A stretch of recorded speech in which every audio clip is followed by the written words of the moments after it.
Welcome to our first ever Sunscreen E-Summit, a collaboration conference with Michelle Wong over at Lab Muffin Beauty Science, and an extension of our free e-conference series here at the EcoWell. My name's Jen, and I will be today's MC and moderator. A common critique of industry events is that they are either too expensive, geographically exclusive, close their eyes to misinformation, or all of the above. We put this event together to demonstrate how accessibility makes a difference. This is our attempt to democratize accurate information for the cosmetics industry. We've got a big day planned and a lot of ground to cover, from common misconceptions widely held in the zeitgeist to regulations and substantiation, product development to filter innovations. Massive thank you to our fantastic lineup of speakers today, all of which were personally curated by Michelle and I. Thank you so much for agreeing to share your expertise at our inaugural Sunscreen Summit. To our attendees, thank you for being here. Expect an information-packed series of presentations. I hope you learn a lot, and please enjoy the conference. Some housekeeping before we get started. This conference is being live streamed both on our Discord server and YouTube channel. To get the most out of the conference, you'll need to be on our Discord and be sure to use the Sunscreen Summit text channel. That's where the conference conversation will be happening and where I'll be looking for questions for the Q&A portions of each of the presentations. Don't wait to submit your questions. Post them as they come to you, and I'll be keeping track for the Q&As. We'll be uploading PDF slides for all of the presentations as the day goes on in the Sunscreen Summit text channel. If you would like to network via audio with other Summit attendees, we encourage you to use the Lounge voice channel.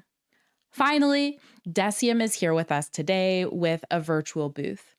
Connect with them directly in the Decium channel text channel. Their Science Communications Associate Manager, Rita Silva, will be there to answer any of your questions. Massive thank you to our Summit sponsors for supporting our e-conference initiative. Thank you to our SPF 50 sponsor, Decium, SPF 30 sponsors, Neutrogena and Croda, and SPF 15 sponsors, Eurofins and the PCPC. It's because of you that we were able to make the Sunscreen E-Summit free for anyone. If you would like to support what we're doing, please share. Whether it's letting your network know you're attending, sharing the replays, or sharing some of what you've learned today. As mentioned, the Sunscreen Summit is part of our greater free e-conference series. So far, we've hosted a sustainability conference in the winter. Next up, based on your votes on Instagram, we'll be tackling the topic of safety, coming your way late September. If you'd like to get involved, reach out to us at info@theecowell.com.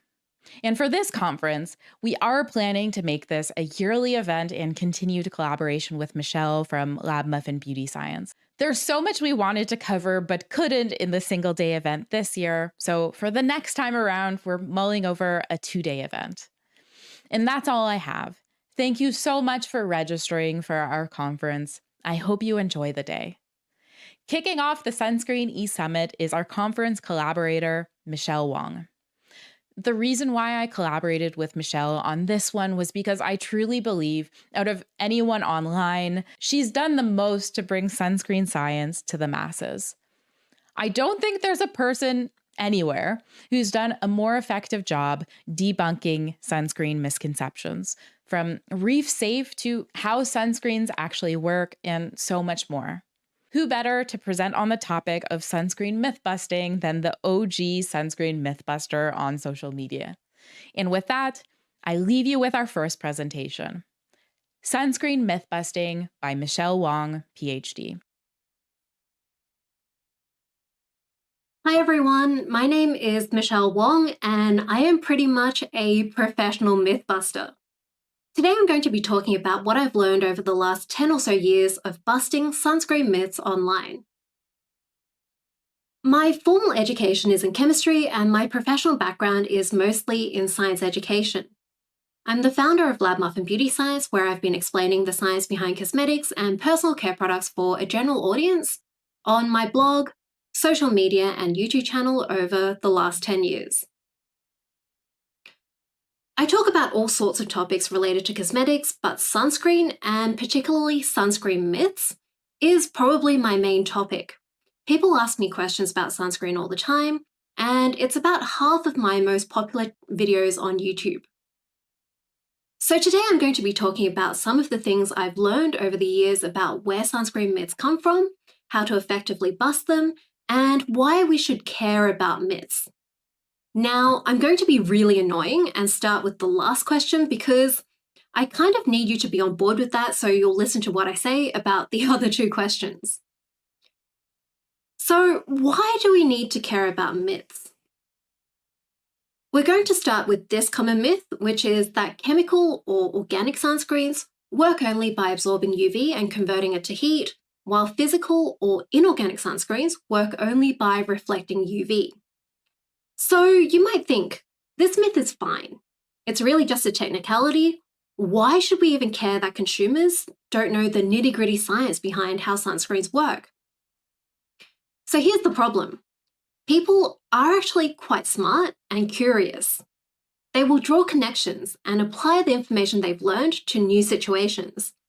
So if people are starting off with the wrong initial piece of information, then it has children and grandchildren. And I'm sure if we really tried, we could probably think of some great-grandchildren as well. So now not only do consumers think that chemical and physical sunscreens work differently, they also think that they need to apply and reapply them differently, and that they should ignore the SPF and just look for zinc oxide, and that physical sunscreens alone, well, zinc oxide alone, protects against visible light. And then now consumers are insisting that you give them zinc-only sunscreens that work for all skin tones and feel really nice. Plus, they need to be SPF 100 because everyone knows that zinc oxide is really effective. They also need to protect against melasma, and they'll get angry at you if they burned because they didn't reapply for 10 hours because everyone knows physical sunscreens don't need to be reapplied. And the starting point for all of this is a pretty abstract myth. There are lots of other myths that directly impact consumer behavior. So for example, general chemical fearmongering is a big problem in the cosmetics industry, and it's one of the reasons that people are just avoiding wearing sunscreens. This survey was done in Australia, which has one of the highest rates of skin cancer in the world. So where are all of these myths coming from? I mentioned that people like to fill in the blanks when they're given incomplete information. But why are there so many sunscreen myths in particular? I think there are two big reasons for this. Firstly, there is quite a lot in the literature about sunscreen, or at least there's a lot compared to other cosmetic products. It's regulated as a drug in some places, and it's an anti-cancer product. So, as all the researchers in the audience know, the word cancer makes it a lot easier to get research funding. That means that there's a lot more publicly available studies and data, which should be a good thing. But it also means that there is a lot more highly technical, incomplete information for people to misinterpret. And us scientists are partly to blame because we tend to emphasize how important peer-reviewed studies are.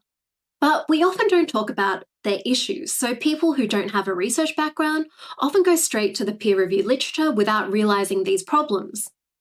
And this is not an exhaustive list. There are usually paywalls, so a lot of people can only read the abstract of a paper.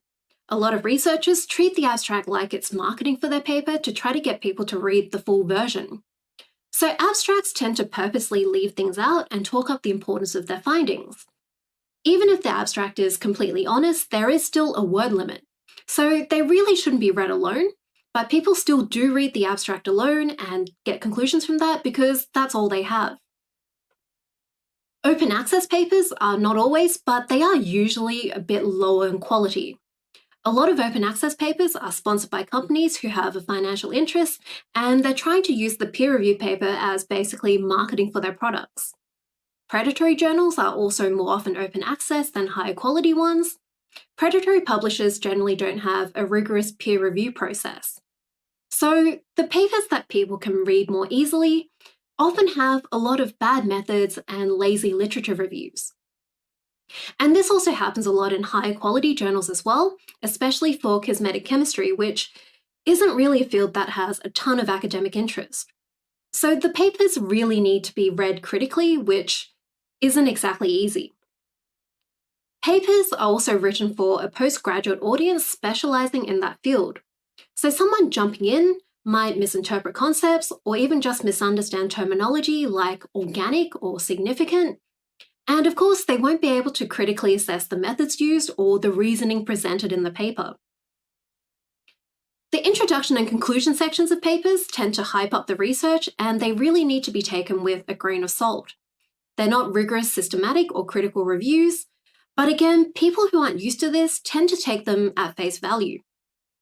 These two sections also tend to be the easiest ones to read, so this ease of reading, coupled with the fact that most people are reading them from the lower quality open access papers, you can see how it's really easy for someone to get the wrong idea of what the established science is.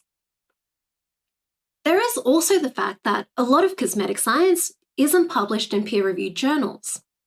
So there is this idea from lay people and scientists and doctors who don't know much about cosmetics, and this did include me at the start, that there just isn't that much science behind cosmetics, and the stuff that's in the peer-reviewed literature is all of the science that exists.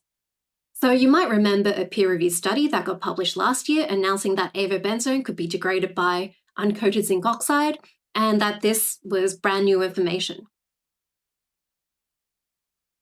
The second reason that there's so many sunscreen myths is that a lot of people care about sunscreen.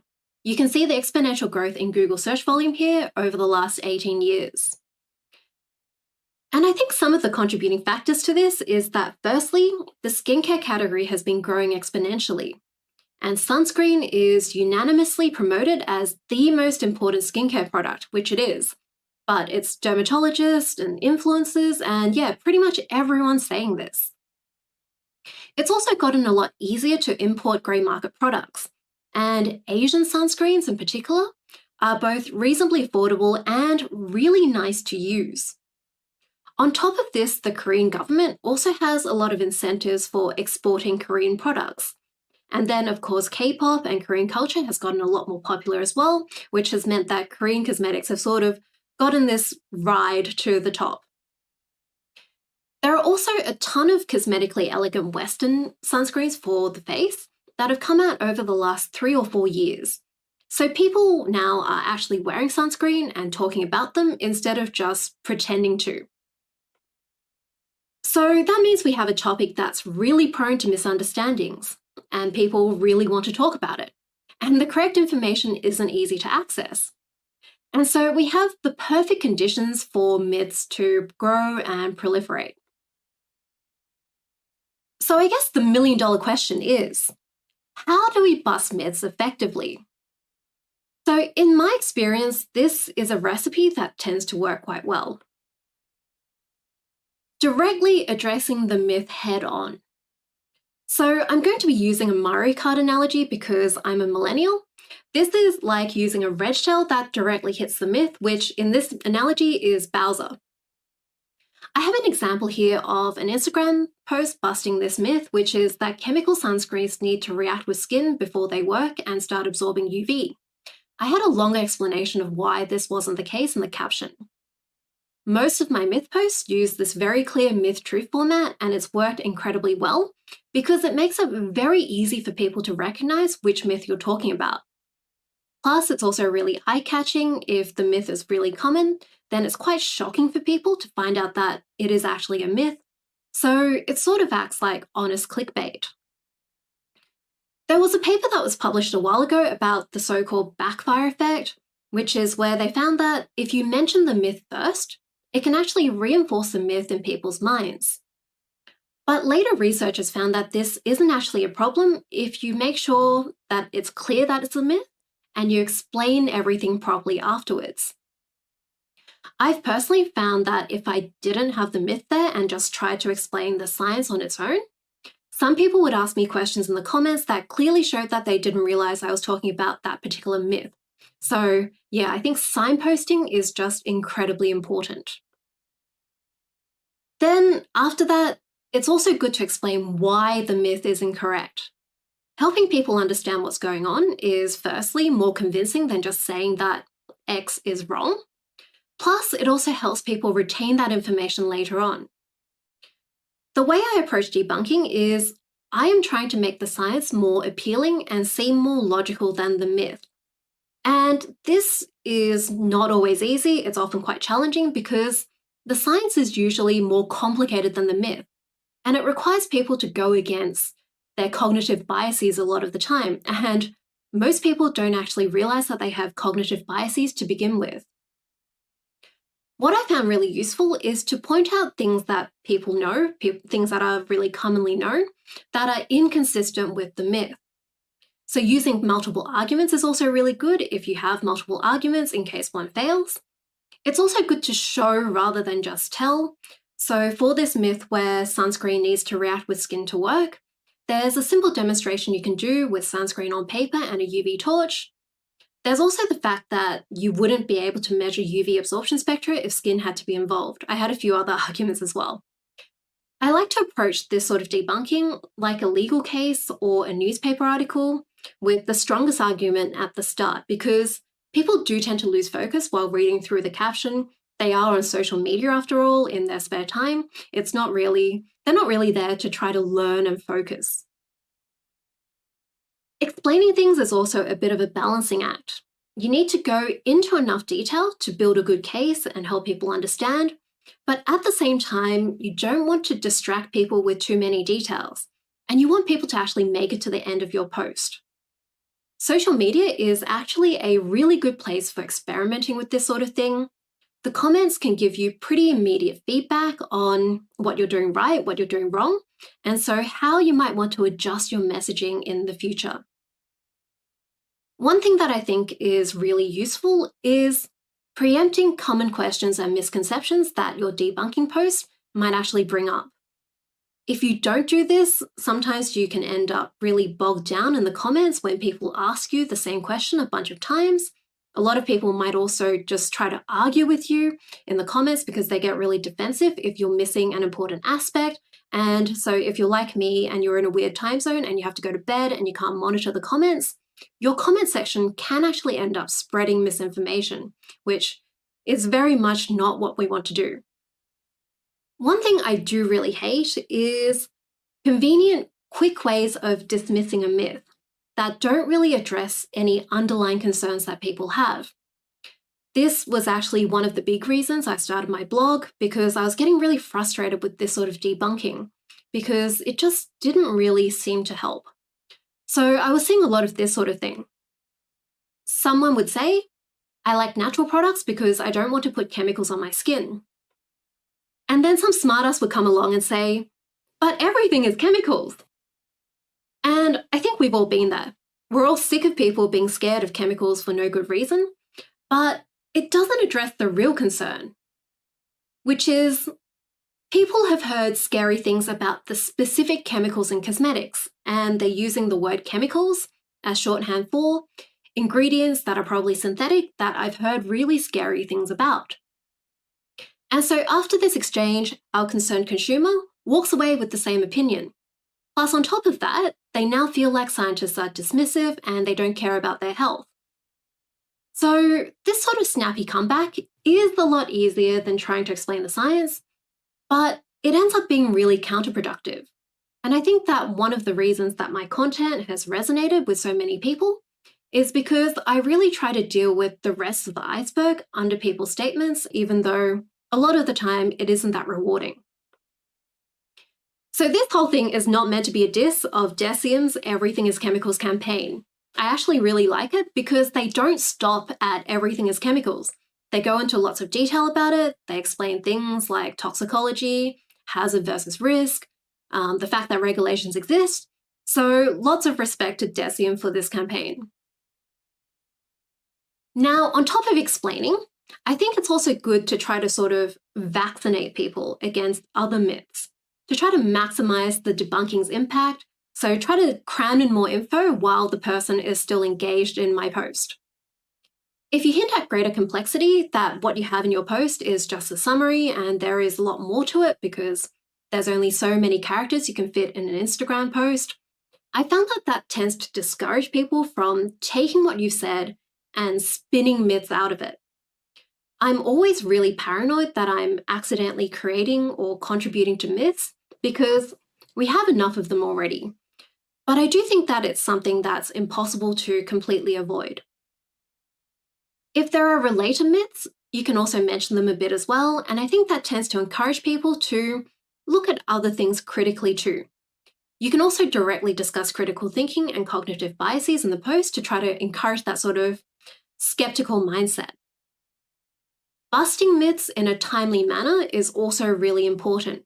Every time there's a scary headline, people tend to freak out and they try to find information on it, and so I think it's really good to have something factual for people to share with their friends to counteract all the fears and all the myths and just the general hysteria that tends to happen.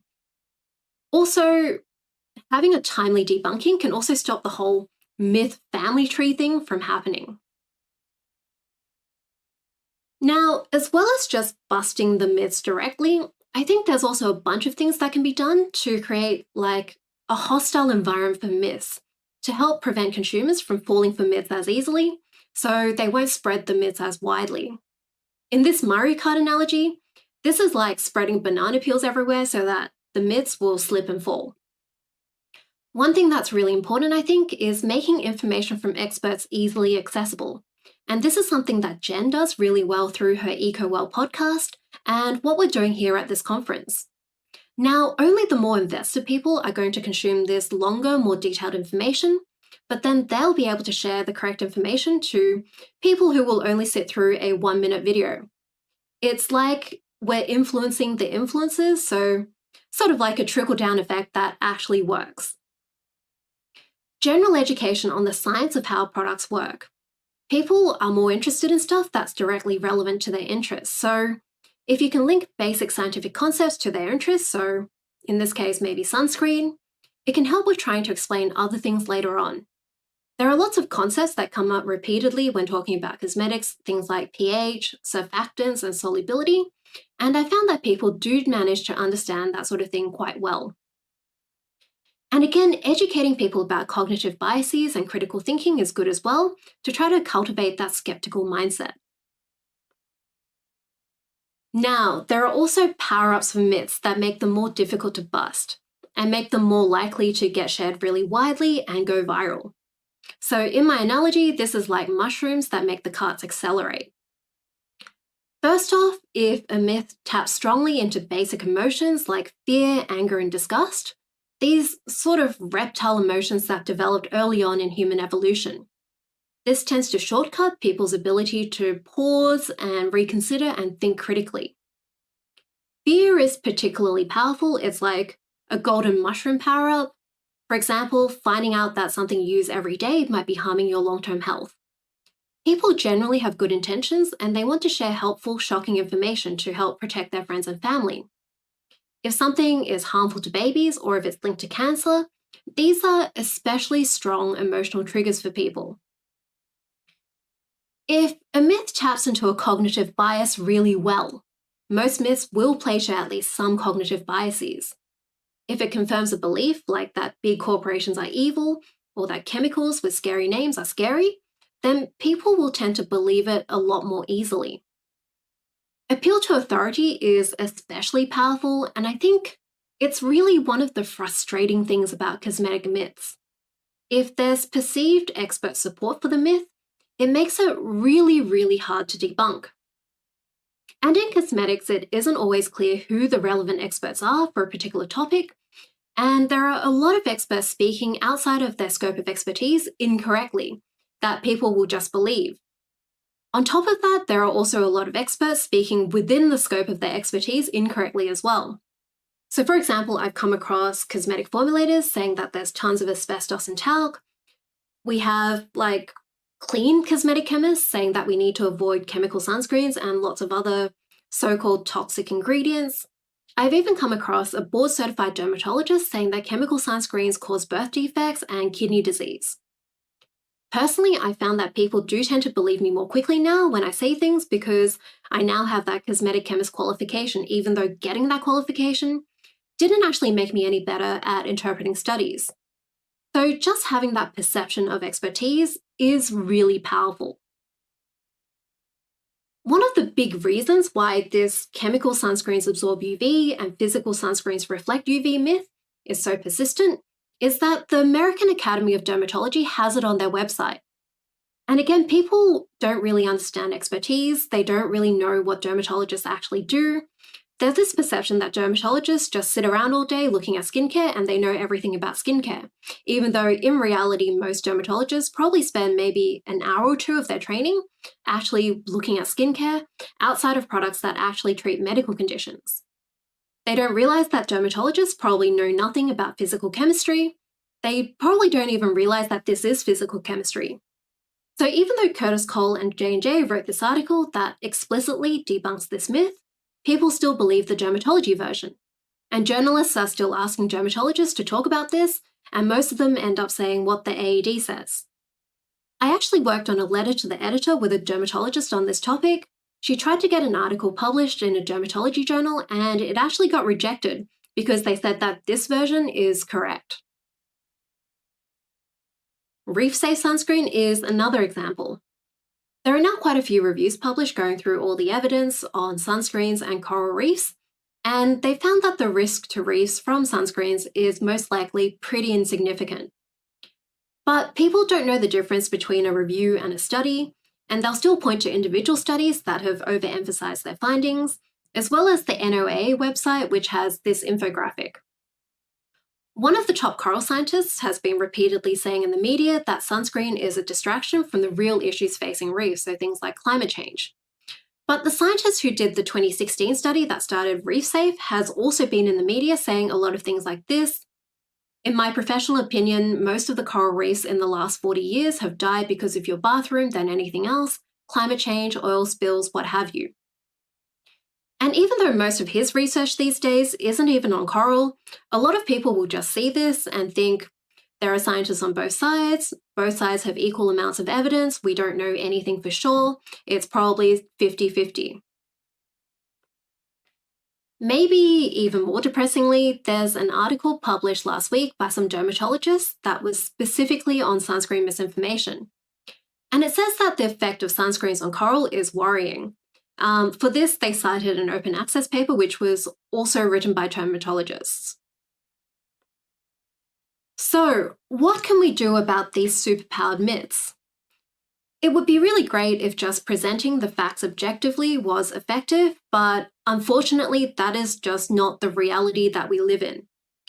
And so sometimes I found that instead of trying to explain cognitive biases or trying to get people to forget that they have emotions or just explain all of how science works, sometimes it's more effective to just show that the myth doesn't work, even within the context of its own logical framework.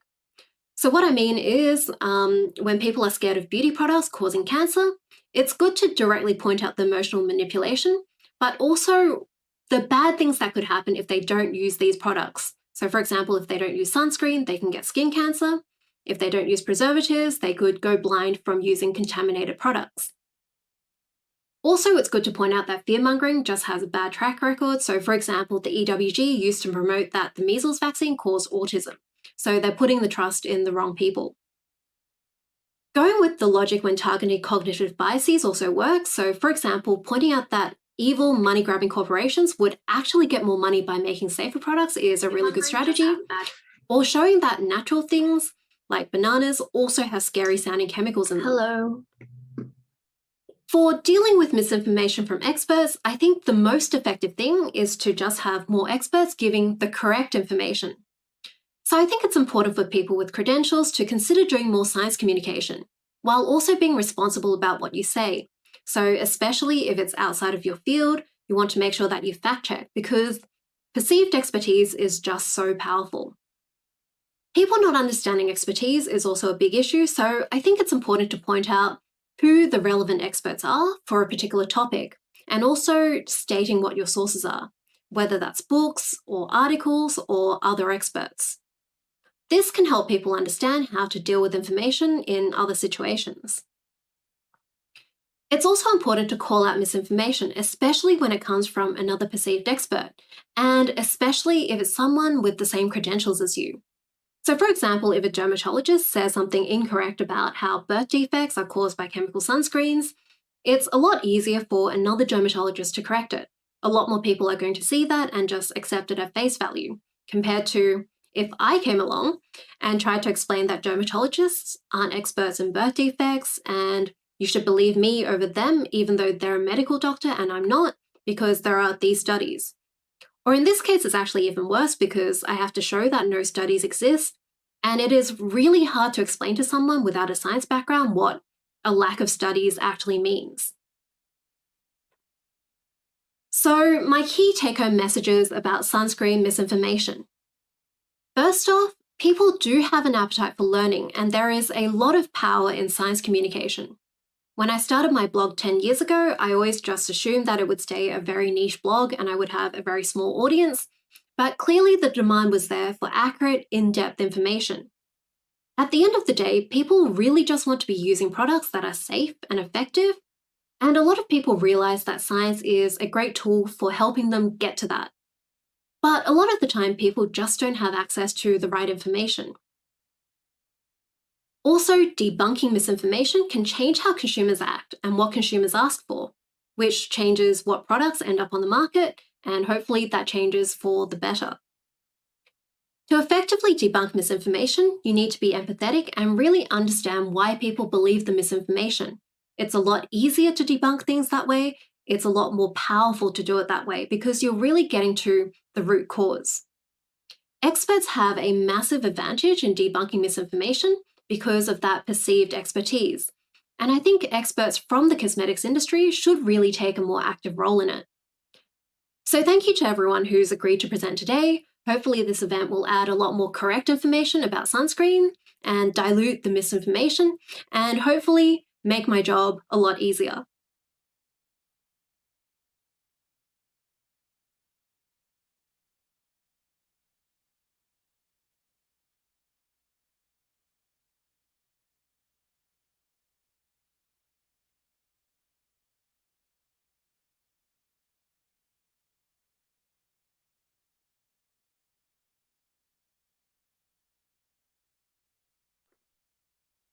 Hi.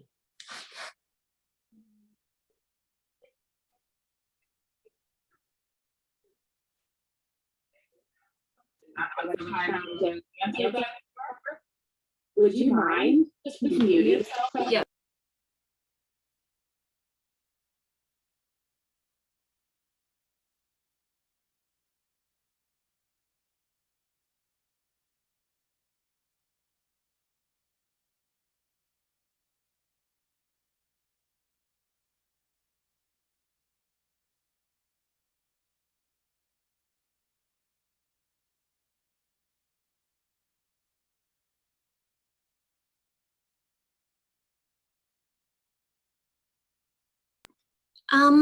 I guess one of the big problems is consumer education is not that great. So product expiry is obviously super important. But yeah, I think manufacturers should be a bit clearer, but I think most of that is mostly just a government regulation issue. Yeah, honestly, I guess that is a really good question. Like, where does how much responsibility lies on the consumer and how much should be regulation? Yeah, so I live in Australia, so and I think our approach is really good. We have a lot of government campaigns around how to apply sunscreen, how much sunscreen to apply. And I mean, it's completely justified given our cancer rates and also the fact that we have universal healthcare, which means that if the government wasn't investing in this education, they would be paying for more cancer treatment. And education is a lot cheaper than cancer treatments. Yeah, I think it is mostly a government regulation issue. I would like to see more sunscreen brands take a more proactive approach to consumer education though, and some of them do. So for example, like as I guess, someone in the influencer sort of space, I hate that term, I have worked with several sunscreen brands on this sort of thing. So, for example, I worked with La Roche-Posay recently on a campaign which was educating about the number of sunburns that, like I think it's like 5 sunburns, is all you need in childhood to have a massively increased risk of melanoma. There's been lots of sunscreen brands investing in this sort of educational content, which is really great. But on the flip side, there's also sunscreen brands investing in education that is not correct. So things like telling people they have to avoid particular sunscreen ingredients because they're not reef safe. They'll harm coral reefs, even though these people are using them all the way in their bathroom, which I believe Emily Burns is going to talk about a bit later, why that becomes a lot less relevant. Yeah, so it's a mixed bag. I think ideally the government would take a bigger role because then it would be unbiased information. But in reality, I think most governments are taking a bit of a backseat when it comes to sunscreen, especially in the US. I mean, I'm sure someone will talk about US regulations a bit later. And yeah, I'm just not sure most governments would invest like the Australian government has. To everyone on YouTube, I'm so sorry. My first question was muted. I have a really, my setup is a lot.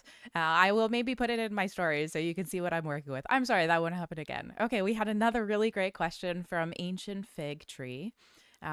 Do the board certified dermatologists who commonly spread myths know that there are their own peers called photodermatologists who have specialized education and routinely publish research debunking those myths?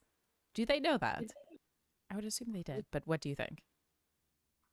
I would assume they don't because they are spreading these myths. I guess that's my short answer. I don't know. There is this sort of thing every year around this time when sunscreen, like you saw those Google trends, which were like very cyclical every year. Around April, May, there will be a whole bunch of sunscreen articles and you will see dermatologists being cited in them a lot. And this year I did a really quick search and I think I've seen that myth, physical sunscreens reflect at least 6 times. So yeah, I think it's partly to do with how journalism works. And it's a bit of a pity because journalists these days just don't have a lot of funding. They're under a lot of time pressure. They're just kind of treated like crap, I think. And so they're just kind of under the pump and they will just blast out emails to 6 dermatologists who reply quickly. And the ones who tend to reply quickly are probably the less expert ones on that particular topic. And then journalists will just keep asking them the questions because they get the answers back quickly and they can make the article quickly and hit their deadlines and all of that stuff. So I have a lot of empathy for journalists in that situation, but that is the result. You end up with like the quickest dermatologists will get cited in that article and whatever they say will be true. And yeah, the journalists definitely don't know that there are specialist dermatologists. Journalists are asking dermatologists to give comments on like random new buzzy skincare ingredients, like I don't know, I've seen some weird ones, like I think like bamboo extract or something, and it's like, in reality, a dermatologist has so many more things to learn in their training than what bamboo extract does. And bamboo extract probably wasn't even a thing in skincare when they were being trained. So yeah, I honestly don't know what the solution to that is. Maybe it is for those photodermatologists to do more talks at dermatology conferences. To people on Discord, I hear you. My mic is a little loud. We will fix it for the next Q&A. Bear with us. Okay, the next question is from Jennifer, which is, since derms are not the experts on this, what expertise would be the best to go for sunscreen information? And maybe also like cosmetics at large, because there's a lot of misinformation spread by dermatologists on like things like regulations, where it's not really their place. So who should people be going to for this kind of information? This is a really hard question because cosmetic chemistry is not a very streamlined sort of qualification. There are lots of different programs for cosmetic chemistry. There are lots of people who are making cosmetic formulations who never even trained in cosmetic chemistry. There are people who have PhDs working in BASF who don't have a cosmetic chemistry background. So yeah, it's really hard to actually name a specific expert. So I think the safest approach as a consumer is just to follow a wide range of experts and see what they say on a particular topic. So for example, you might follow some cosmetic chemists, you might follow some dermatologists, you might follow some estheticians. And if you have a decent idea of which sort of expertise each one has, then you can probably weight their opinions a bit more heavily. And yeah, just following like not just one of each, but following a bunch of each. And then, yeah, being able to kind of weigh their opinions up and then see what the most agreed upon opinion is amongst relevant experts for that topic. So yeah, it really depends on the topic. So for house sunscreen, like it is not easy to work out the relevant experts, to be honest, a lot of the time. For controversial ingredients, then probably toxicologists who work in cosmetic chemistry would be the best people. For the mechanism for how sunscreen works, probably chemists who work in sunscreen development. So for example, chemists who actually work in developing the sunscreen actives, maybe they work at Johnson & Johnson or BASF or DSM or Croda or one of those places. We may have time for this one final question. We have 3 minutes left. So this question is from AM Blue. Any advice for a R&D team speaking with their marketing team to debunk these myths? So often marketers see what's in the market and want a copy. Help a fellow scientist out. That is really difficult. I think maybe just, I don't know, maybe this could work. So I've worked with a lot of really big brands. So maybe show them that big brands are investing in someone who is saying they're accurate science. And if you're in a small brand, maybe you should be following what the big brands do. Maybe that's like the path of least resistance. Yeah, so if Neutrogena and La Roche-Posay are working with me and trying to spread the correct information, then maybe spreading the correct information is a great marketing strategy, and they would know because they probably put tons of money into marketing. I feel like that's the easiest. I guess I'm trying to look now. We have 2 minutes, and now there's just all these questions coming through the Okay. I'm not sure if we have time for another question, but if Michelle, you want to go in the Discord text channel and whatever you can answer before it is late at night and Michelle has to wake up very, very early in the morning for the panel. What time is it right now? It's 10 past 11, but I will quickly scroll through the Discord chat, which I have open here, from bottom to top, and try to answer as many as I can. How many grams of sunscreen to apply to have accurate SPF protection? My latest video actually answers that. Fear sells more than truth. Yeah, that is quite unfortunate, but hopefully like what Jen and I and other science communicators are doing will help with that. And yeah, I feel like a lot of people have realized. I actually got a bunch of comments in my latest video, which was they used to be into clean beauty, but then it stopped making sense. And what I've been saying makes a lot more sense. So I think hopefully that is kind of spreading. I always use sunscreen every day. I'm skeptical about wearing it at home. If I turn off fluorescent lights, there's very low light. Should I still wear sunscreen? It really depends on your own, what your UV index is outside, what your own I guess safety level is in terms of sun protection, whether you have any special susceptibilities, if you have a family history of skin cancer.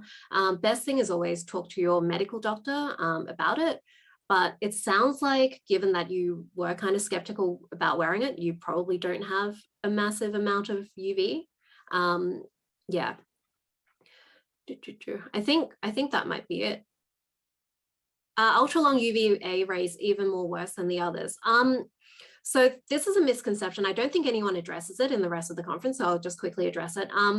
UVB is the worst. UVA is bad. You see a lot of articles saying UVA is terrible and You kind of get this feeling from recent articles that it might be worse than UVB, but those articles are actually based on the fact that about 50 years ago, people didn't even think UVA was bad at all.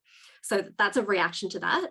So UVB is still the worst. UVA is also quite bad. And so like the longer the wavelengths are, generally the less damaging they are, because each photon is less energetic, so it's less likely to smash into things and break them. Yeah, I think that's it. So I think we're up with time. Thank you so much, Michelle, and I'll see you in a few hours for the panel as you try to sleep.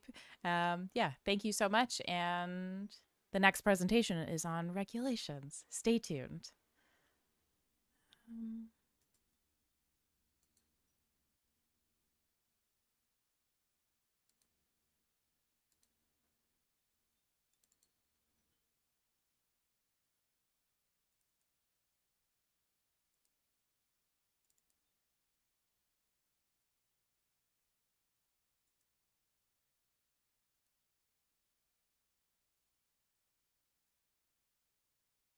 To everyone joining us today. My name is Meredith Patillo, and I will be providing the regulatory update portion of today's summit agenda. I am the Senior Director for Technical and Regulatory Affairs at the Independent Beauty Association, or IBA. IBA is a U.S. nonprofit trade association for the independent and entrepreneurial sector of the cosmetics and personal care product industry. IBA membership is made up of about 600 primarily small to medium-sized businesses, ranging from brands to manufacturers, suppliers, service providers, all the areas that support this industry. IBA is focused on 4 main pillars, the first of which is education, including technical and regulatory affairs, as well as supply chain and sustainability.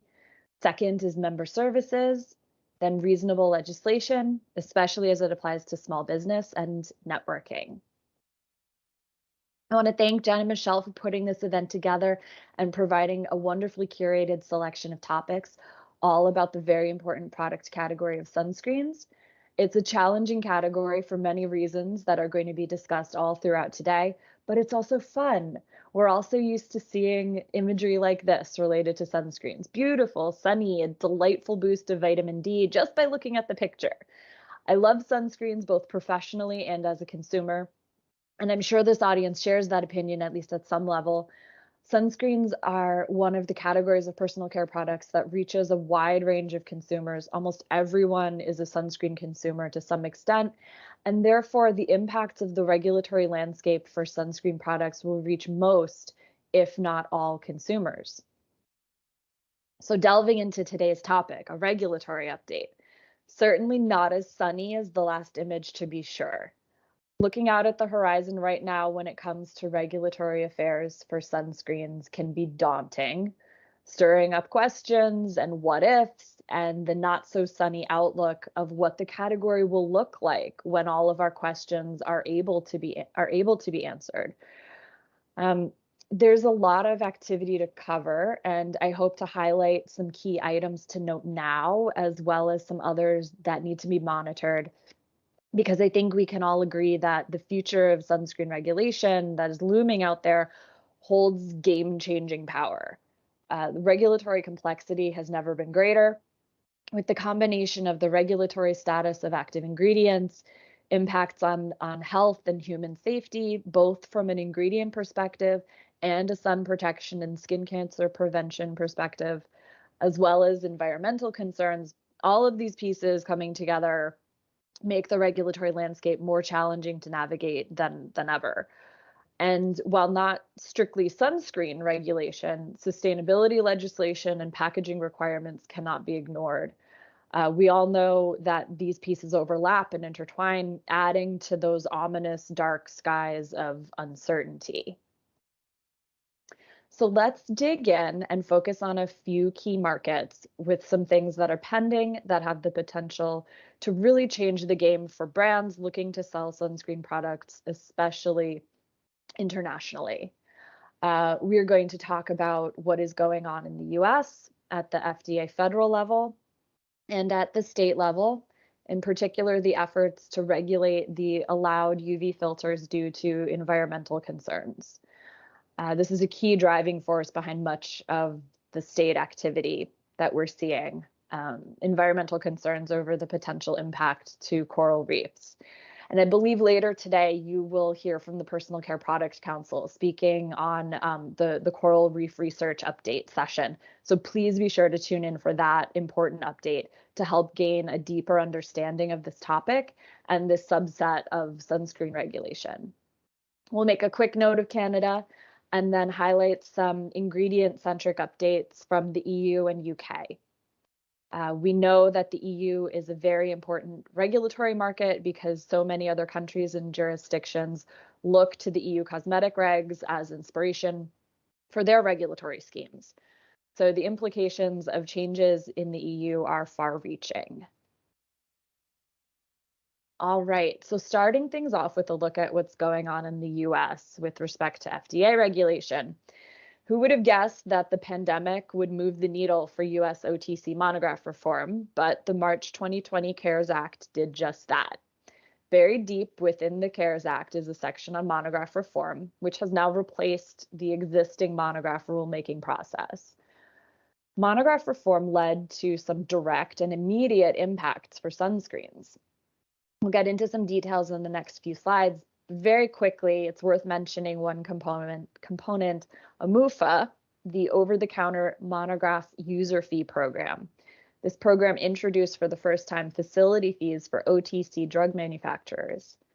The impact that the new user fee program has had on industry, especially smaller businesses in the OTC space, makes this noteworthy, especially because there are no exemptions or reduced fees for small business. What you see here are the fees, regardless of whether you're a large pharma company or a primarily cosmetic manufacturer, also producing a select assortment of OTCs like sunscreens. Facility fees now need to pay user fees annually, and after just 2 fiscal years, we've seen a 19% increase in the annual fees, resulting largely from a substantial decrease in the number of fee-eligible facilities. Makes sense, right? New expensive fees without a small business tier. If you're only making a handful of SKUs of SPF lip balms, it might not be worth it or sustainable to pass the costs on to your customers.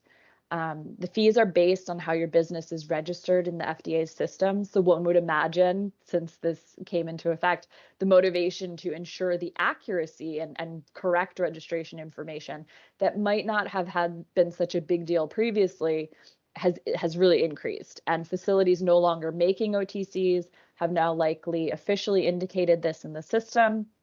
In a nutshell, there are fewer OTC facilities from fiscal year 2021 to fiscal year 2022. But the overall fee budget did not change, so fees went up. And I don't want to spend too much time on a MUFA, but it's worth mentioning for any manufacturers in attendance. Very quickly, the last 2 rows in the chart reflect OMOR fees. These steeply priced OTC monograph order request fees you see listed are only applicable in the event that you want to submit an OTC monograph order request to FDA. These are not annual fees. Examples of tier 1 requests would be for the addition of a new ingredient or a new indication. Tier 2 includes requests to reorder existing drug facts label information, adding to the other information section, modifying directions of use, among others. These fees are only paid if a company requests an OMOR meeting. So what else came out of CARES? Another outcome of the CARES Act and the included monograph reform actually provided some certainty to what has been the seemingly endless evolution of sunscreen regulatory action and intentions of FDA. We got the deemed final order. Carrying on our meteorological theme, the deemed final order looks nice, rainbows, clear skies, because it provides certainty and functionally it solidified the status quo. Now, before we get too comfortable with feeling certain, it wouldn't be sunscreens in the US if it were that easy.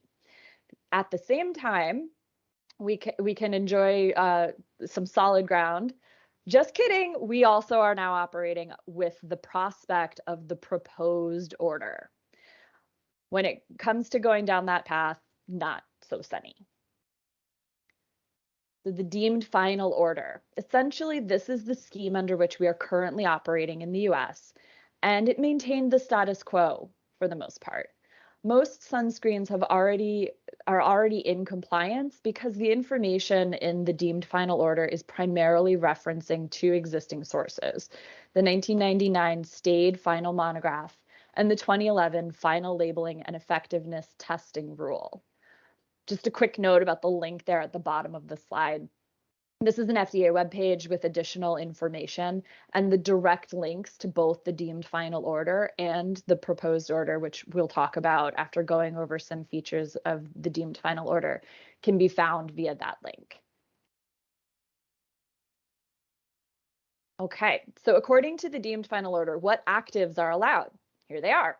There are 16 and they should look familiar and not provide any real surprises. The deemed final order also identifies the allowed combinations, which you can reference in the order itself. Again, no real surprises here, so I didn't list the combinations just for the sake of time. Another important area that has been a bit of a question mark over the past 20-something years or so, especially for a select few, is what dosage forms are allowed.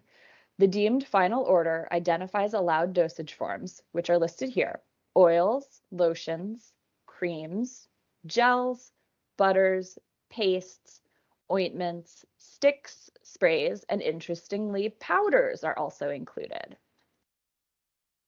So what about SPF? The deemed final order does not set a maximum SPF limit.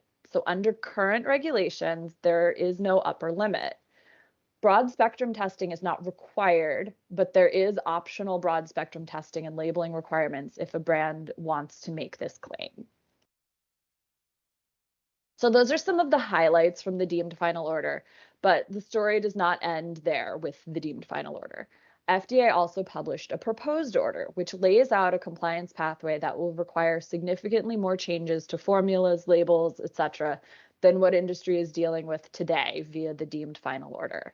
The proposed order will not take effect until it is finalized, and we'll see what things look like when we get there. Not as sunny. Let's talk about actives. Under the proposed order, only titanium dioxide and zinc oxide are considered GRACE, generally regarded as safe and effective. That's it. So if the proposed order were finalized tomorrow, we would have the mineral filters only. Two ingredients were not given GRACE status due to safety concerns: aminobenzoic acid, PABA, and trolamine salicylate. So of the remaining non-GRACE ingredients, FDA determined that they do not have enough data on sinoxate, dioxybenzone, insulazole, homosalate, miratamate, octinoxate, octosalate, octocrylene, patamate O, salicylbenzone, oxybenzone, or avobenzone. Of that list, and in response, industry has asked FDA to defer action on 8 ingredients in order to gather the data to fill the gaps. Industry must actively demonstrate that they are making progress and will receive 1-year deferrals, at which time FDA would then reassess. If FDA determines, however, that at any time there is not progress that is likely to result in a positive GRACE determination, FDA can move forward with the order process. The 8 deferred ingredients that are currently being pursued by industry are avobenzone, insulazole, homosalate, miratamate, octinoxate, octosalate, octocrylene, and oxybenzone. This is an area I'm afraid there is little certainty that can be relayed at this time. Of course, this is a critical and game-changing piece of the puzzle.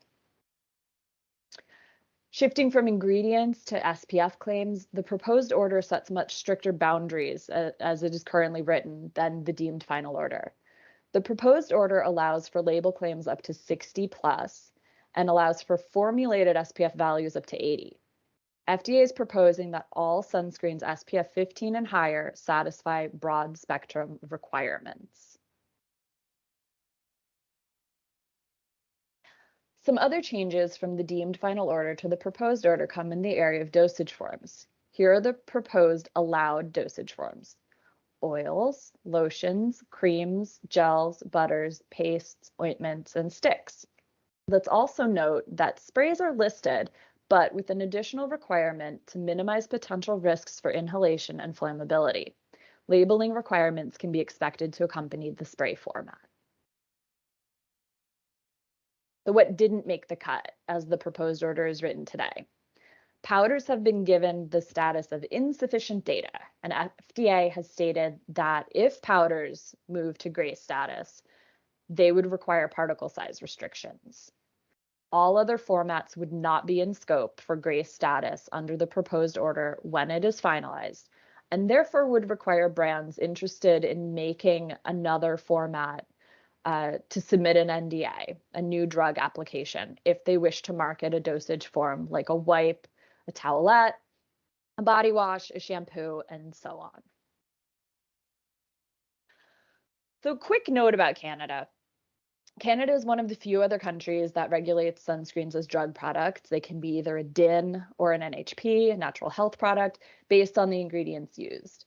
Now, there's a page on the Government of Canada's website under the headline of Sun Safety, which references the safety concerns that US FDA has put out over the past few years about sunscreen actives.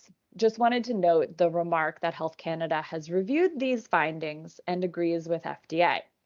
So let's stay tuned and see what happens next. All right, so state activity.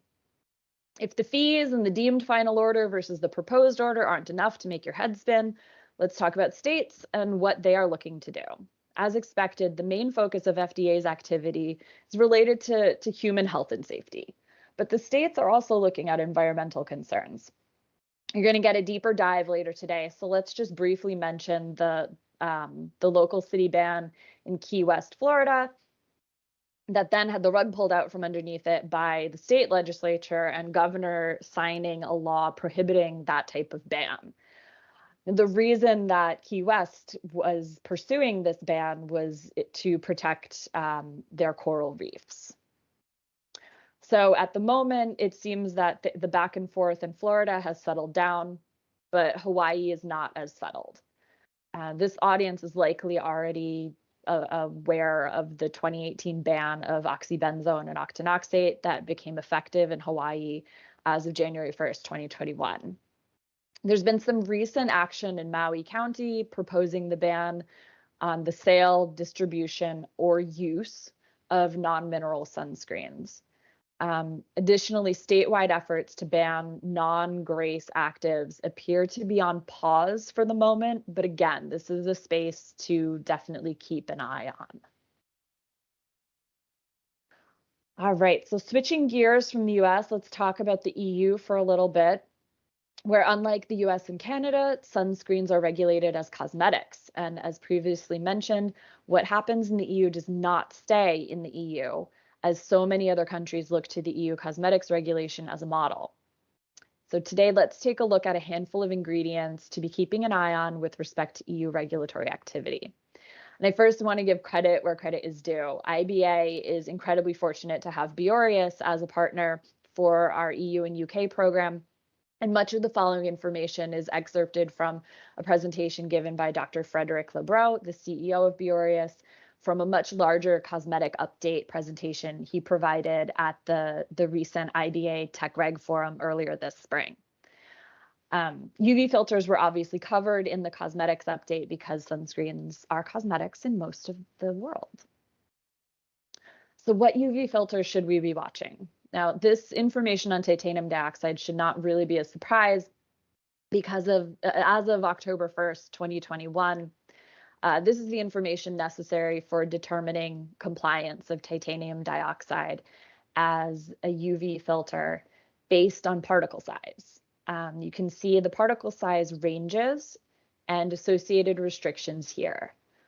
Some tips that Biorius has shared with the IBA membership when considering these particle size restrictions are to check your assortment's various product types and focus on loose powders, sprays, and aerosols. There's no regulatory impact if the product cannot be inhaled. for example, a sunscreen lotion. If impacted, check with your supplier about the particle size distribution in quantity of titanium dioxide, or you could commission the test yourself. There is no regulatory impact if less than 1% of the titanium dioxide particles has a diameter below 10 micrometers. If impacted, check the properties of the finished product. For sprays and aerosols, you should have proof that the diameter of the emitted droplets is not below 10 micrometers. For loose powders, you should have proof that the diameter of particles in the finished product is not below 10 micrometers. Another set of UV filters getting attention, the review of potential endocrine disruptors has become a hot topic for the European Commission, and oxybenzone, octocrylene, and homosalate are under review. So let's take a look at oxybenzone, or benzophenone 3, not to be confused with just benzophenone. Today, we have a 6% maximum as a UV filter, plus a labeled warning. However, later this year, it is expected that the new restriction listed here will be adopted. 6% maximum for face, hands, and lip products, excluding propellant and pump spray products. 2.2% in body products, including the sprays, and a maximum of 0.5% otherwise. Moving on to octocrylene. Octocrylene currently has a maximum restricted limit of 10% for all products. Again, it is expected that later this year, a 9% maximum will be set for spray products, and a 10% maximum remains for other product types. Additionally, benzophenone as an impurity or degradation product of octocrylene must be kept to a trace level. The expected adoption and implementation dates are listed here. So it could be expected that this is adopted June, July of this year, 2022. And then with a 6-month implementation timeframe for new products, and a 12-month implementation period for products, existing products already on the market. So the fourth ingredient we will discuss is homosalate, currently allowed at a 10% maximum in all product types. However, there has been some recent movement. On April 6th, a draft regulation was released based on SCCS recommendations of 7.34% in face products and pump sprays, at 0.5% max for everything else.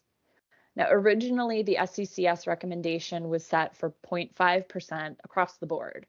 But after input from industry, additional information was considered, as well as the role that homosalate plays in the prevention of skin cancer.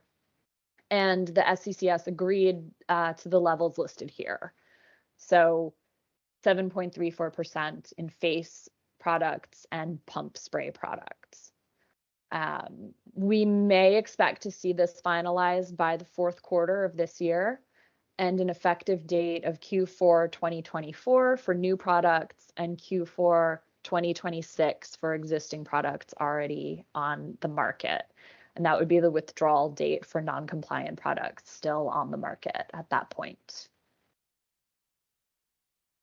All right, so the UK. Earlier this spring, the UK Office of Product Safety and Standard called for data to evaluate the safety of benzophenone 3, octocrylene, and homosalate, specifically focusing on endocrine disruption potential. Sound familiar? So it is reasonable to expect a similar outcome to what we are seeing in the EU. They have received the SCCS opinions, so those will be factored into any decision making. So keep an eye out for additional information in this space. So we've gone over a brief update on sunscreen regulatory activity in just some of the key markets, and I'm sure everyone is wishing for the sunny, beachy feelings again from the beginning of the presentation, but no doubt the door is open for perhaps more questions than answers. One of the next logical questions is, of course, so what do we do now? We want to be able to take some action. What are the steps that we should be putting into place? This is something that we hear, pretty frequently from some of our member companies. And unfortunately, there is no one size fits all answer. There isn't one solution that is clearly rising to the top as a clear and obvious path forward. Do we wait and see what happens when the fate of pending matters become truly final? Will they even be truly final anytime soon? I mean, we've heard this before, right? Anybody who's been working with sunscreens for any length of time knows that we're expecting something. We're expecting something. So will this be more final than what we've known in recent history? Do we proactively reformulate? Certainly having new formula options available with stability already underway, if and when more pieces of this puzzle become final, is appealing. But there is the risk of things changing yet again to consider, and the costs associated with development work that is uncertain can be challenging, especially for smaller companies. One quick note about proactive reformulation efforts is to work very closely with your cross-functional teams, your product development team, chemists, regulatory, legal, etc., when considering boosters. It could be considered quite reasonable that regulators will get savvy to the use of ingredients coined as boosters that may actually be functioning as UV filters. And if they haven't been approved as a UV filter, and there's no other established logical function in the formula otherwise, again, use caution when having those internal risk conversations. Additionally, we talked today a bit about regulatory divergence at the state level in the US. Should companies be considering regional or local SKUs? The mythical global label is always the ideal. So splicing up sunscreens into even more submarkets based on regulatory requirements is not a fun option to consider, and certainly not an ideal proposal, especially if we're talking about smaller quantities. And then if we start to expand the horizon of this regulatory update to also consider some of the other, very significant and very challenging areas and initiatives impacting the industry from a supply chain perspective and a sustainability perspective, selecting the path forward perhaps becomes even less clear for sunscreen products and many other product categories as well. That being said, and while I fear there are still more questions than answers available right now, this is a resilient, creative, and innovative industry. So no doubt there will be an ongoing future for sunscreens. And as we're coming up on time, I would recommend that, as always, now is the time to really collaborate and communicate, work with your trade associations, consult with your regulators, really delve into your supply chain. Develop your relationships with your suppliers. There's so many variables to the outcome of this, regulatory landscape. And of which the regulatory aspect is just one. I mean, albeit it kind of, it's a very important and has a potential for drastic impact. But it is just one angle that comes into play for existing products and for new product development. So with that, thank you so much. Here's my contact information, and I want to thank our organizers once again. We can use whatever time is remaining for questions. Thank you.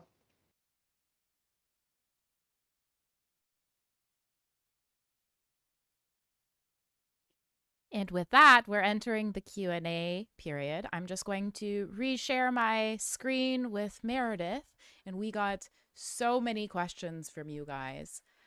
If you'll just bear with me as I start to share, and I suppose I will turn my camera back on. Okay, so yeah, lots of questions. I'm just going to go right up to the top. Okay, so this one is from Sunscreen Enthusiast. Was this OTC monograph update in the USA from cares driven by the need to produce hand sanitizer, as hand sanitizer is regulated as an OTC product in the USA? So the monograph reform was an overarching regulatory scheme update for all over-the-counter drugs. So it did cover hand sanitizers as they are regulated as an OTC drug. FDA also approached that with some temporary guidances that were specifically implemented to increase production of certain alcohol-based hand sanitizers. But the monograph reform piece to the CARES Act was separate, independent from just dealing with hand sanitizers. We've got so many questions. We're probably not going to be able to cover them in 10 minutes. But the next question from Annie Forever. Does the OTC monograph update cover the potential speeding up the process to approve new sunscreen filters, or just updating existing regulations? So what FDA has given us thus far is the deemed final order, and that's what we're operating under right now. So all of the information that's in there, covers the UV filters that are allowed. And then our glimpse into the future is this proposed order. So anything that is going on in that rulemaking process will address the near future. Now, if FDA were to consider additional approvals of additional UV filters, that would be through the OMOR process. So those meetings would need to be requested by the stakeholder who would like to pursue that particular ingredient with FDA. Or the other process, which was available previously, is the NDA process, the new drug approval process. This next question is from Raquel. Do the FDA's proposals and decisions affect the rest of the world? That is an excellent question. That is an excellent question. It's, I think nothing stays within its borders, right? We, certainly here in the US, we see the influence that EU regulation has, and certainly, Sacramento is watching very closely, and we see a lot of, things that are happening in Brussels coming to California. But it is interesting, we will see what happens from the US outwardly. It's interesting because the US is one of the few regions or countries or regions where these are drug products and not cosmetic products. So, would we expect to see an immediate change? I don't think so, but this is an ever evolving category. Okay, the next question is from Jen, who asks, regarding Health Canada, do you have to declare both titanium dioxide and zinc oxide if you are only using titanium dioxide as a pigment and can show SPF value comes from the zinc oxide alone? It's been a while since I've personally done NHP filings, so I would want to check on that one. I don't want to answer that just offhand. I'd be happy to follow back with the person who asked offline. And just so everyone knows, Meredith's email is in the slides that I will be uploading on the break. I will be uploading them all on the break. I just didn't want to interrupt the stream here. Also, there's going to be a replay with the contact information. Okay, so the next question is from Emma, who asks, according to US regulations, Asian and European sunscreens being sold in the US are not allowed and potentially misbranded. However, influencers from the US and abroad support and encourage US viewers to purchase non-US sunscreens. Influencers are certainly moving the needle with consumers, but not the FDA. Are there implications for the influencers promoting non-regulated products in the USA? That's a very interesting question. It is, and I am not an attorney, so Okay, I can't speak from that perspective, right? I can give you my opinions, but it's certainly an area that, even just in terms of regular claim substantiation and the things that influencers say about products, it's certainly something that companies are needing to be very aware of. The influencers themselves need to be very aware of. The FTC is certainly looking at this area. Now, when it comes to the promotion of the individual's use of a product that is not particularly approved under the regulatory scheme in the US, that's something that I have not considered or discussed with, with any of the attorneys that are in IBA's network thus far. That's a really good question. I don't know if there would be any implications for those influencers specifically, but as this continues to be so important to this industry and to consumers, I would expect to see I would hope to see more clarity around that type of promotion. This next question is from Yen. Did you mention a rough timeline as to when the US is expected to approve new filters such as Tinazorb and I'm sorry, I can't say it. Uvinol? Uvinol? Is that the filter name? So the timeline that we're looking at right now is for FDA to give us, some indication of where industry is with supporting the UV filters that are currently non-grace status. So as long as progress, substantial progress continues to be made, FDA will continue to hold the proposed order will not be finalized until FDA feels that there is no progress or that it's not possible to be moving forward with grace status for those UV filters. At that time, I believe the CARES Act required 1 year.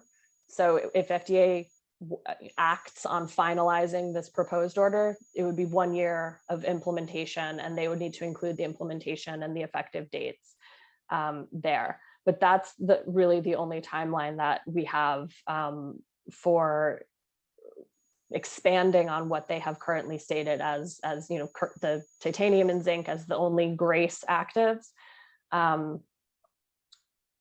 for the proposed order. And then, when that order is finalized, we don't really have a set timeline for that just now. But any filters beyond those 8 that are currently being defended, I don't have any information on that. Okay, so then this next question, potentially our last one, we're now 2 minutes into when we have to cut off. So that was a weird way of saying it. Hopefully you got what I was trying to say to the viewers. So this next question is from Anne. Does the FDA address the amount of a product that people are supposed to apply and whether approved products forms are actually able to be applied in that thick layer? 2 milligrams per centimeter squared of, for example, powder sunscreen is not possible to apply. Same thing goes for makeup products. What do you think? It's sort of the question of real world use versus the methodologies. And I think the team at Eurofins are going to be really great subject matter experts to talk about that, because they are, so they're day-to-day involved in running these methods for validating the SPF values. So, whether FDA is going to take that into consideration or not, we'll see if anything changes with the proposed order from what they've issued now. Okay, so I think that's all the time we have for this presentation. Thank you so much, Meredith, for that extremely informative presentation. I hope everyone enjoyed it as much as I did. Thank you so much. Thank you, Jen.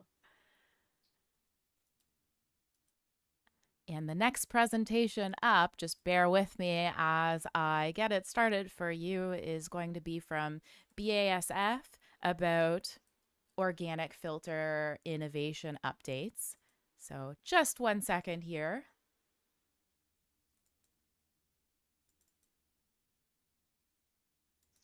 Hello, and thank you very much for giving us the opportunity to talk about organic UV filters. My name is Marcel Schneider. I'm responsible for technical services, and we support our customers to develop nice sunscreens.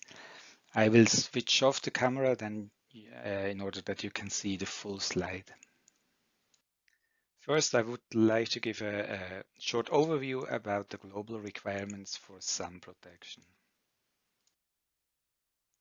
First, global norms and standard for SPF. So for a claimed SPF, the requirements that have to be fulfilled are in most of the markets done with an in vivo SPF measurement. In most of the markets, the ISO 24444 is used. In the US, there is a slightly adapted in vivo SPF method. But in general, SPF claims are substantiated with in vivo measurement, with an in vivo method. There are some countries in Asia who do not require an in vivo measurement. There is a difference in the numbers that can be given. While in Asia, the in vivo measured SPF can be printed on the label. In the other markets, we have restrictions. Only certain numbers are possible to be put on the label as a claim. One exception we have with Mercosur. In Latin America, it's possible to claim SPF up to SPF 99, where in the other markets, SPF 50 plus, 60 plus in the US is the maximum claimed SPF. As mentioned, there is a harmonized situation in regard of the SPF claim. However, there is fluctuation in the results from test institute to test institute. Here an example where we tested several market products from the US market. This study was done in 2015, already quite some time ago.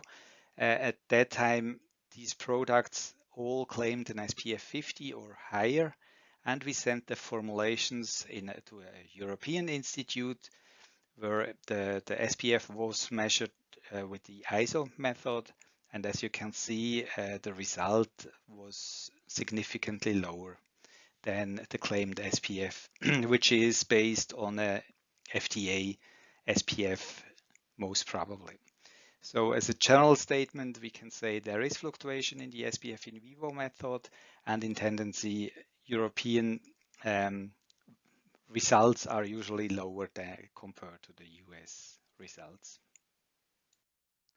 When it comes to the UVA protection, the requirements were set later. So in Europe, we have since 2007, we have a requirement that the UVA PF has to be 1/3 of the SPF. So for an SPF 30, you have to have a UVA PF of 10. There are different methods that can be used. So on one hand, also the ISO in vitro method, and we have also the ISO in vivo method. In Europe, Australia, the in vitro method is used, while in Asia, the focus is more on the in vivo SPF, on the in vivo UVA PF method. The requirements are quite well harmonized, so even the labeling is different. The ratio SPF UVA PF is more or less the same throughout the world. Some of the markets like Latin America, they adapted the European requirements. In the US, once the tentative final monograph is in place, it will also be in a similar ratio than what we have in Europe. Currently, the requirements are weak in the US. It's just a critical wavelength of 370 nanometer that is required. But in future, there will be more harmonization, also on the UVA PF side. There are constraints on some of the UV filters, and the constraints are also different in different markets. Here, first situation in Europe. So here you can see E11 measurements. E11 means extinction of a 1% solution or dispersion through a path length of 1 centimeter. This is a measurement where you can compare the strength of the UV filter on the same base. So as higher the absorbance curves here, as better the performance of the different UV filters. You have here the UVB filters, here the UVA filters, and of course there are also broad spectrum filters available which absorb in the UVB as well as in the UVA area. In Europe, the European Chemical Agency has a so-called CORAP list where also UV filters are listed. The CORAP list is a list of substances which need more data. So where the European Chemical Agency sees a lack of data, and the filters which are marked in red are listed on this list, and some new data has to be generated in order to convince the authorities that the products are safe to be used. Even when all the UV filters which are listed on the CORAP list would disappear from the market, which is not really likely. So, but even in case the worst case situation would apply, we would still have enough different UV filters in the market in order to get high performance sunscreens with a high performance in SPF as well as in the UV APF. We can see here from the market reaction, this is data from Mintel. This graph contains products, new launched products, which are free from octocrylene and free from ethylhexyl methoxycinnamate, two UV filters which are under the radar screen of the authorities and which will be evaluated in regard of the environmental safety. And you can see that in 21, already more than 50% of the new launch products were formulated free of those two UV filters. Most of them, or many of them, have also some dedicated environmental claims. This is the orange line. So let's say around 70% of the new launched products which are free from OMC or ethylhexyl methoxycinnamate and free of octocrylene have a claim which inform the customer or the consumer that this product is formulated environmentally friendlier. Now to the situation in the US. Here are the also E11 measurements of the US FDA approved filters. You can see the number of UV filters approved there is significantly less. Since the 90s of last century, no new UV filter has been approved by FDA. So there is already a limited choice to make high efficient sunscreens in the US. FDA required now for all the organic filters, which are in red here on this slide, that some new data has to be generated. They asked for MUST studies, which are called maximal use trial studies, in order to check the potential penetration through the skin. So this new requirement from FDA does also apply for the old filters, for the filters which are already positive listed at FDA. The requirement is already used for topically applied pharmaceuticals, and in the US, sunscreens are registered as pharmaceuticals, OTC drugs. It is triggered by the lifelong and frequent use of sunscreen. And finally, the MUST studies look for UV filter concentration in the blood plasma after repeated dose. It includes all skin types, and it includes also different formats of formulations that have to be tested. It will be conducted under maximum use conditions, and this means maximum use conditions is 2 milligram per square centimeter application, 75% of the body area, 4 times application in a day during a period of 4 days. And then the level of the UV filter in the blood plasma is measured. FDA was performing a small scale study.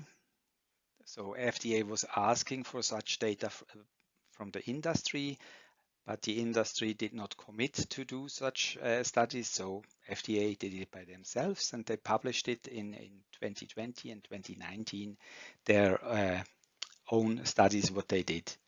What they found is, will be discussed in the next slide. So they are requesting additional studies, safety tox assessment studies, in case they find more than 0.5 nanogram UV filter per milliliter blood plasma in their tests in these must studies.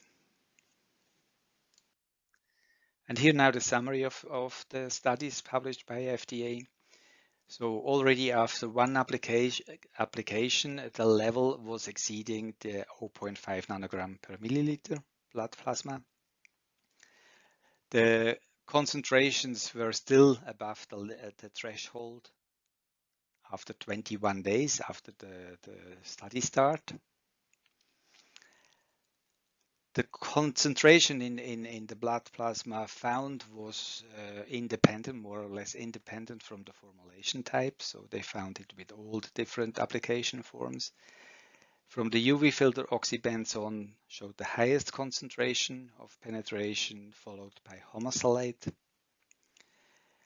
They have proven a good reproducibility of the study, and due to the data, the FDA requests additional toxicological studies.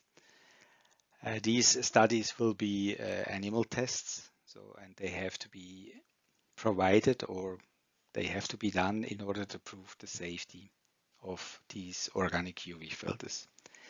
FDA clearly also commented that the presence of UV filter in the blood plasma does not mean that the filters are toxic. For this, you have to do a risk assessment, and for this risk assessment, FDA is now asking for additional studies, as mentioned before. So when a customer would like to work with UV filters which are Grade 1, so generally recognized as safe and efficient, in the US, then the only options which are remaining in the US market are the work with titanium dioxide and zinc oxide. You can see here in black the absorbance of a typical zinc oxide and a typical titanium dioxide. So the choice is extremely limited, and it will be very difficult to achieve a high performance with just those two ingredients. What is the reaction of the industry, knowing that it is difficult to achieve high performance just with titanium dioxide and zinc oxide? It's also it has also sensorial disadvantages when a high load of inorganic particles is used in the formulations. So a potential solution could be the use of boosters to increase the performance of titanium dioxide and zinc oxide and achieve an acceptable sensory.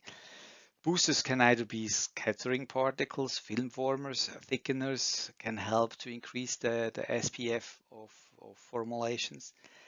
But there are also some non-registered UV filters or stabilizers which are used in the US. Examples of such ingredients are shown in this slide. So you can see here the octocrylene, so the chemical structure of octocrylene. This filter is under concern, so the FDA is asking for additional data. On the other hand, we have ethylhexyl methoxycrylene. It has a very, very similar structure. It is not registered as a UV filter, and therefore there is also no focus to ask for more data.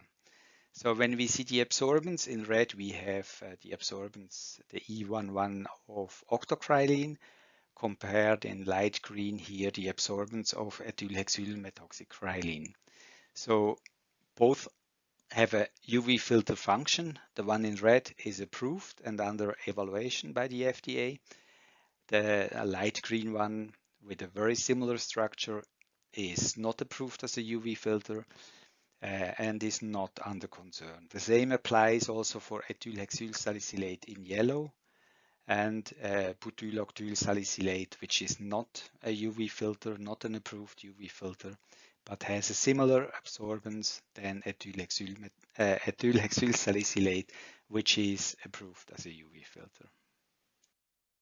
When we look now for market products from this season, We can see very often it's claimed as mineral only or mineral sunscreens with very high SPF claimed SPFs. You can see here the active ingredients. Some of the players, they need 24% zinc oxide to achieve an SPF 50. We have others, they only need 12% for the same performance, or then combinations of zinc oxide and titanium dioxide of quite low concentrations are used to achieve an SPF 50. We can also see in red that all the formulations shown here, it's not all the formulations on the market, but quite often it's the case that these non-registered UV filters, what we have seen in the slide before, are used in quite significant concentrations. So it's now a question whether this was really the intention of FDA when they were asking for additional data to prove the safety of the organic UV filters. In Europe, actually, this is much less seen that such boosters or UV absorbing molecules are used, which are not registered. And the reason might most probably be that cosmetic directive is quite clear. So it is stated that UV filters other than those listed in Annex 6 and UV filters which are listed there but not used in accordance with the conditions laid down in the annex are not allowed. So this might be the reason why in Europe these molecules are not used to increase the performance, beside of the fact that in Europe the choice of UV filters is of course much wider. We have much more UV filters to be used. Now the problem found by FDA was the penetration, which was proven by these MUST studies. Now the question is, what is influencing a skin penetration? There are different factors, a large number of different factors, but the most important factors are marked in orange. So it's the lipophilicity of a test substance, the molecular weight of the test substance, the charge of the test substance, and finally the concentration used. So according to the publication here, best possible practice for low skin penetration are the molecular size. So use molecular size with more than 500 Dalton. Then it's very difficult to penetrate such molecules through the skin. The log POW below 1 or above 4, so very polar or very unpolar molecules do not really easily penetrate. A low number of functional groups or no functional groups in the molecules, so there is no interaction with the skin. And substances with a melting point above 50 degrees Celsius also tend to have a low penetration or no penetration. So actually, we do not know how the newer molecules, the larger molecules here would behave under MUST conditions because this data is not available. But what we can say from the data available from the European registration dossier is that a dermal penetration is less likely for the new UV filters with a larger molecular weight than for the older filters which have been tested by FDA. Now a short comparison of inorganic and organic UV filters. It is very often stated that inorganic UV filters act via scattering reflection. So they reflect the light, they do not absorb the light. This is also can also be found on labels of such sunscreens. In fact, it is not true. So also inorganic filters mainly work via absorption. There is no difference between inorganic particles and organic particles when it comes to the how they work, how they absorb the light. So it's mainly absorption. 85% is absorption. Only around 15% is reflection. So the main function of inorganic and organic particles is identical is absorption. This is also shown or summarized nicely in this publication. When it comes to performance, there is a difference. So here again, E11 measurements and the comparison of the organic particles in orange to the inorganic particles in gray. So on the left side, titanium dioxide, on the right side, zinc oxide, two different versions. You can see that the organic molecules are significantly higher in performance. They have been designed for high absorbance, and they work, let's say, 2 to 3 times more efficient than inorganic particles. Means also the amount needed for the same SPF can be reduced by 2 to 3 times. What is identical for inorganic and organic particles on the other side is the correlation between performance and particle size. As smaller the particle size, as higher the performance of a particle, as larger the particle size, as lower the performance. This is independent whether it is zinc oxide, titanium dioxide, or whether it is organic particles. However, in difference to the inorganic UV filters, the organic UV filters offer more flexibility. So even when we take worst case assumptions into account, what I mentioned before, in case all UV filters which are listed on the CORAP list would disappear, which is not likely, there would still be flexibility, enough flexibility to achieve a high performance in regard of SPF and UV APF while using organic particles, because you still have the option to have UV filters in the water phase, UV filters in the oil phase. You still can work with particles and with soluble UV filters. While in case you only work with the inorganic UV filters, you are much more limited. Now I would like to focus on the environmental aspects, which are recently under discussion.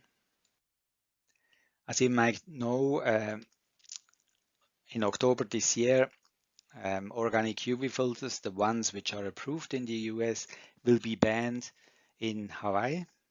So it will only be possible to have sunscreens in Hawaii which are based on titanium dioxide and zinc oxide only. This will be adopted by Palau, or is already adopted by Palau, and maybe also by other regions in the US. In Europe, we currently have 11 UV filters on the CORAP list with open requests which have to be answered and which are undergoing further evaluation. When it comes to the environmental effect of a chemical substance, independent whether it's a UV filter or another chemical substance, it is important that the holistic approach has to be taken into account. This means not only parameter has to be taken into account. So it's not only the aquatic toxicity which is important, it's also biodegradation or persistence of a molecule which is of importance. When a molecule is persistent, it will end up finally in the sediment or in the soil. So also terrestrial toxicity and sediment toxicity is of importance. Bioaccumulation, of course, when a molecule is bioaccumulative, it is harmful for the environment, as well as when it is an endocrine disruptor, or even when it is suspicious to be an endocrine disruptor. Due to all these discussions about the environmental safety of UV filters and sunscreens, we developed a tool which is called EcoSampass, which exactly takes all the different parameters into account. So the data, each chemical which is exported to Europe or which is in the market in Europe needs a so-called REACH dossier. So all these data has to be submitted to the authorities and is also publicly available. So the data, which is public available, has been taken as database for our EcoSampass tool. The EcoSampass takes into account the SPF and UV APF value. This is important as the most important factor of a sun care formulation is still to protect people from excessive UV exposure. Then the UV filter type used in the formulation with all this data behind, and the quantity of UV filter used. When you can make a SPF 50 formulation with less UV filter, it's always beneficial for the environment. Here you can see the classification that was used to classify the UV filters in the different categories. So for all these parameters, data is available when a product is in the market. So for each UV filter was ranked or classified according to this individual ecotox profile. We gave the same level of concern to each of the parameters. So we did not say biodegradation is more important than aquatic toxicity. All of these parameters had the same classification. In case there was no data or there is no data available, this might be because the evaluation dossier that is needed depends on the tonnage band you sell in Europe. As bigger the product is, as more comprehensive the ecotoxicological dossier has to be. In case no data was available for one of the parameters, we took worst case assumptions into the calculation. The calculation behind the EcoSampass is transparent. It is published. It's also patented. So there is a detailed publication available how we do this calculation. Here are some examples of SPF 50 formulation, different filter combinations. The first example is based on octocrylene. Octocrylene has an aquatic toxicity, a significant aquatic toxicity, and is therefore not possible to calculate environmentally friendly formulation with octocrylene. Depending on the UV filter combination, you can achieve this EcoSampass requirement. When the formulation meets an EcoSampass of 200 or more, then it complies with the rule of EcoSampass. You can see all these formulations achieved an SPF of 50 or more. And you can also see that this is achieved with completely different amounts of UV filters. While this formulation needs a 27% UV filter for an SPF 50. Here we can achieve the same performance only with 13.5% because we use filters which are much more efficient. The EcoSampass is also part of the BASF Sunscreen Simulator. The BASF Sunscreen Simulator is a tool which is available and freely accessible on the internet to calculate the SPF and UV APF, expected SPF, expected UV APF of a UV filter combination, and EcoSampass is a part of this calculation tool. So I'm already with the summary of my slides. As we have seen, the requirements for SPF and UV APF claims on the labels are quite well harmonized, at least after the US FDA tentative final monograph from 2019 is finally implemented. So much more harmonized than as it was 10 or 20 years ago. UV filters need in most regions of in most markets, they need a registration or they are listed on a positive list.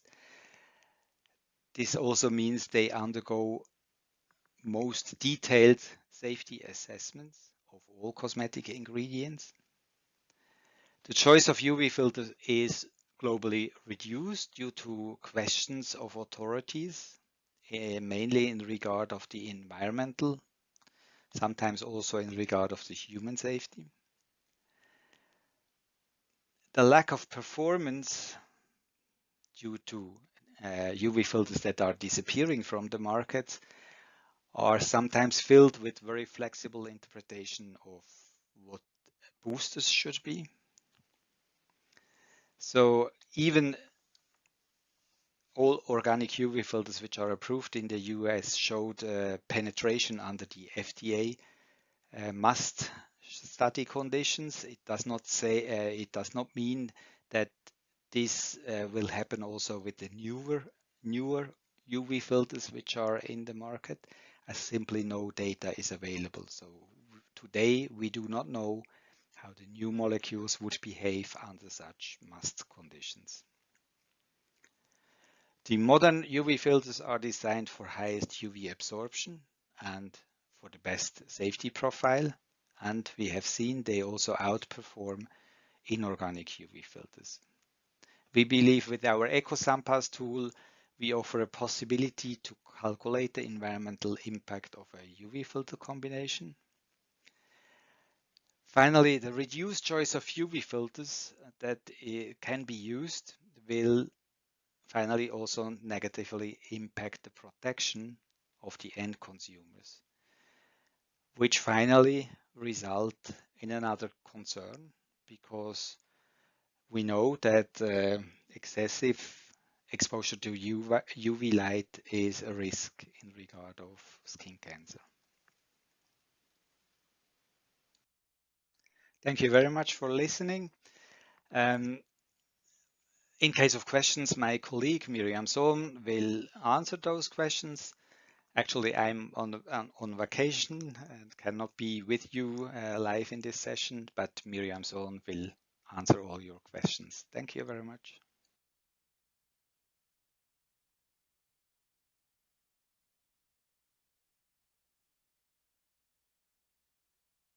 Well, thank you to BASF for that presentation. And I am just getting Miriam now onto the Zoom call to answer your questions. We had quite a few questions. So just bear with me as I get Miriam into the call. And if you have questions, then be sure to put that in the Sunscreen channel, the Sunscreen Summit text channel. Miriam, thank you so much for joining us for the Sunscreen Summit. And also Miriam is going to be on the final panel later today. Can you hear me, Miriam? Yes, I can hear you. Okay, awesome. Thank you so much for joining us again. And thank you to Marcel. Okay, so I'm just going to get started with the questions. We've got limited time here. So from Ancient Fig Tree, the question is... Oops. Before I do that, Yes, I realize I'm not actually streaming on Discord. So here is the stream for you guys on Discord as well.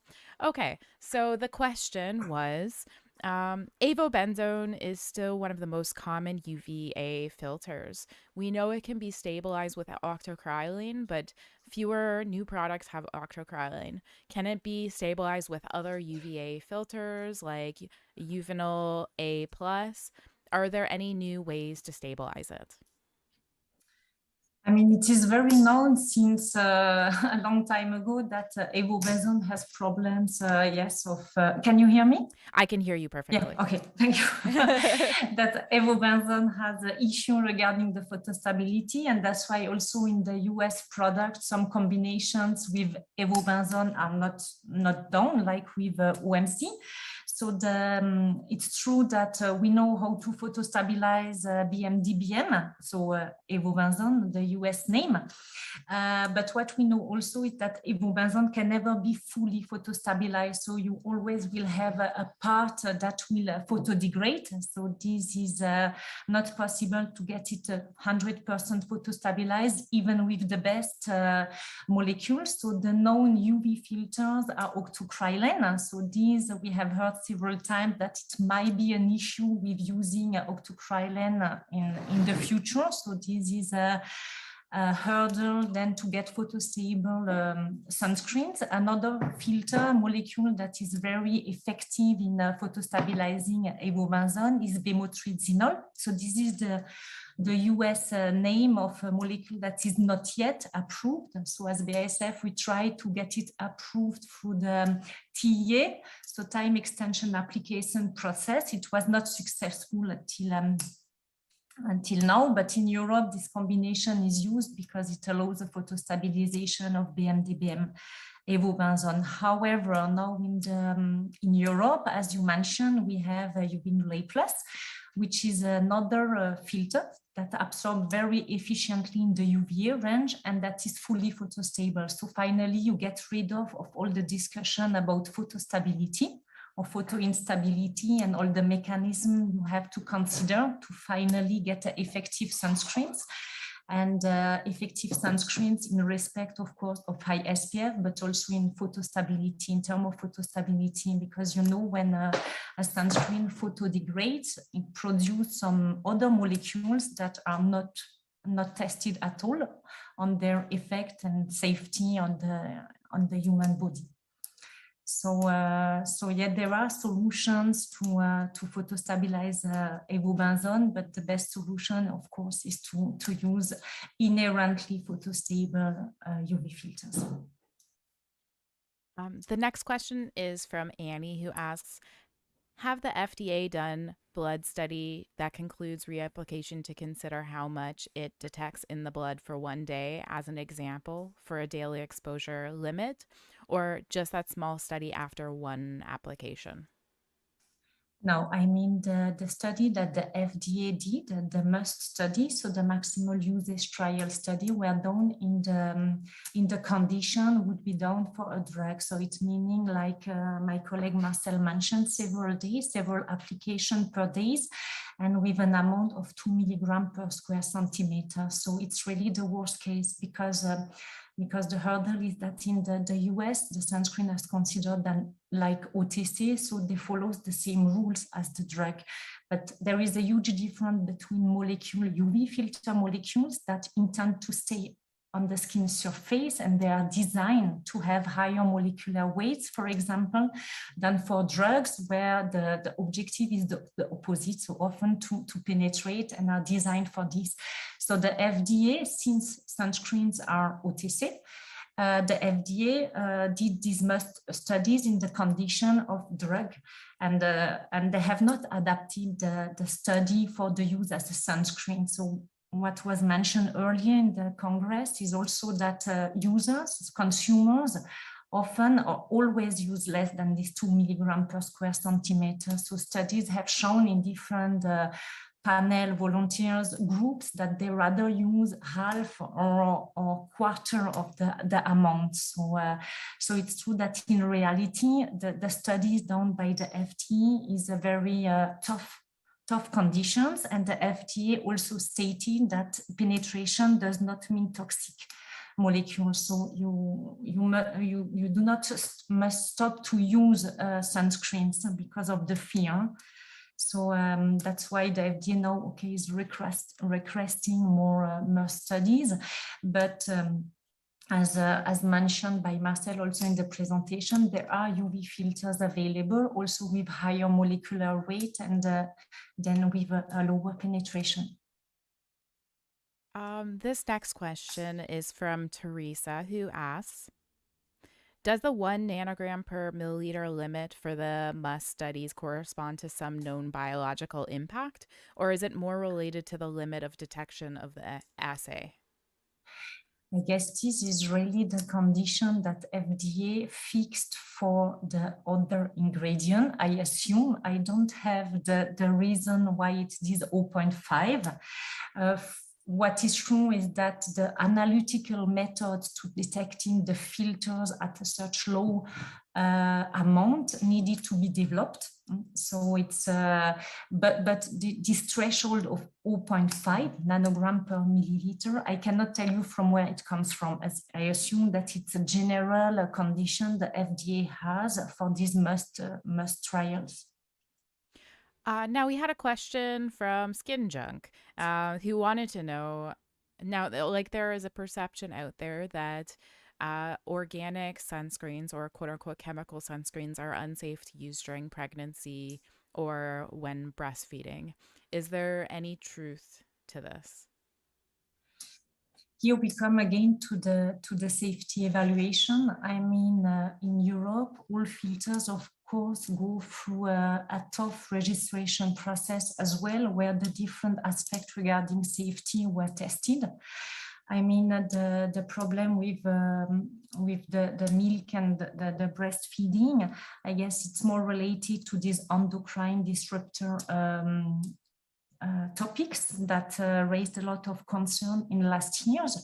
And that's why also in Europe, there are some additional data that are requested for certain number of filters. So at both level, at the ECHA level, it's the European Chemical Agency, and also at the SCCS level, which is the regulation for the health of human health.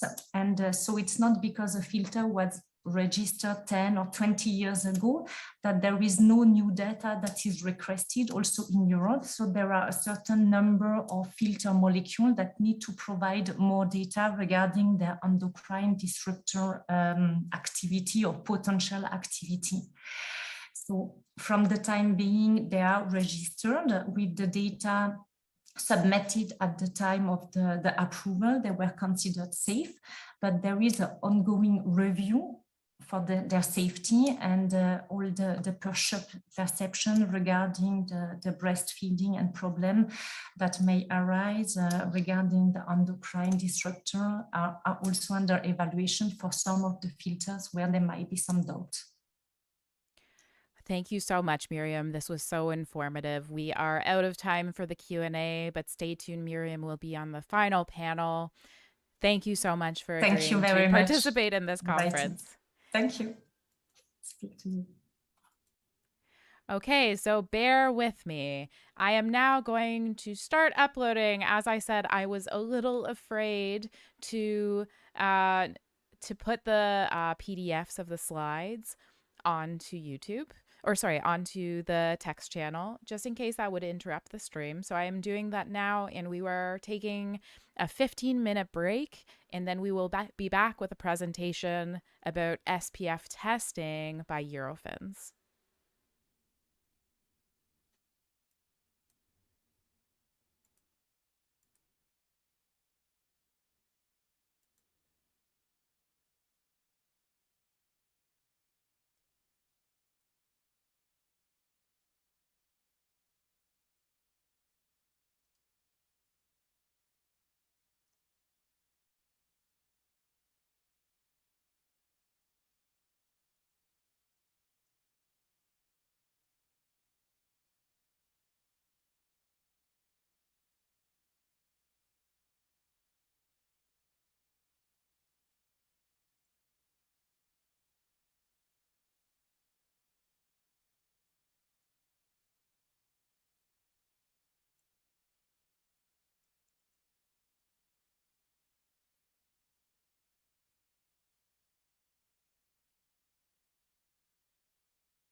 Hello, everyone. Thank you for joining us today. Nikki and I are very happy to be joining the IBA today for this E-Summit webinar.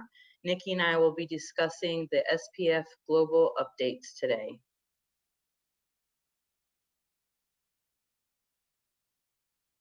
I am Nikki Kaufman. I am currently the lab manager at the Eurofins CRL Cosmetics Inc. North Carolina site, where I oversee the clinical testing of both R&D sunscreen protection products and clinical cosmetic toiletry products. I have 13 years experience in the SPF industry, which began when I was an SPF in vitro intern. I then worked my way up into photobiology management, where I took over the role as the site technical leadership. I have worked to refine and streamline our SPF testing process, developed an in vitro HEV testing method, and navigated the recent regulation updates, along with aiding in the adoption and harmonization efforts between all Eurofins SPF sites for the ISO 2019 24444 monograph. And I am Chelsea Mejia. I am currently the photobiology manager here at Eurofins CRL in North Carolina. I oversee the daily clinical testing operations of R&D sun protecting products. I have 5 years of experience in the SPF industry. I began as an SPF in vivo research technician. I have worked very hard to build a strong lab and sponsor relationship, and I also aided Nikki with the implementation of the ISO 2019 and ISO 16217 regulation changes to the testing site. Nikki, Mike Antonovich, who is our VP of Operations and Technology, and myself, we all collectively sit on the 5 subcommittees of the PCPC Sunscreen Task Force, and we are up to date and aligned on the latest monograph and method changes. The first thing we're going to talk about today is the FDA monograph. So first, we're going to go over what the current FDA regulations are. And currently, we are still using the FDA Final Rule 2011. FDA Final Rule 2011, there's 2 forms of testing that we do here in North Carolina. We have in vivo testing that is on humans, and then we also have in vitro testing, which is on substrate test plates. So first, we're going to go a little deeper into in vivo testing. So for FDA, they offer static, water resistance, and then a static and water resistance combo.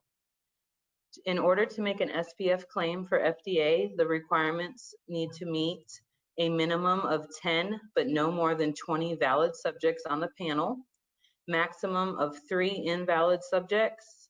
The standard sunscreen label SPF is within the allowable range, and you need to remember that label claim SPF. FDA testing is used for samples intended to be marketed in the US and Canada.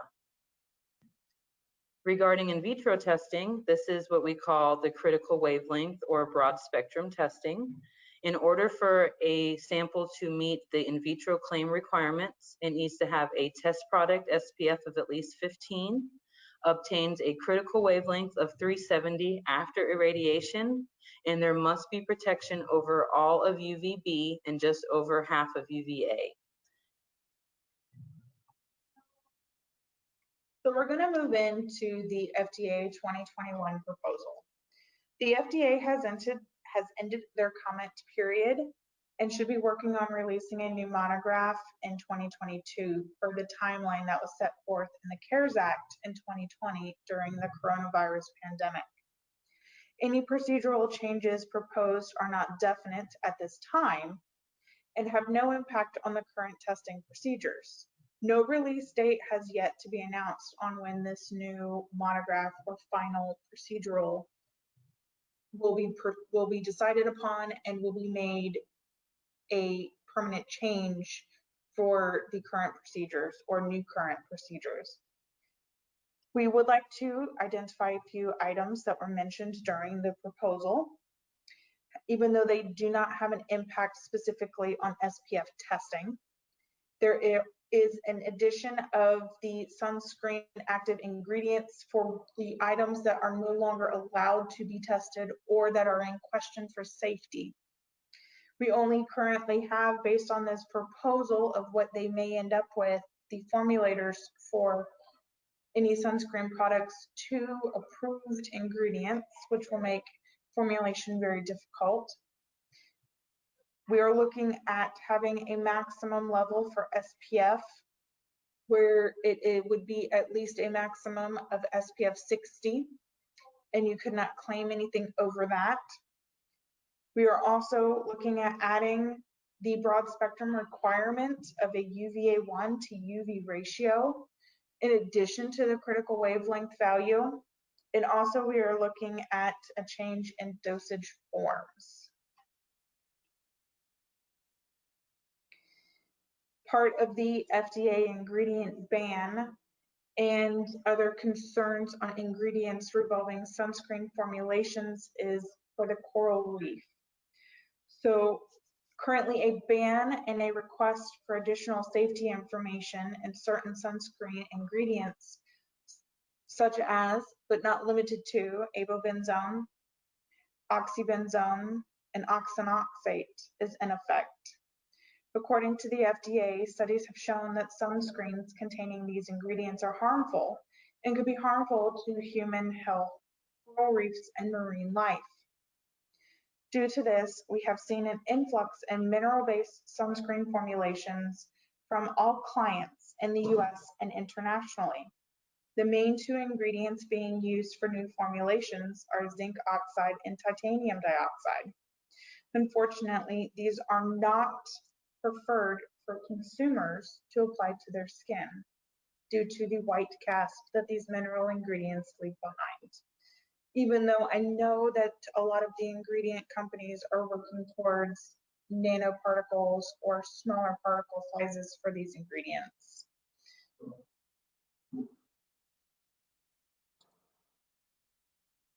So now we're going to touch base on the ISO monograph.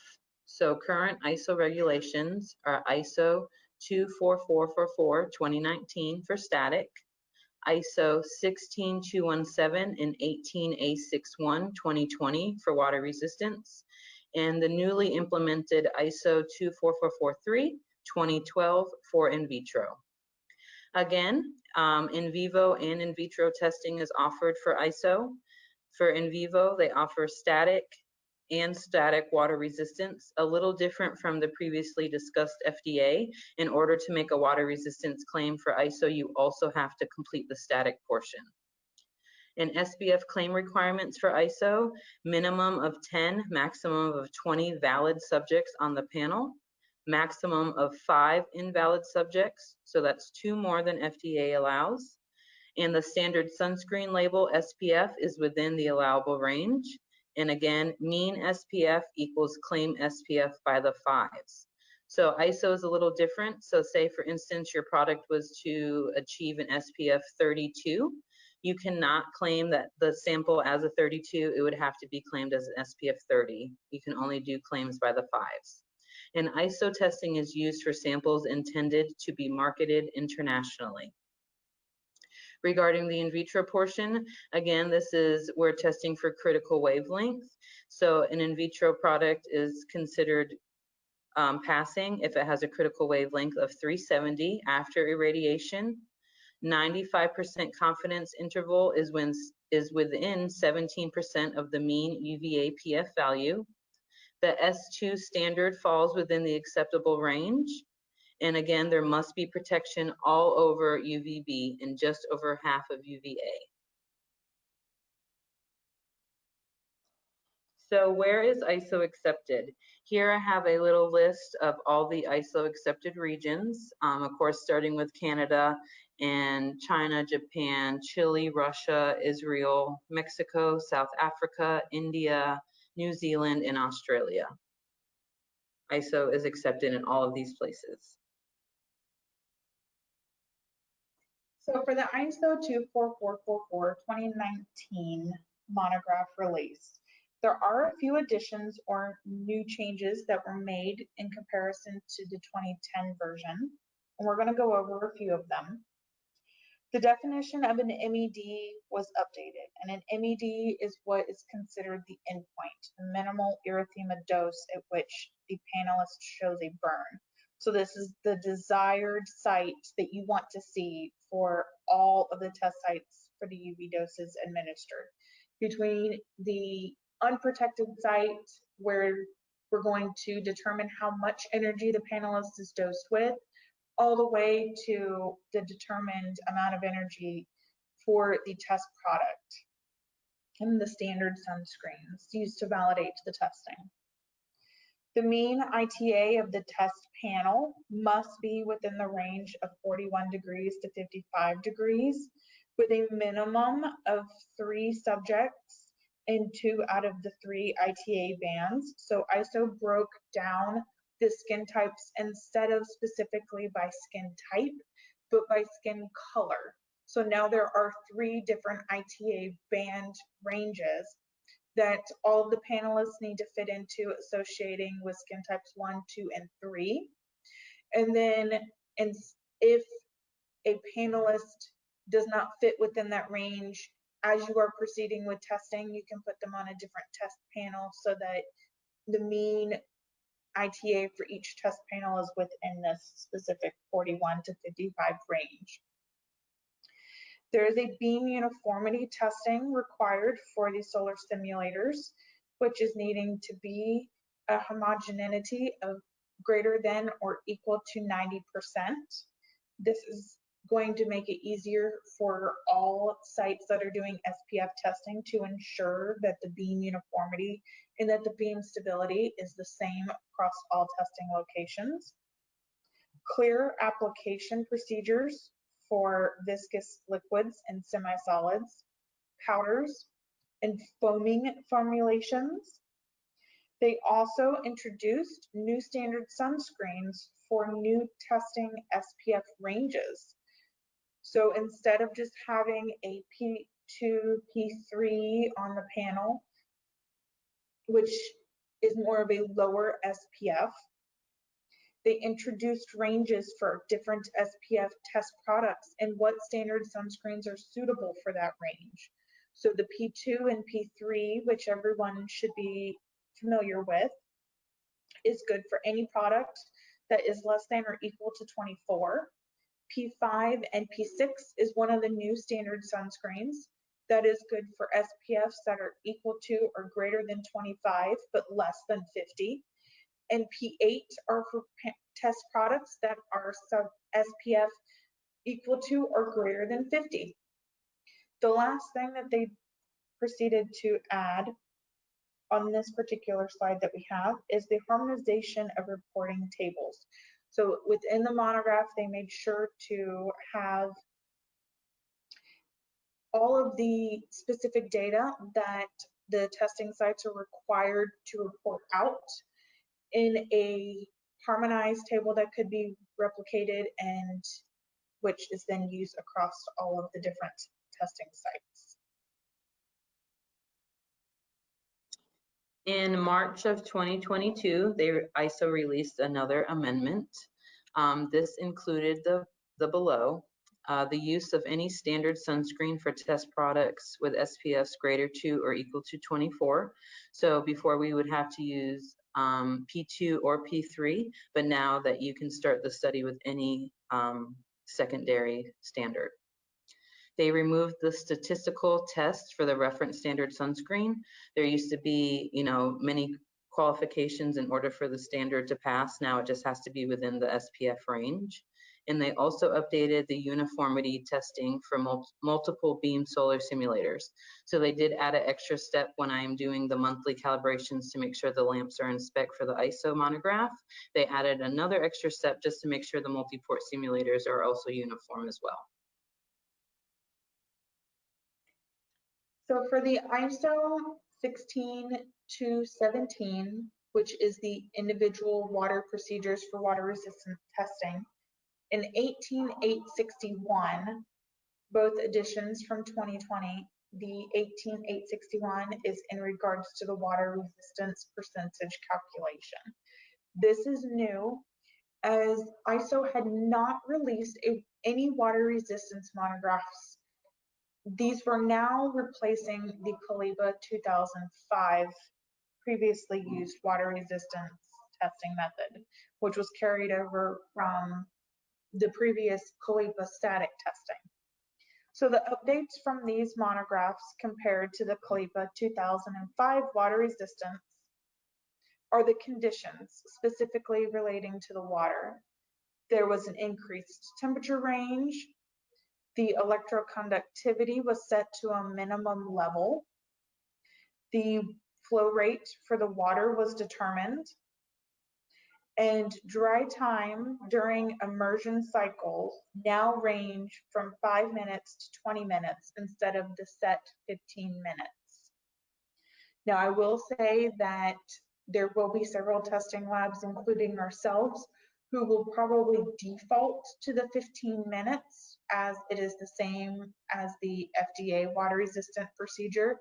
And in order to keep timing for panelists consistent, if they're seeing multiple subjects in a tub room situation, if there's several to be monitored, then it may be easier to keep everyone on the same schedule.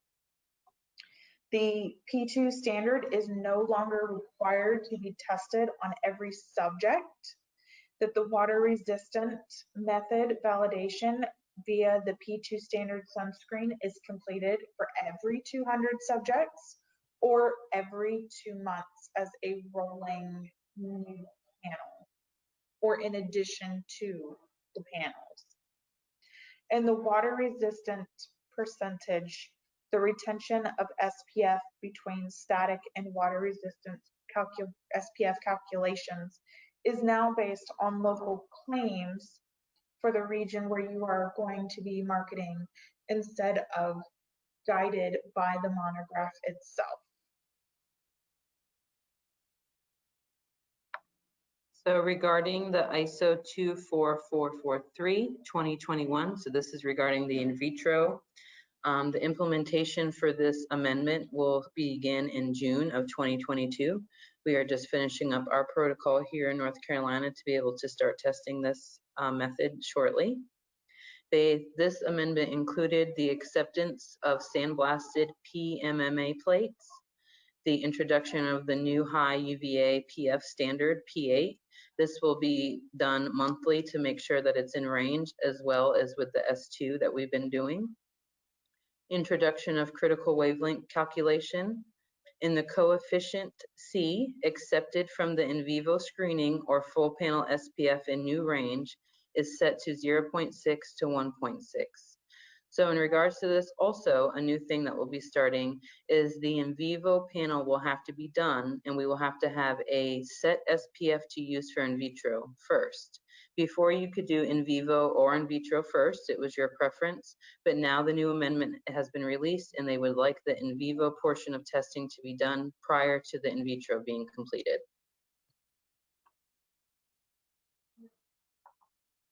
Here are some sun care innovation challenges.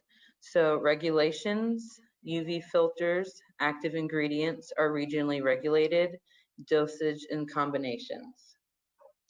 Number 2, formulation, SPF performance, stability, and application, the feel on the skin and spreadability. Now, Nikki and I are not formulators and we do not claim to be in any way. But what we can do is give information to our clients based on the texture of the sample, how it spreads, is it loose, is it watery, how does it feel? We can give advice on those kind of things. We do also always blacklight all of our applications after they are applied, just to make sure that everything is uniform, there's no streaking, and we are able to give advice on that as well. But anything regarding formulations or ingredients, unfortunately, Nikki and I are not that helpful in that area. All right, thank you for your time. The contact information for both Nikki and I is right here. Please feel free to reach out to us for any questions regarding any SPF questions you may have from this webinar. And we are welcome and open for your questions.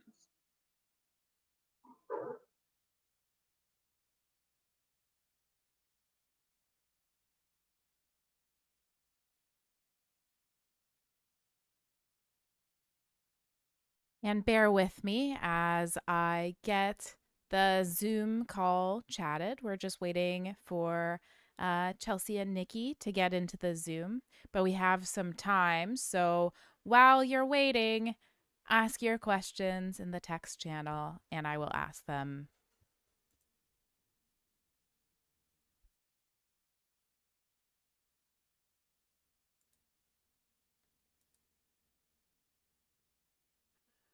Here we go.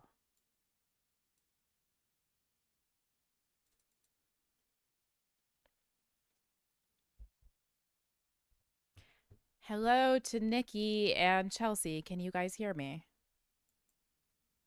Oops. I've accidentally...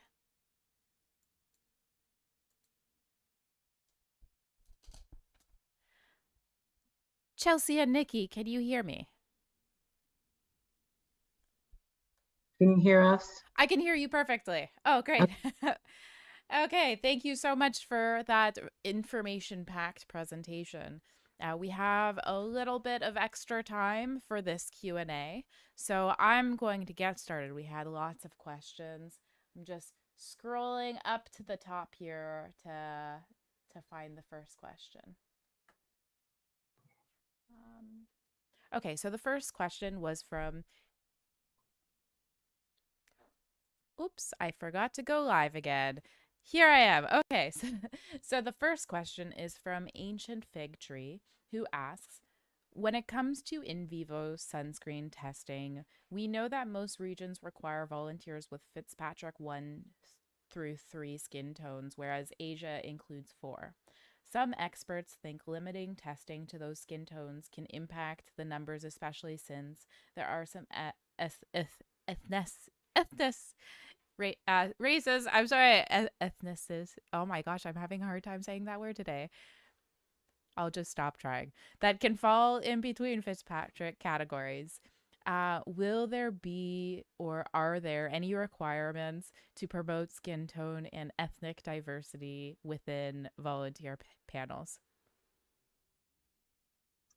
So this is Nikki. I would like to start by saying that this has definitely been part of the ISO updates for the new monograph that they put out in 2019. By eliminating these skin types per se, they've gone to ITA bands, which are different brackets of ITA groupings. And this has definitely helped to eliminate that specific question about the different Fitzpatricks and potentially limiting some of the panelists that would still be allowed to participate in testing. I know that several testing labs, knowing that ISO is an ITA dependent testing method now instead of Fitzpatrick, that they have gone to basing Fitzpatrick on ITA for FDA as well. We are one of those labs in particular who we have a table that's included in our standard operating procedures and in our protocols that are given out to our sponsors to review that associate these specific ITA bands with the Fitzpatrick skin types. So one of the things that we have learned over many years of experience is a lot of panelists don't know how to gauge their own skin type. So we've had a lot of panelists say that they burn very easily, but once we've got them into testing, they really don't. So that can skew the amount of energy that's given to them.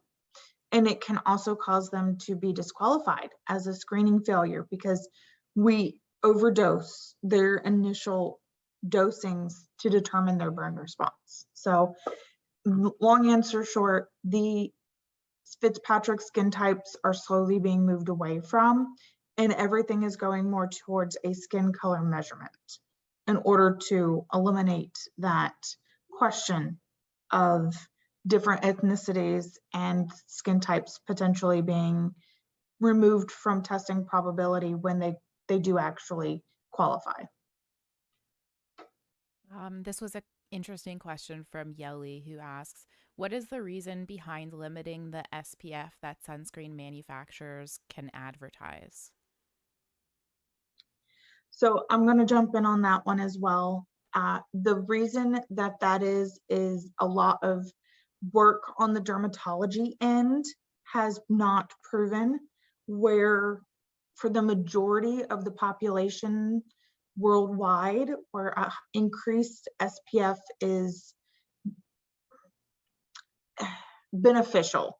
There for several, I would say probably about the population that claims that they have sensitive skin and that they burn really easy. Those are mainly the population that benefits from these really high SPFs, where the majority of the population worldwide that doesn't have that burn sensitivity, they're okay with a max cap at say 60 or a little bit higher than that, which is why most regions are going towards an SPF 50 plus in order for labeling, and the max cap that you can potentially claim underneath that is an SPF 60.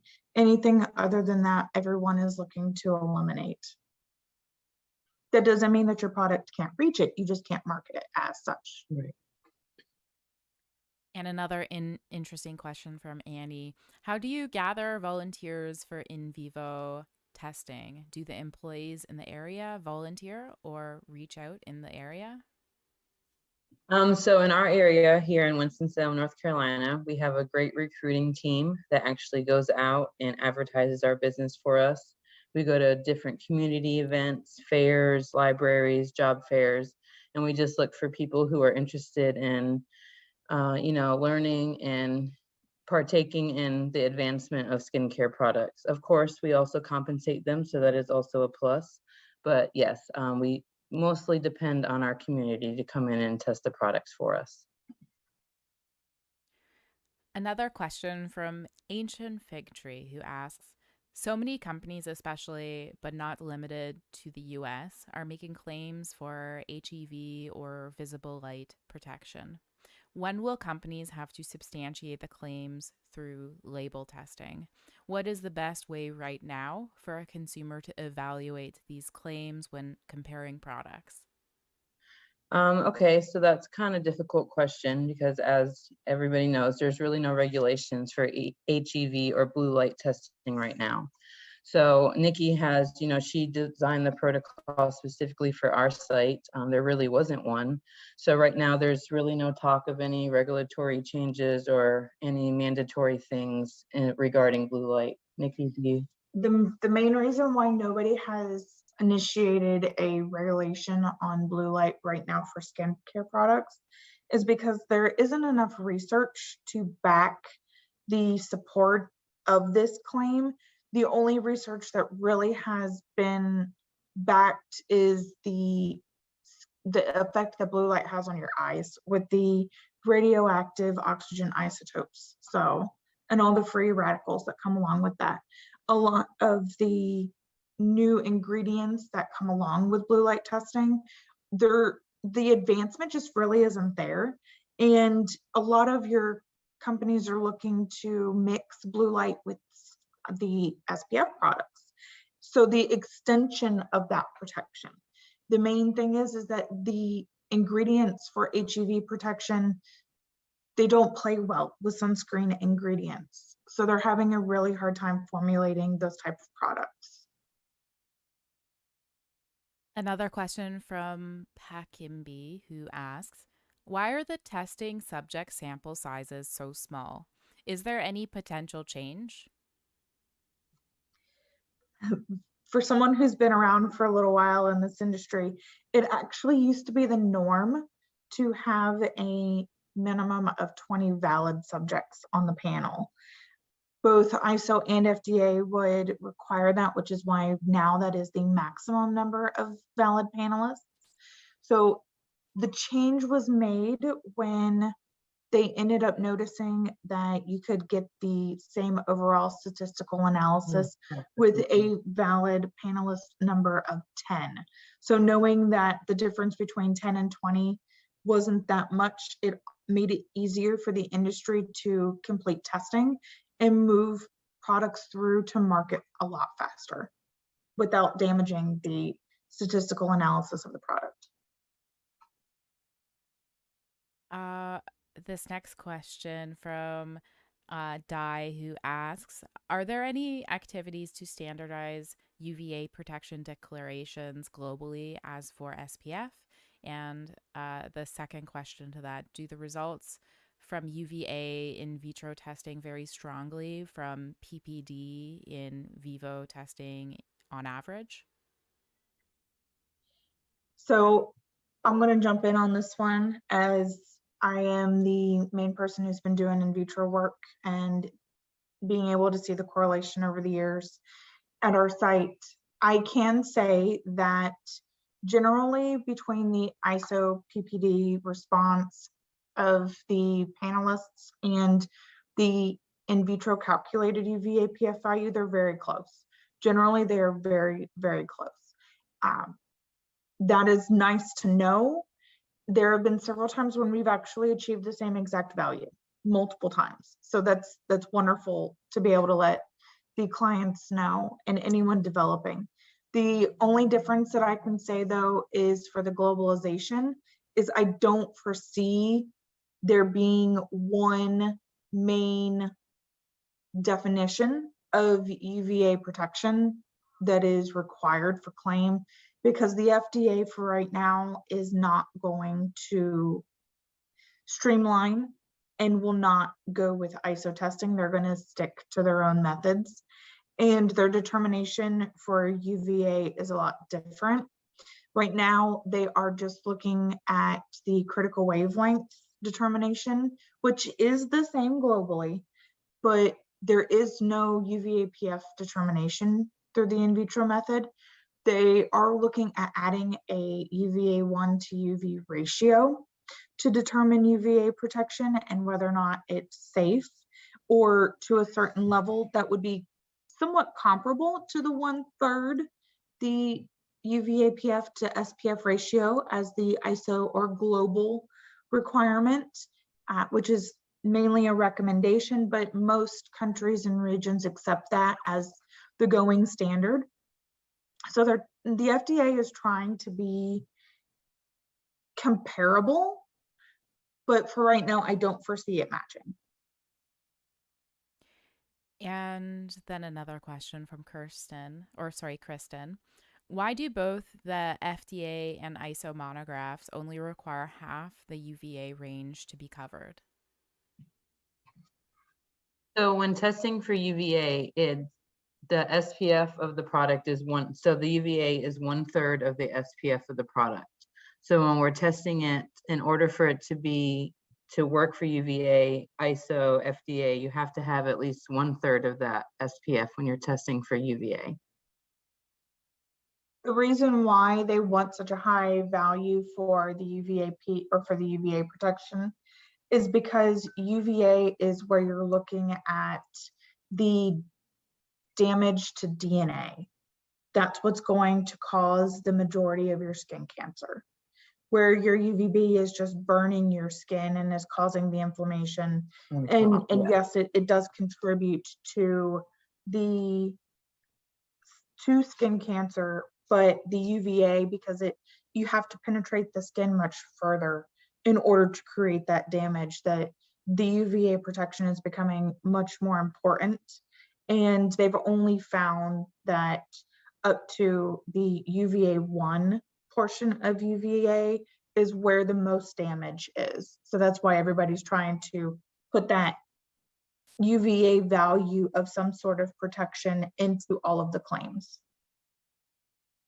This next question is from Testaholic, who asks, if some standards like the Boots stars for UVA protection are testing using 1.3 milligrams per centimeter square, do you see it becoming possible to test SPF using the same amount, or an amount that better reflects real use cases? I would say I'd like to see this happen. I think that the FDA for the in vitro work is on the right track. because they only require the 0.75 application amount, but I don't foresee this change coming because as a industry, the guidelines are trying to promote the correct usage of the products, not real life application. And that's just gonna, the industry is just gonna have to educate all of these users to be able to properly apply the products, properly use the products, do, for instance, here in the US, I don't know how many of you are globally, they used to do these commercials called The More You Know, and it was a little educational commercial segment during a primetime hour. So I think that we're going to have more of those The More You Know styled educational commercials in order for consumers to know how much product they're actually supposed to be using. Right, because of course, when doing in vivo testing on subjects, the application rate is all dependent on the test site. So of course, we're not testing, the entirety of their back. So we just have to use the correct application rate for the application site. Now, a whole bunch of people wanted to know this answer or the answer to the question, a little bit on the side, but do you guys have any favorite sunscreens, like individually? I will hold from answering this question only because I don't want to show bias to any of my favorite brands. And if any of the participants have LinkedIn, I will say, check out some of your brands that are on there. There's a lot of good presentations that have just been recently made about new products that are going out in new lines. And there's a lot of good formulations coming or that have just hit the market that we've heard a lot of good things about. So whether we tested them or it's somebody that we know, they've got a good sound group going. So just check out LinkedIn. There's a lot of good presentations on there. And then another question from Anne, who asks, are you getting a lot of powder testing? Not a lot, but it's been pretty consistent. We have a lot of cosmetic products that are pressed, powdered, foundations, concealers, those kind of things, but there has not been an uptick. No, just the same. I think that a lot of consumers or consumer brands are almost afraid to send in powder products because they know that based on the way that it's tested no differently than a lotion sunscreen, and the amount that's required to apply the product for the actual testing to be performed versus how much product is actually going to be used by a consumer in a powder product, they don't match. So, and a lot of clients do question if we even have the capabilities to test the powder, and we absolutely do. We can just break it down and weigh it as we normally would. But perhaps not relevant to how the end user would be using the product. Correct. And in the FDA, there is a specific way in order to register this product, a powder product, because powders technically are not covered by the monograph. ISO, it is. And that's all the time we have for this Q&A. This worked out really well to have a little bit of extra time because there were still a few questions that we couldn't get to answer, but we answered a lot, and this was so informative. Thank you guys so much for agreeing to be a part of our conference. And also, just so everyone knows, Eurofins is an SPF 15 sponsor for the Sunscreen Summit. So thank you so much for supporting the initiative as well. Thank you all. Okay, now bear with me as I get the next presentation started, which is by Crota, and this is going to be on inorganic filters. So I saw that there were a few questions on inorganic filters in the comments during the BASF presentation. So now would be a good time to bring those questions to Kuroda.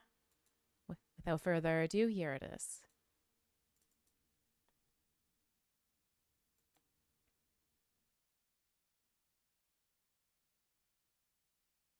Let me start with a big thank you to EcoWell and LabMuffin for giving us this opportunity to speak at this E-Summit.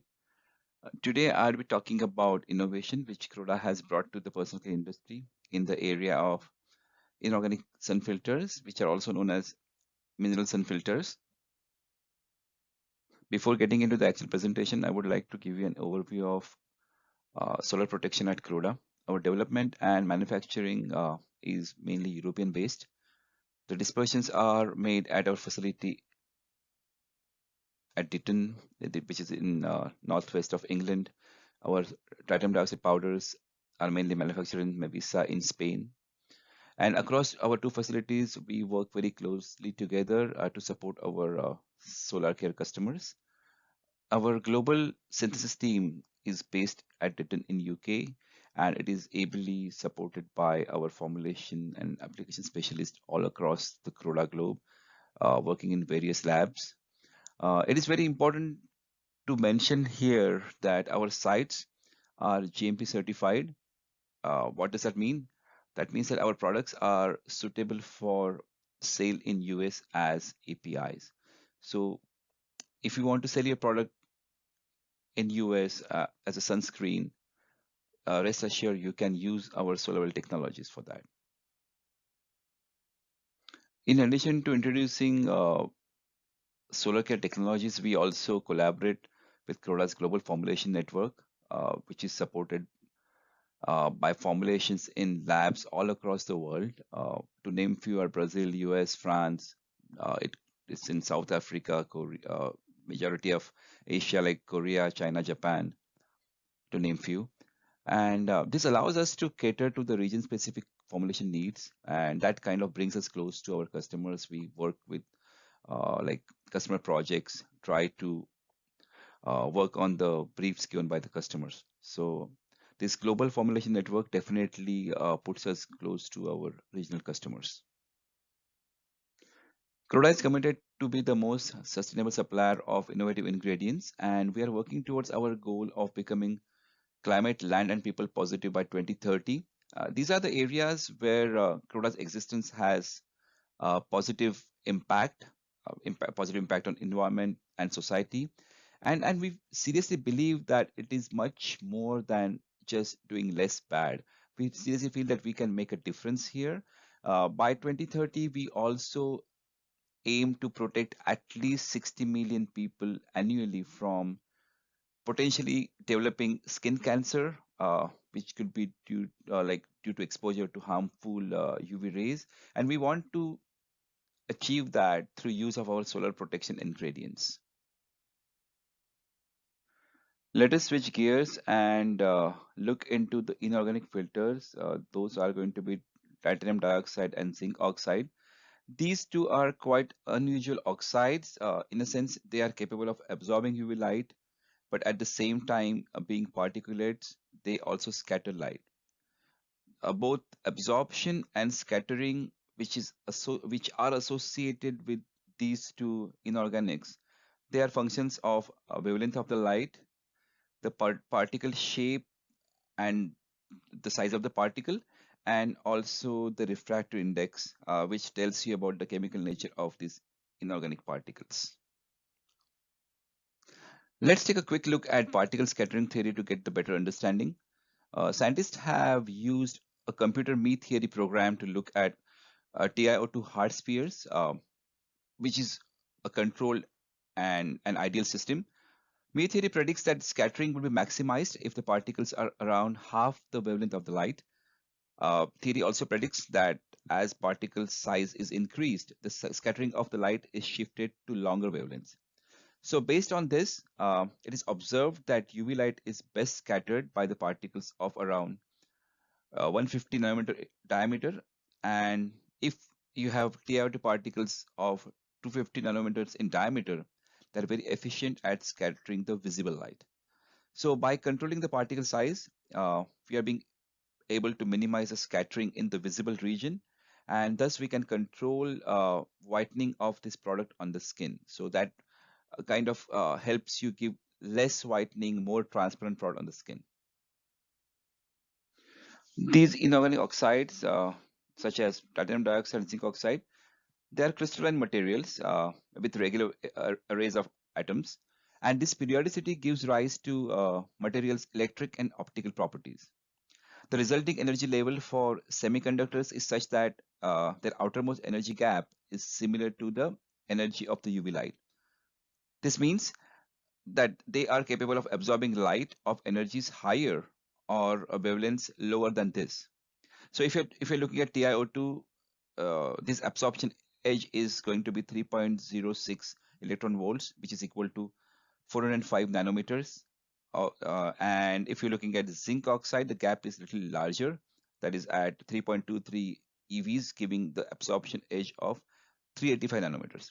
So both TiO2 and zinc oxide efficiently absorb in UV region. So when you combine the scattering and the absorption profiles, that will allow us to generate an attenuation plot for these metal oxides. The overall predictions of attenuation are shown here, demonstrating the benefit in transparency of going to the smaller particle sizes and showing the balance of protection offered in UVA and UV regions for different particle sizes. So if you have smaller particle size, you will have UVB protection, but there won't be any UVA protection. There won't be any attenuation in visible light, so there will be less whitening. This is true for an ideal system of hard spheres, but we can use this knowledge to create a range of particle-sized powders with different size distributions. CRODA offers a range of particles with modified properties. Our UV protection range is called Soluble line, and we have 4 key product families within that. They are Claris, Harmony, Spextra, and Micno. We also have particles with other protection-related properties. Optisol is for pollution protection and Infravel for air protection. But for today's presentation, we are going to focus on our Soluble product line. On this slide, we present CRODA's current titanium dioxide range, looking at the particle size by transmission electron microscopy and also with X-ray disc centrifuge technique. What we see here is Claris, yellow line, which is the smallest particle TiO2 we have, and it has very narrow particle size distribution. It is centered around 30 nanometers. It falls under our nano category. And if you look at the Spextra line, which is purple in color, which has large particle size TiO2 with broader distribution centered around 170 nanometers. So Spextra gives you broad spectrum coverage, but it also attenuates in visible light regions, so there is some whitening associated. Between Spextra and Claris, you would find Harmony, which is shown by green line. Harmony particle size is smaller than Spextra, but it is bigger than Claris. It is non-nano, but it is less whitening compared to Spextra, and still it is broad spectrum. Here we have the same range of titanium dioxide powders, but now we have displayed the attenuation profile covering the UV range and into visible range. It can be clearly seen that the larger particles have more UVA protection, but suffer from more visible scattering as predicted from Mies-scattering theory. Another point worth making here is that the Spextra particle TiO2 is showing less scattering than Mies theory would have predicted. So this kind of highlights that Mies-scattering is good basis for particle design, but the shape and morphology as well as the size can impact on final attenuation offered by the product. On these slides, we show how different particle sizes look on various skin types. We had looked at skin type 1, 3, and 5, and we used Soluble Claris, Harmony, and Spextra formulations to compare their whitening on the skin. As I had said earlier, Claris has the smallest particle size, whereas Spextra has the highest particle size. So depending on that, you can see there is difference in the whitening on the skin. To supplement that, we also looked at a TEM images for Claris and Spectra. Claris, again, on the right side, which has 30 nanometers particles distribution. Obviously, there are not too many bigger particles, larger particles to scatter visible light. So the skin looks kind of transparent on the skin. On the other hand, SolarWell Spectra particle size was around 180 nanometers. So there are few large particles to scatter visible light, and then that kind of results into some whitening on the skin. Titanium dioxide used in personal care is invariably coated material. Most of the products have multi-layer coating, which is applied in stages. The base layer is usually an inorganic oxide and is there to reduce the photoactivity of the titanium dioxide crystal. The outer layers are present to modify the sensory feeling or the properties of the powder. These properties could be better skin feel, water resistance, and more. The coatings also allow more ease of formulating the particles and readily compatible with the range of emulsifiers and emollients. The high coating integrity is required to minimize the photoactivity and also to maximize the organic compatibility.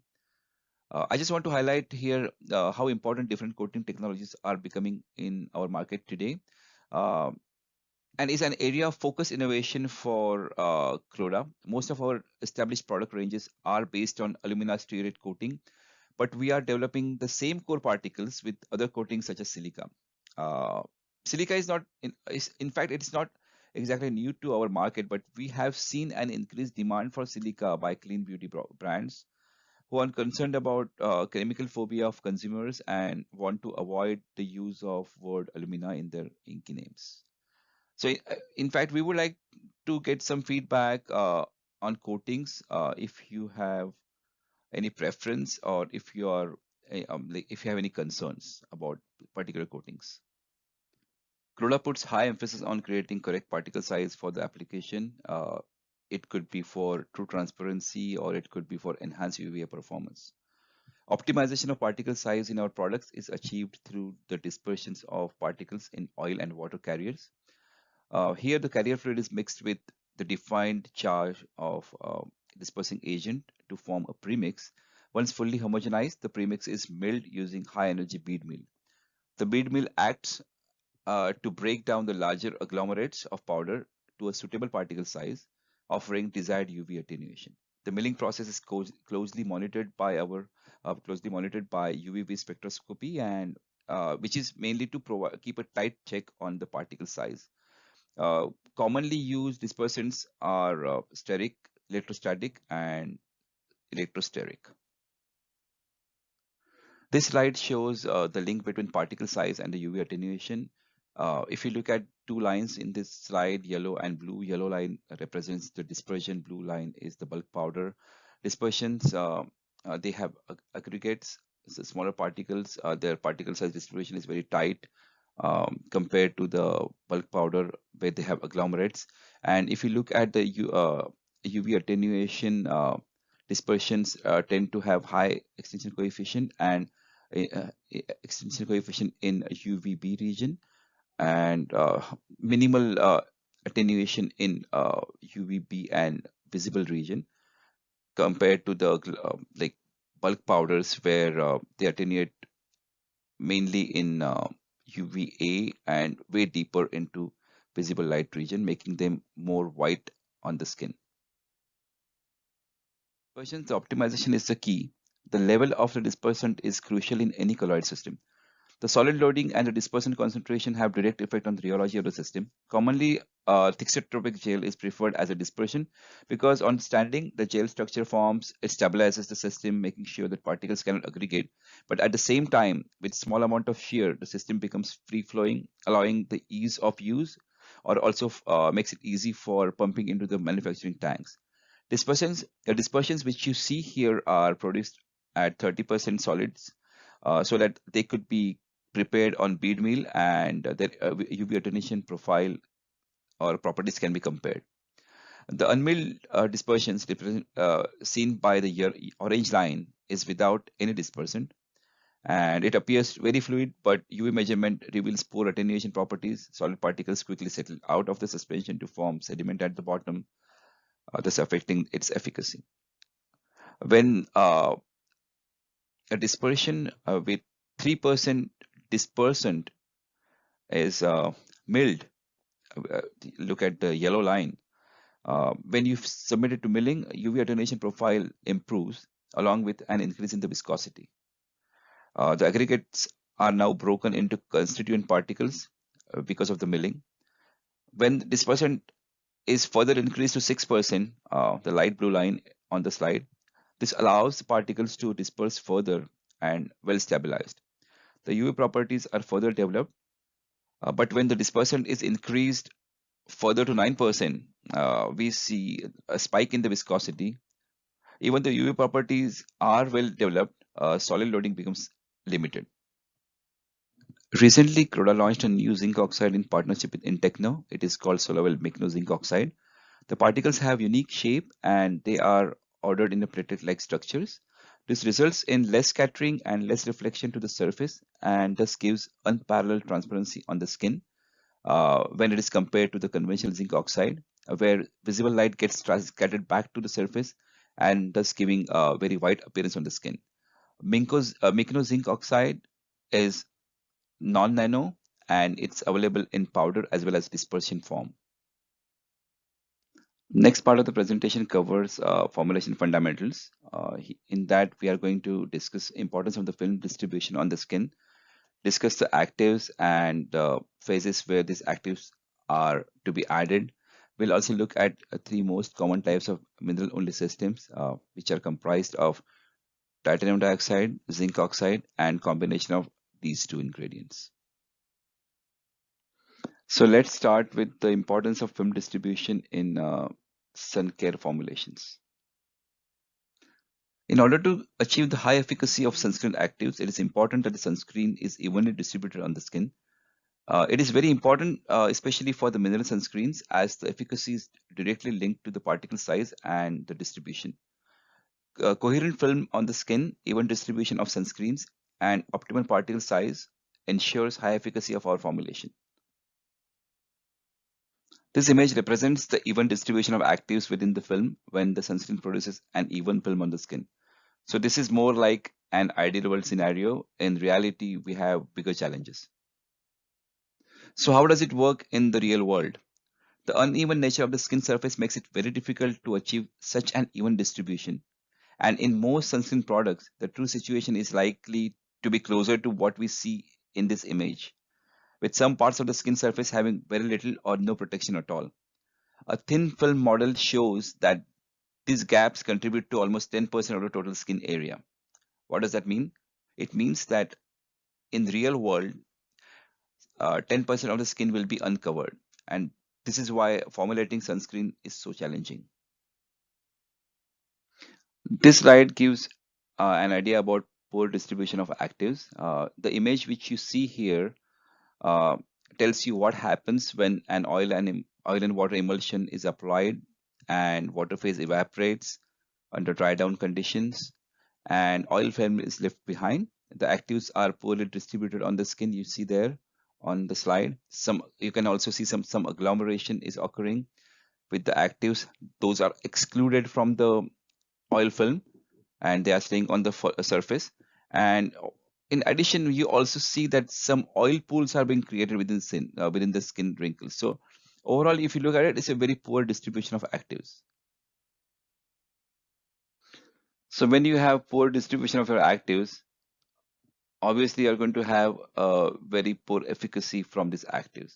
And why is that? Because oil film is not continuous. So it is leaving those holes, leaving some part of the skin without any protection.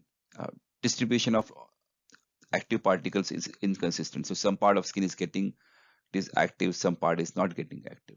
And there is a possibility that some of the actives are not even being included in the oil film.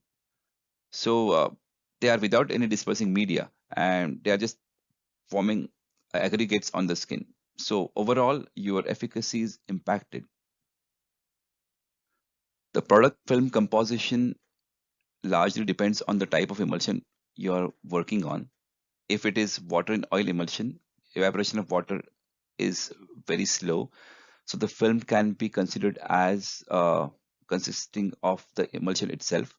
If you're working on oil in water emulsion, obviously more rapid evaporation of water, so film will consist of oils, emulsifiers, actives, and other non-volatile ingredients present in the oil phase. In either case, it is very important that the film should be continuous and even as possible. And to achieve even film, it depends highly on rheology of the product. So we are going to see that in our next slide. As the right film also depends on the product rheology, it is required that the sunscreen has a low viscosity under high shear conditions, mainly to give good initial coverage of the skin. Then it should have a short recovery time after spreading to maintain the even film on the skin and prevent the product from continuing to flow and pooling into the skin wrinkles. In oil in water emulsions, the composition of the emulsion and the rheology, they are constantly changing while the product is being applied. So oil droplets should ideally coalesce quickly to form the film. So that's the requirement. Let's move on to actives and find out where we should be adding these actives in our sun care formulations.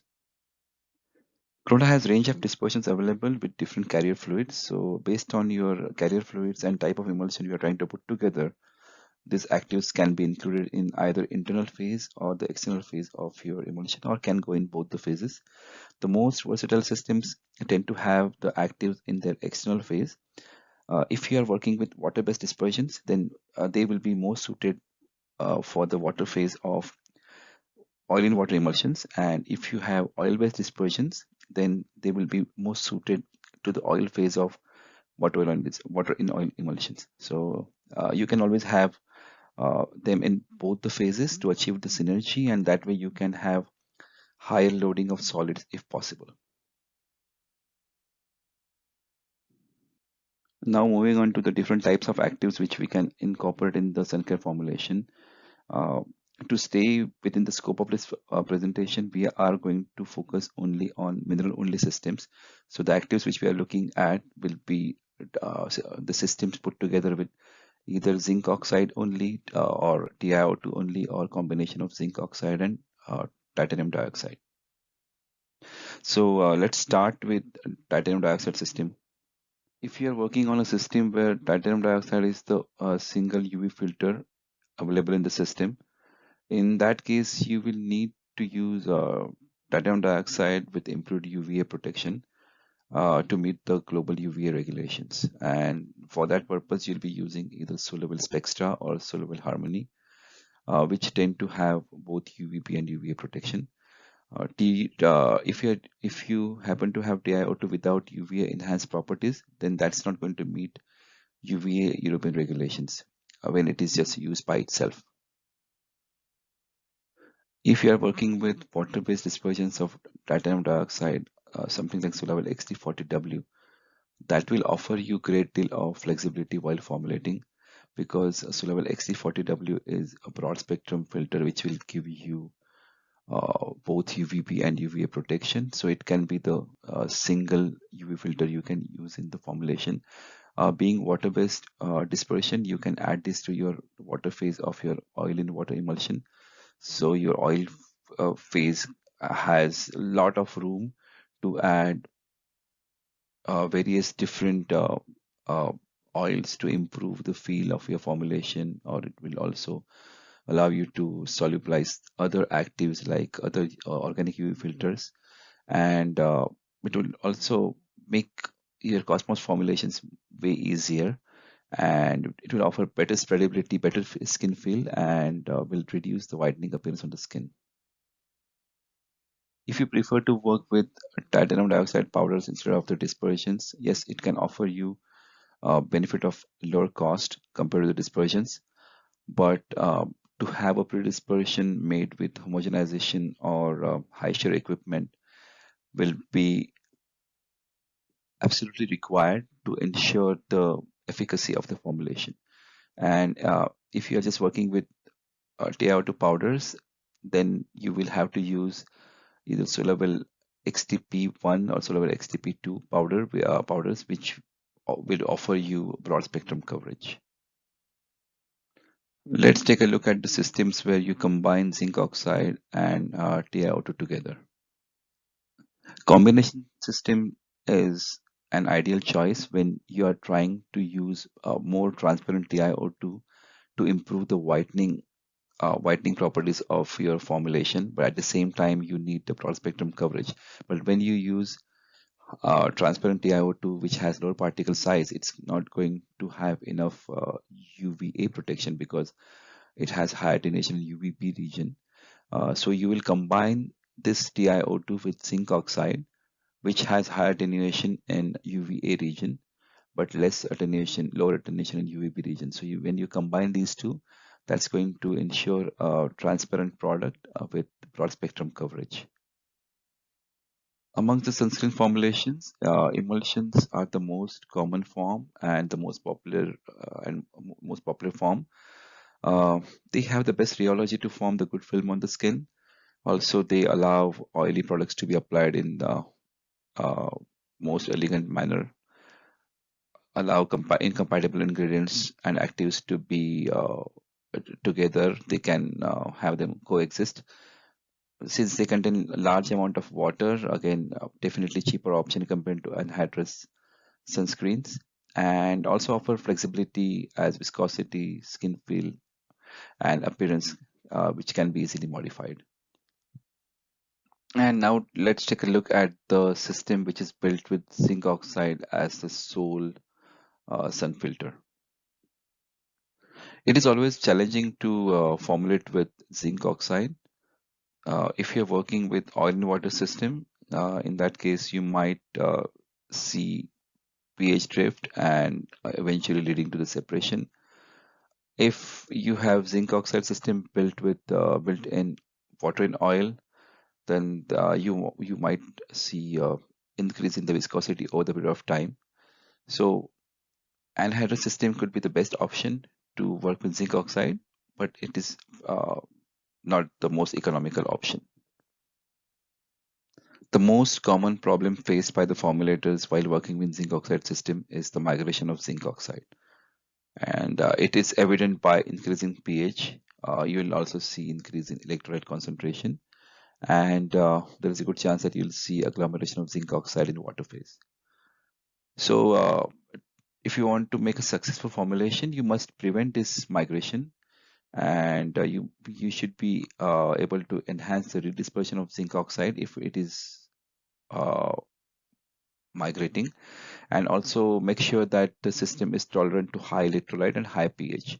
And the most important thing is to control the pH, between 6.5 and 7.5. These are a few tips to make successful zinc oxide formulations, such as adding xanthan gum to water phase to ensure the redispersion of zinc oxide. Similar can be achieved by adding EDTA to the water phase. One can add propylene glycol to oil phase to redisperse the zinc oxide.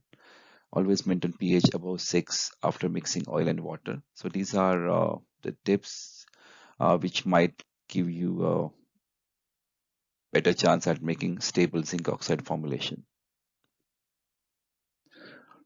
Anhydrous systems are going to be the easiest ones to work with zinc oxide dispersions. Since there is no water phase, there is no scope for zinc oxide migration. Just as you see it in oil and water system, there won't be any thickening which you see with water and oil systems. They can be low viscosity fluids or high viscosity sticks based on your requirements. And since they are all anhydrous, they will offer good water resistance. Only downside is they are not going to be very economical option. While formulating your sunscreens, it's very important to look at the stability of the formulation. It's also really important to look at the SPF and UVA performance, look at the product sensory and the microscopy. Microscopy is not very commonly used, but it is a very powerful tool to predict the stability of your formulation. So before wrapping up my presentation, I would like to summarize a few key points linked to the mineral-only sunscreen systems. Formulation of these systems guarantee simple and global filter systems, but again, they present certain formulation challenges.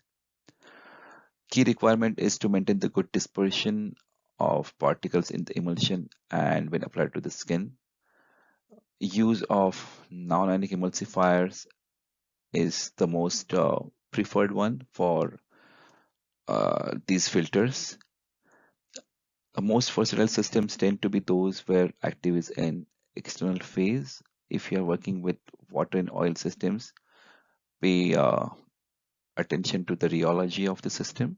And if you're working with zinc oxide in oil and water system, make sure that you are taking necessary steps to prevent the migration of zinc oxide to the water phase. And with this, I would like to conclude my presentation. I would like to thank you all for your attention. And again, big thank you for giving us an opportunity to present in this Sunscreen Summit. Thank you very much.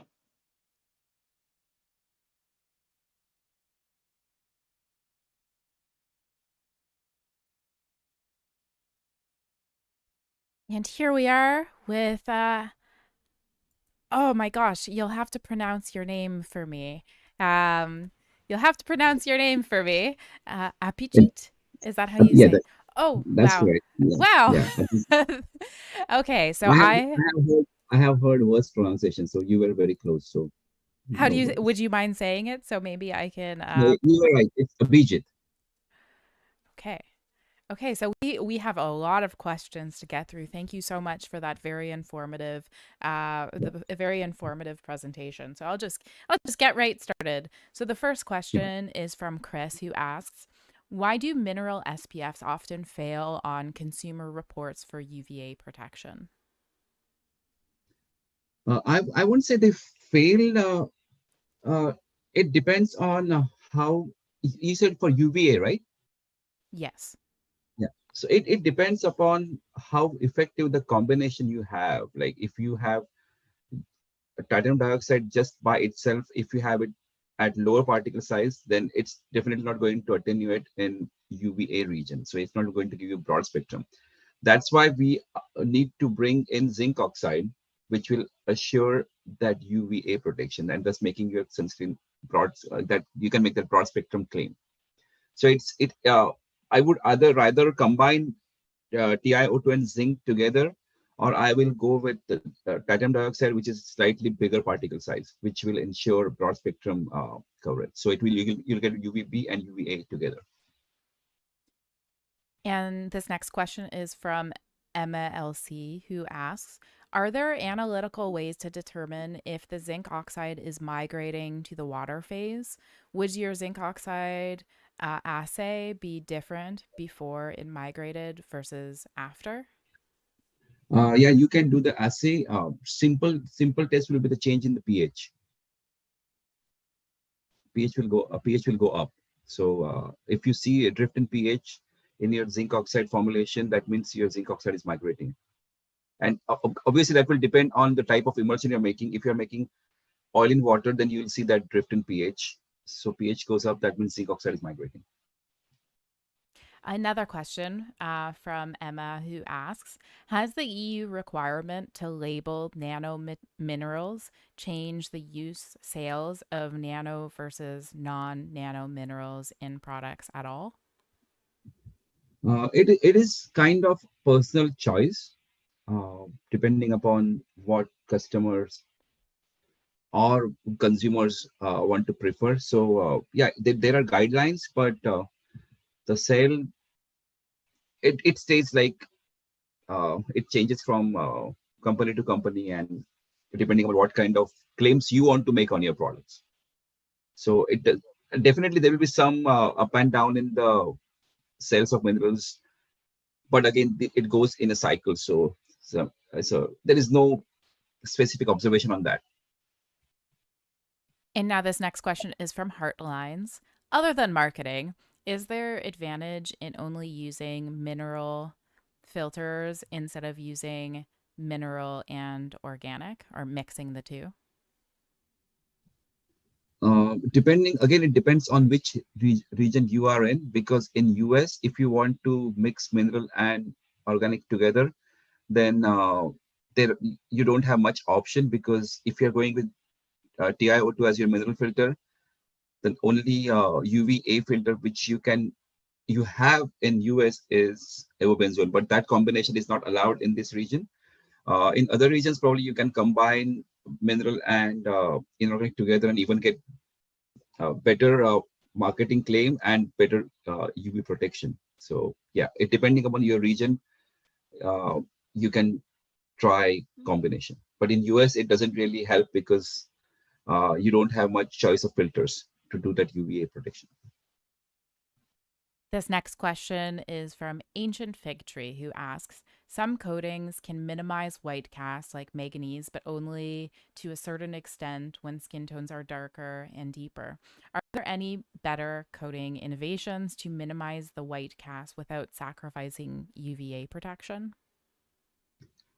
We didn't really have like we look at coatings, but we never really had any direct link between coating and the whitening. Coating is mainly applied on TiO2 just to reduce its photostability and make it more formulation friendly. You can see commonly used coatings at alumina stearate, or like you have silica. Sometimes we have some silicone based, silane based coatings, but they don't really have. We didn't really find any link between coating and the transparency. That solely depends on the particle size. The smaller the particle size, it will be transparent. And this next question is from, oh, let me find it again. Oh, here it is, from Swell. I'm sorry, I can't pronounce your username. But the question is, how does the UVA protection change with micronizing zinc? Okay, so it depends. Particle size plays big role. If you micronize it, probably also it will help you formulate better. So it will definitely help you in that way. It will help you with the formulation.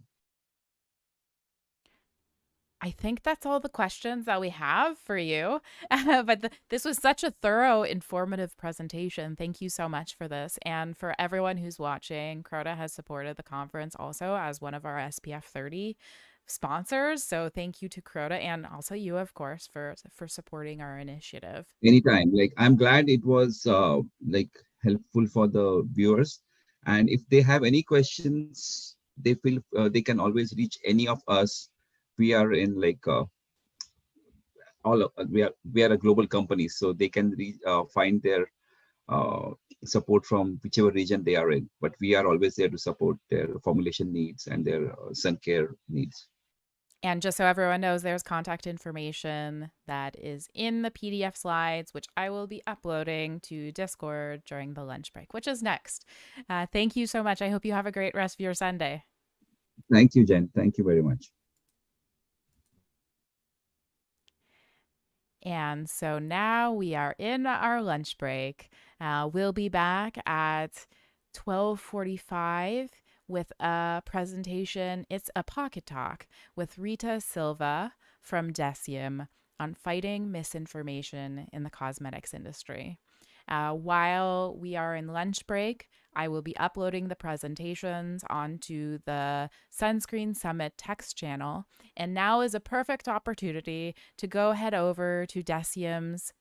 They have their own virtual booth in their text channel. And Rita Silva, who is in the presentation, is going to be manning it. So you can ask them questions before and definitely during the pocket talk. If you have any questions for what comes up, then please go connect with Decium in the text channel. Massive thank you to Decium for supporting this conference as SPF 50 sponsors.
mistrust that consumers had. Cosmetic Science at UAL. Thank you so much for agreeing to do this pocket talk for our sunscreen conference. And this pocket talk is going to be about the ordinaries or DECIEM in general's Everything is a Chemical or Everything is Chemicals campaign. And I'll just get started with my first question.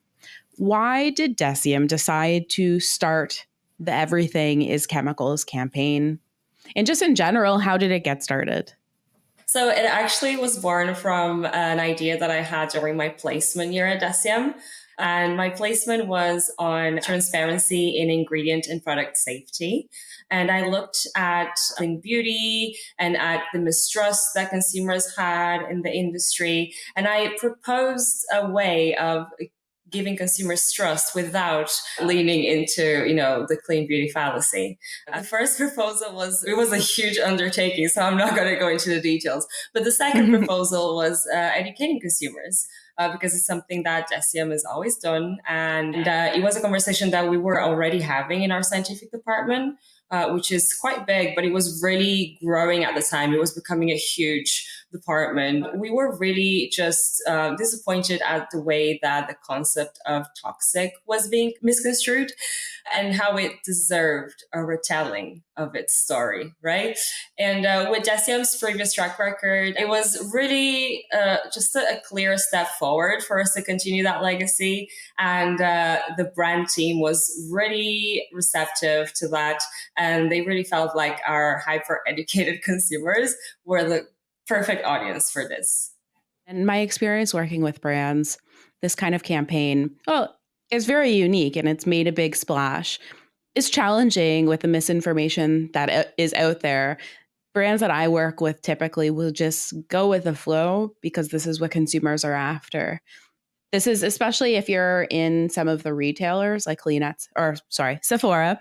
Sephora is looking for some of these keywords. Yes. So yeah, this has definitely made a splash. So I'm interested in your perspective here. Absolutely. What have you learned along the way of the Everything is Chemicals campaign?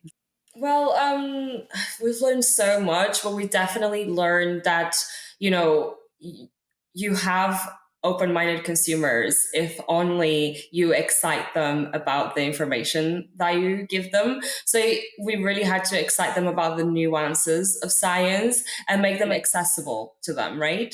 And it's quite interesting that you spoke about, the clean at Sephora, because at the time so this was like the proposal of the idea was just, it stayed in the project for a while. It didn't really go into, production of the campaign for a while, but it really started all to kind of like go, get underway and kind of like developing from an idea to an actual concept because of headlines talking about the Clean at Sephora campaign. And not because Sephora themselves were saying this, but because journalists that were perhaps less informed was saying that Sephora was moving towards a chemical-free future. I don't know if you remember this.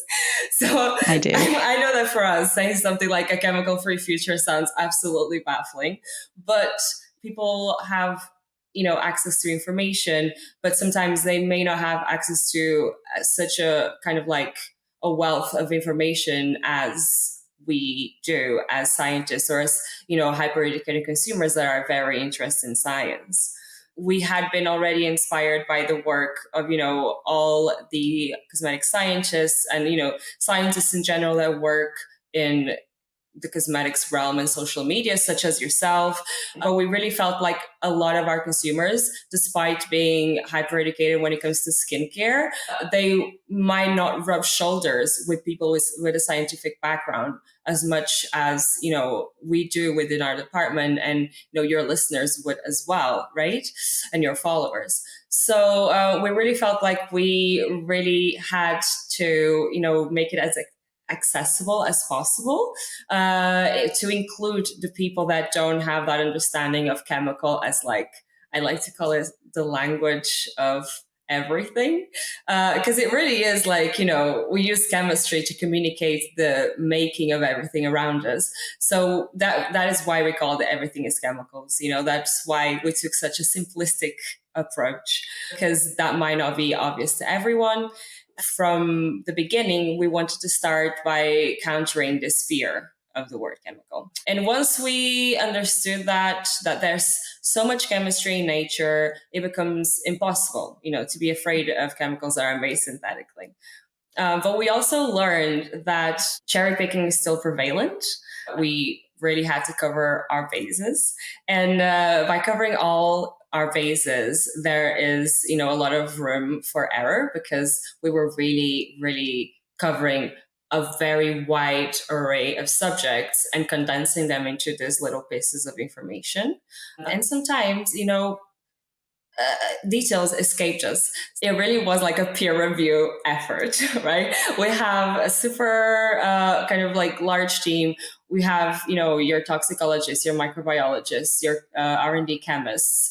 We have people with a background in biology. We have everything. So we really had to hone into everyone's different skills and make sure that if there was a specific subject that someone was an expert in, that we checked with them to make sure that it was okay. And even then, there would be some hiccups, or there would be some things that we couldn't say or that we shouldn't say. So it was a lot of teamwork. And now I'm just thinking about some of the conversations that I've had with, especially the larger players in the cosmetics industry, that they had a hard time not caving to not necessarily misinformation, but they would include free from claims, and they didn't want to include free from claims, but there was consumer pressure. And now we have all these additional wanted free from lists that are being pushed by retailers, not only Clean at Sephora, now it's Walmart. There's all these docu-series that are coming out. Most recently, I'm sure you've seen the HBO, but the misinformation is everywhere. And I know from conversations I've had with large brands who have tried to not feed into the misinformation. When they didn't, then their sales dipped. And then eventually they were just forced to. Now, maybe they didn't think creatively as you guys have and think about these potential options for educating consumers. I don't know. I'm not on their team. But for industry members, whether they're the large players or the smaller players who feel like, oh, it's brand suicide if I include parabens or whatever ingredient that is vilified. Do you have any advice for industry on fighting misinformation? Absolutely. I mean, going, back to this, issue with it comes from like the very elemental, lack of understanding of basic chemistry, but also, of reading a peer-reviewed piece of work where, the information that is there is very nuanced, and then a specific statement is taken out, cherry-picked and taken out of context, and then the information spreads.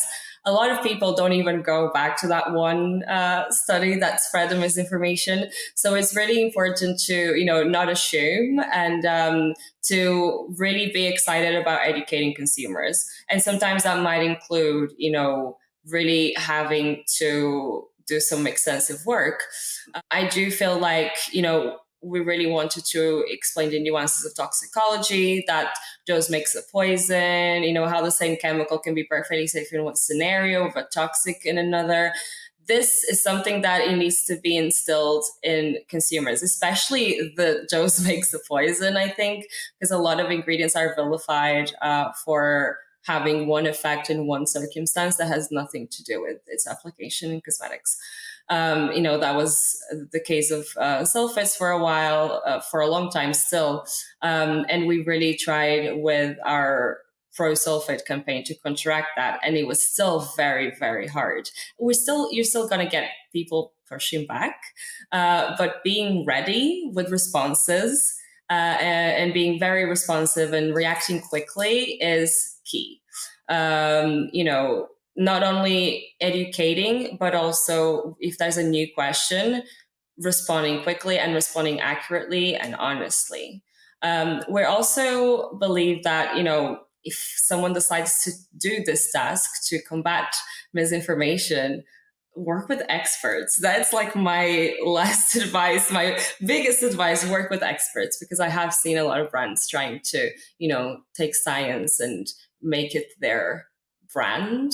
But because the team that produces their content isn't necessarily in communication with scientists all the time, or maybe they don't have kind of like a varied team, they're only working with one person, and it's in science, you can't just work on your own. You need to borrow expertise from other people a lot of the time, especially if you're describing, scientific theories, etc. That's the whole basis of peer-reviewed work, is you get other people to review it. Agreed. I've seen a lot of brands kind of fall short on social media because, of course, they didn't consult scientists, and then they end up drawing basic chemical structures wrong. And so you brought up the pro-sulfate campaign, and you kind of alluded to the answer here, but why did Deciem decide to focus specifically on sulfates for your pro-sulfate campaign?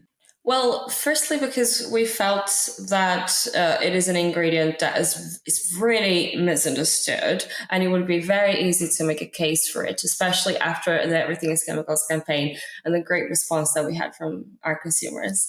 I think that gave us a huge boost of confidence, right? It comes from everything, like marketing techniques, misinformation, misunderstandings of safety, environmental impact, data. All of this contributed to the anti-sulfates rhetoric that we know.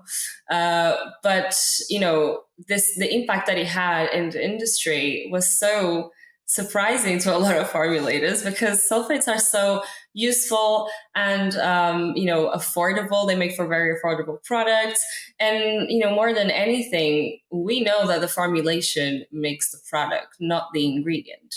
But we wanted to really communicate this, and we wanted to make a point of using this ingredient that's been vilified, choosing a sulfate that by nature is already gentler than sodium lauryl sulfate, which is still a great ingredient in its own right, but we want to explore sodium lauryl sulfate. So we use SLES2, 2 degrees of ethoxylation, increased mildness, and we also use a lower percentage than a lot of products in the market, and focus on formulating for mildness, testing for non-irritation and non-sensitization. But, obviously these are all tests that are standard, that we do in a lot of our other products. But by communicating these steps, by educating the consumer on all the steps that we took to make sure that the sulfates were as gentle as possible, it really, gave them some peace of mind. But it was a decision that, I guess, my team, we were all super worried about it. We were like, oh my God, we're going to have to come up with all these answers. But everyone is surprisingly so receptive. So it was really, really exciting to see. I'll finish this pocket talk with the question that I ask at the end of every podcast interview. I'm sorry I didn't give you a heads up. So do you have any final take-homes that you would like to lead our audience here, as well as for the replay of this conference? Any take-homes that you'd like to leave them with, or maybe there are some points that we haven't had a chance to cover yet for this conversation that you think are important? Absolutely. I mean, I know that a lot of the viewers that are going to be listening to us and watching us are people that work in the industry and that are, facing, this kind of war against and pro the misinformation in the cosmetics industry. And I just really want to emphasize the importance of collaborating with scientists. I feel like that's not done enough, and I know I've said it before, but it's a very important part of the cosmetics industry, especially now that our consumers are more and more looking more and more to get their own information. A lot of the times, when you do your own research, you can just get the answers that you're looking for. And if you're looking for answers that are, leading to fear or leaning on fear, which is something that the human species is very comfortable around for some reason, you will end up getting those answers that are going to make you more scared. So, the misinformation a lot of the time starts within brands or starts within the media, then it's, even made even more powerful by brands. What we can do is really contract to inform consumers about the nuances of science and especially of toxicology, how it is such a complex, field in the scientific field that borrows from many other fields. And once we communicate that, I think that, as we were the propellers of, new developments in so many different fields. For example, the cosmetics industry is the biggest propeller in new developments in safety testing and the reduction of animal use in safety testing. Why can't we also be the propellers of the end of fear mongering, right? Why can't we be the ones that break this barrier and make consumers ask the right questions? Then that could spread to other industries that are suffering from this fear mongering, like the food industry, and so on. So I do think that we have what it takes. We've done it before, and I would love to see us do it again. I think that's such a great place to end this Pocket Talk on. Thank you so much for your time. No worries. Thank you so much for having me. It was a pleasure. Massive thank you to Desi. Hi, everyone. My name is Minas Kazoulis. I am the Director of Scientific Engagement with Neutrogena. I'll be spending the next 30 minutes talking about science of sunscreen, while also providing you some really great information around advocacy and assets that you can have at your disposal for greater education. I love talking about this topic. I've been doing skin health research for over 20 years with Neutrogena, and sun protection and sunscreens are one of our favorite topics to talk about. So let's get grounded first in some of the stark statistics that exist when it comes to skin cancer.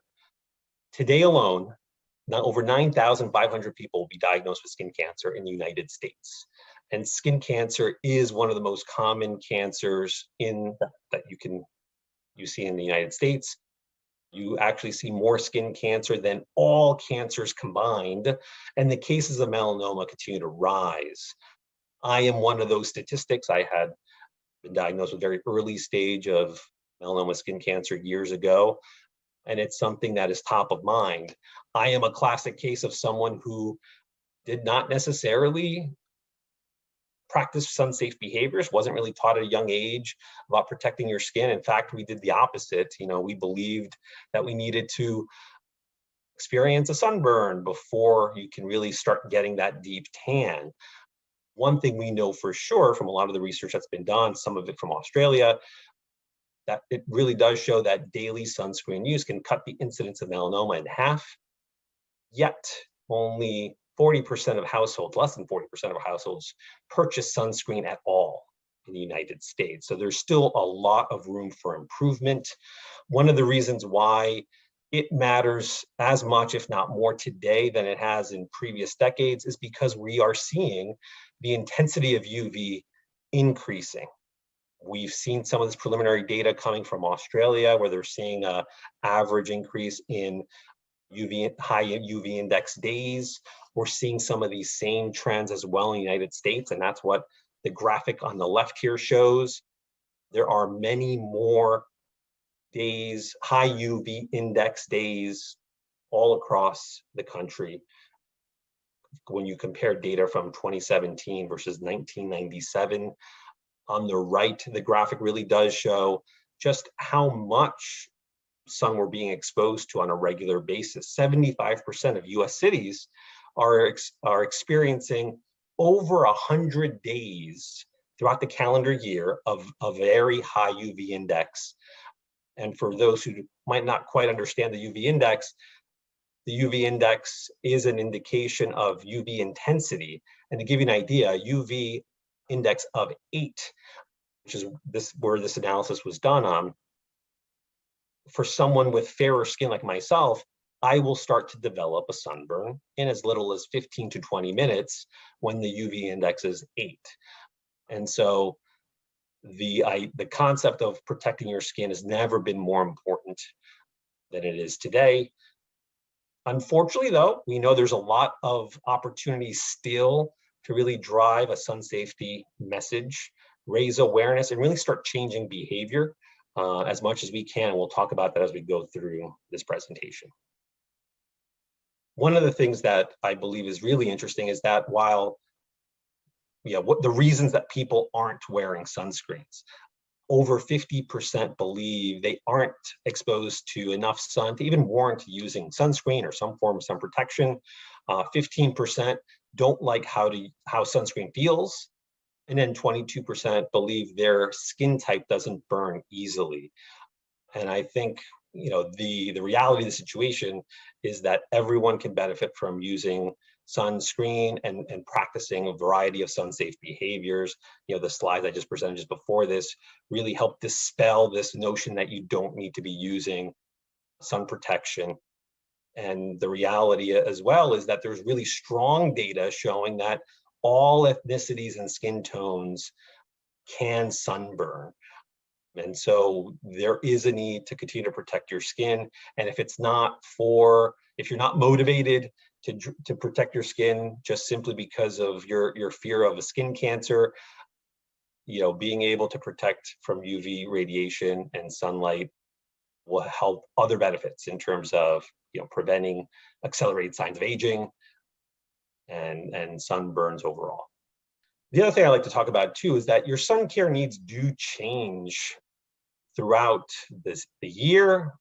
They differ by the type of activity you're participating in.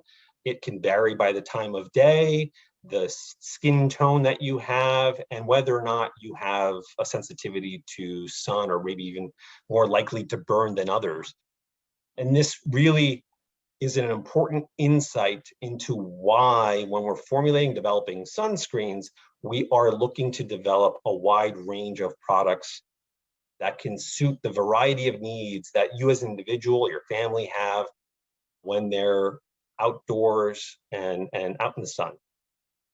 A sunscreen that you want to use when you're on the beach in the middle of the summer, when the UV index is quite high, will be very different than a sunscreen you might be applying only on the face, and your sun activity for the day is literally just walking out to the car to and from work.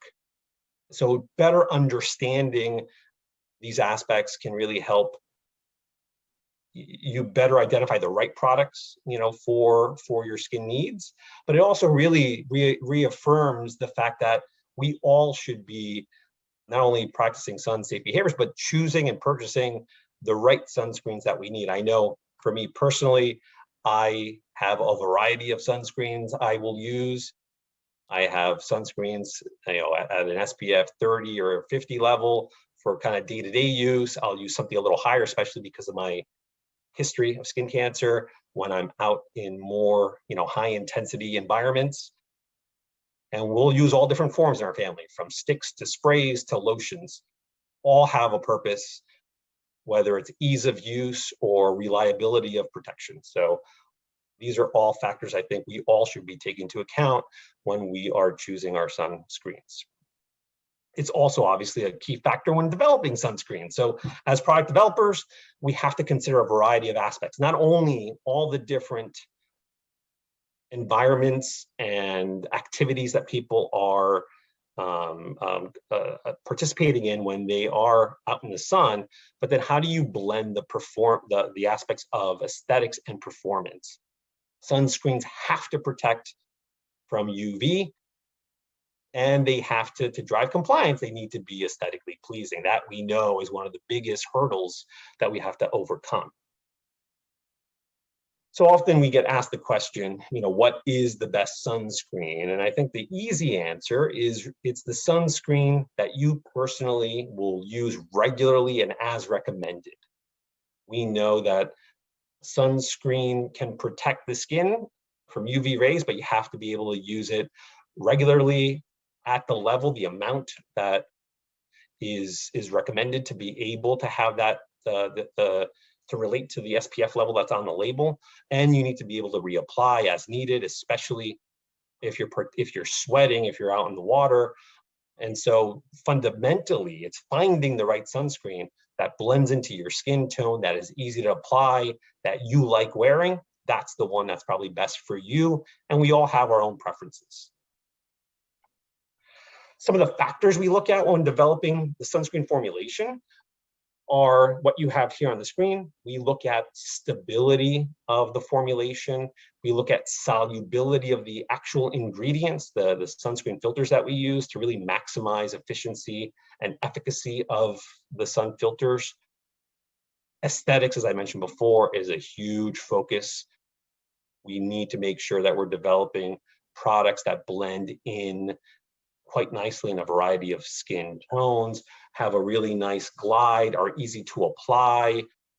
And then when we're thinking about sunscreens that are meant for, let's say, sport applications or on the beach, we have to now start thinking about how do you ensure the sunscreen stays on the skin, it's not being washed off quickly. And so there are a variety of film formers and other ingredients that we can use to really help ensure we have that water resistance. The reason we show all this is because one of the interesting aspects for me is that I don't think the general consumer appreciates the complexity of developing a sunscreen formulation. It probably is single-handedly one of the most complex and difficult skincare categories for a formulator to develop products in. In the United States, these products are regulated as an over-the-counter medication.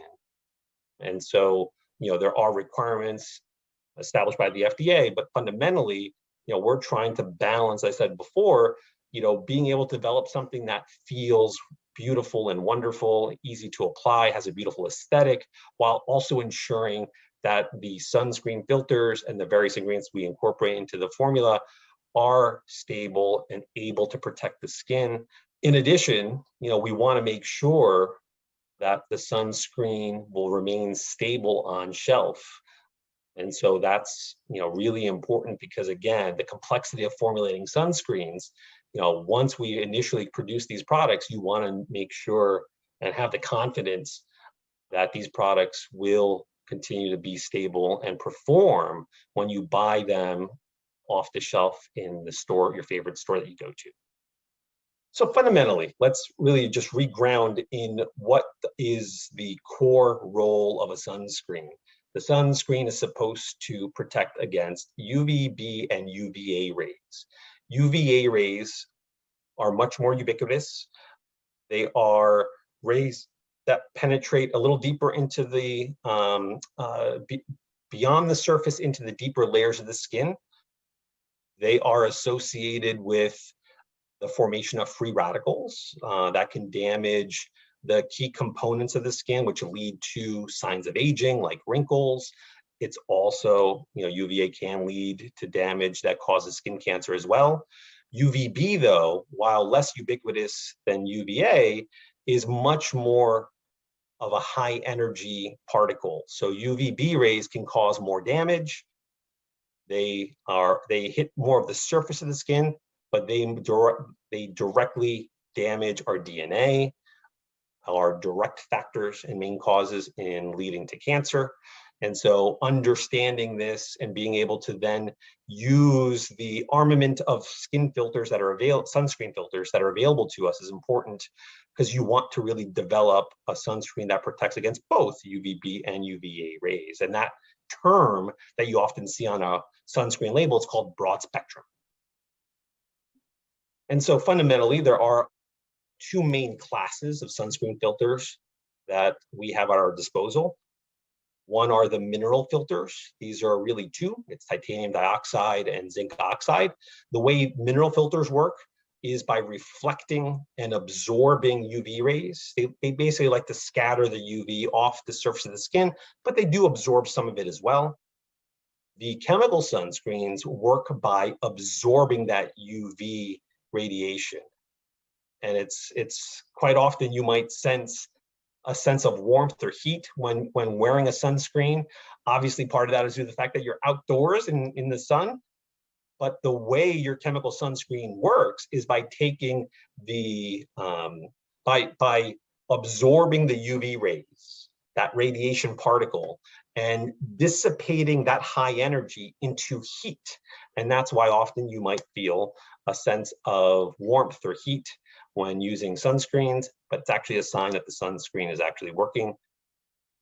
And I always like telling that little anecdote. It's always a fun concept of like, that's why you actually feel that way.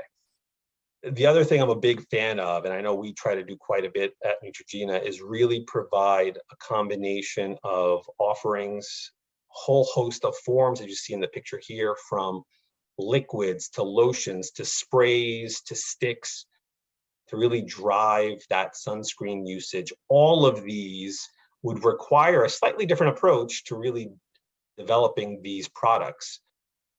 And again, the active ingredients we use have to work in these different forms. The other thing that I think people might take for granted too is, well, a sunscreen is a sunscreen. We have to blend and use the right mix of sunscreen filters to be able to ensure we get a robust, broad spectrum protection against your UVA and UVB rays. And not all sunscreen filters protect against the same wavelength of light. And so that's why you often see on the back of your package a variety of sunscreen filters being used. And that's because each of those sunscreen filters will protect against one particular range of UV. And that blend of UV filters will give you that broad spectrum protection. And then we formulate with other ingredients to be able to then develop the variety of forms that you see on the screen here. One of the other aspects that I talked about before, which is around the stability of the sunscreen, not only does your sunscreen to be stable while sitting on the shelf, but we have to make sure that the sunscreen filters, the package that we use that protect us from UV, remain stable as well. These ingredients will start to break down when exposed to the sun. And so one of the things that we've innovated around is the development of our Helioplex technology, which is a superior technology that not only helps provide a superior aesthetic, but also ensures that we have a photostable sunscreen package. Avobenzone, which is a sunscreen filter that protects against the UVA range. It does a wonderful job doing that, but it's also very unstable. And so our Helioplex technology helps stabilize avobenzone so you can get that superior level of broad spectrum protection, which is really important.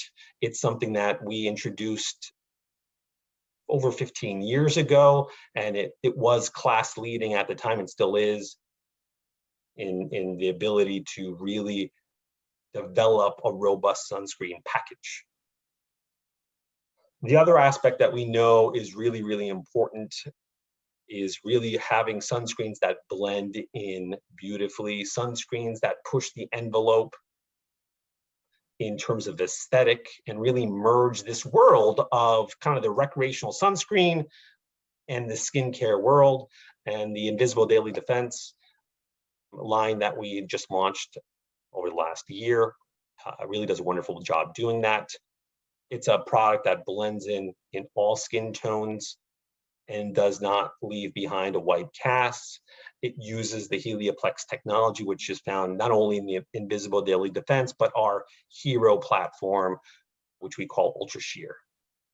Here's an example of the products being developed, and with some of our employees, having them try these products. You can see how well they blend in. I know this particular product has become my wife's personal favorite, and it really does a wonderful job blending in. But beyond the aesthetics, we want to make sure that the sunscreen is providing robust broad spectrum protection. And so what you see here in the graph, we can actually look at the UV absorbance of a variety of sunscreens. And so the higher the curve, the greater level of UV absorbance, the performance of the sunscreens. And so what you see here in the orange line is our Helioplex technology and how well it does in the UVB range, and then again in the UVA range. And it's on par, if not, better than the variety of products that we tested from variety of competitors that you might find in the marketplace. And again, why is this important? Because again, you have to balance the aesthetic with the performance of the UV, the performance of the sunscreen to protect against the UV range. And there are sunscreens that do this really well, especially those that use the Helioplex technology. I wanted to show also some research and data behind mineral sunscreens.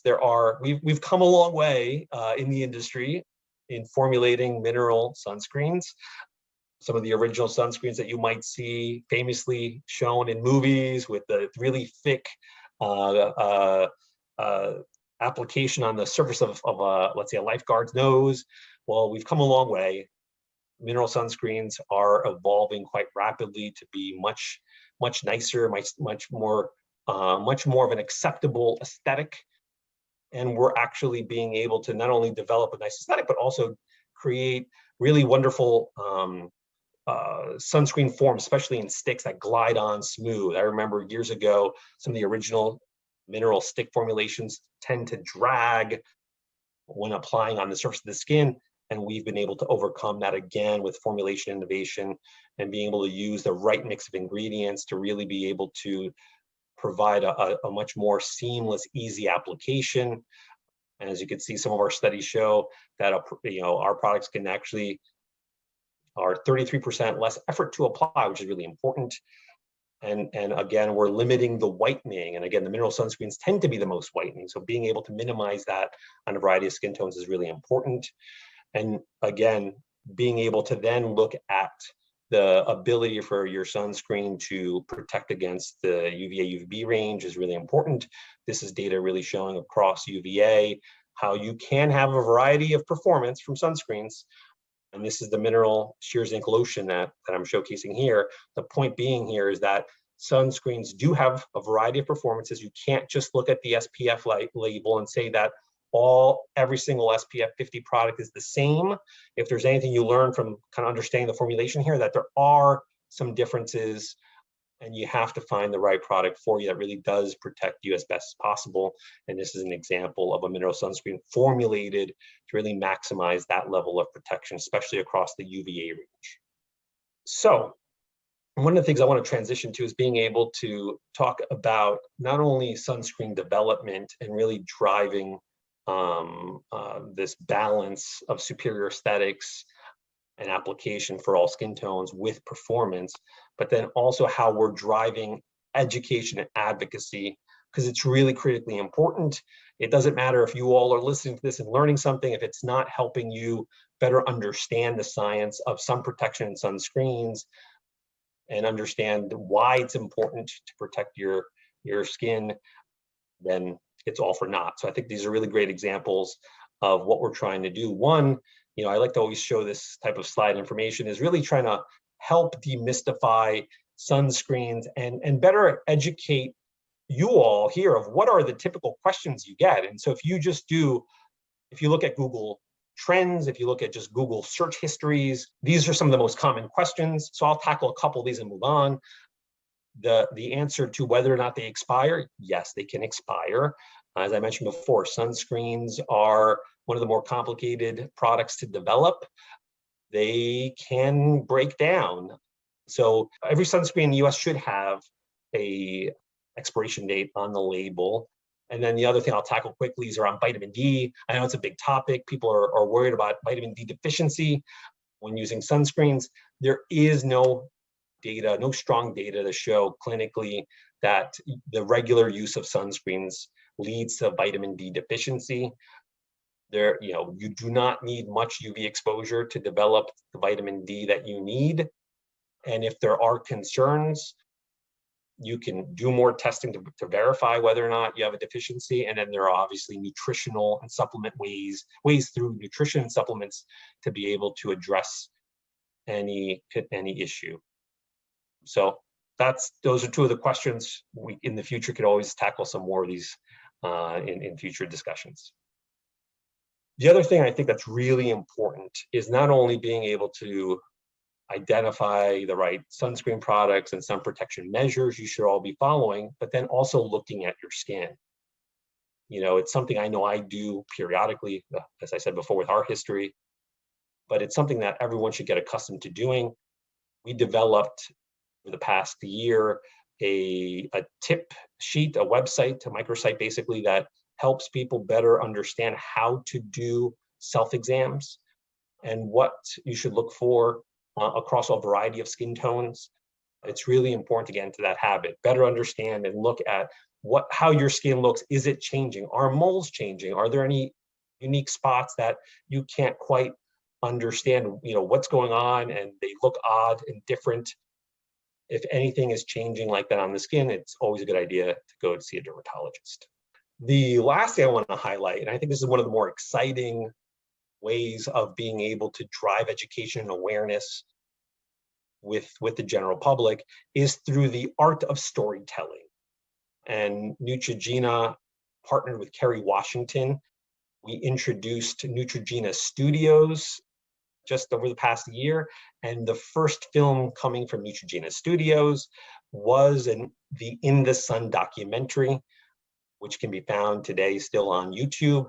It's a wonderful documentary. It's not quite long, it's about 40 minutes, and it tells stories of a variety of individuals and families who have all been impacted in some form or fashion.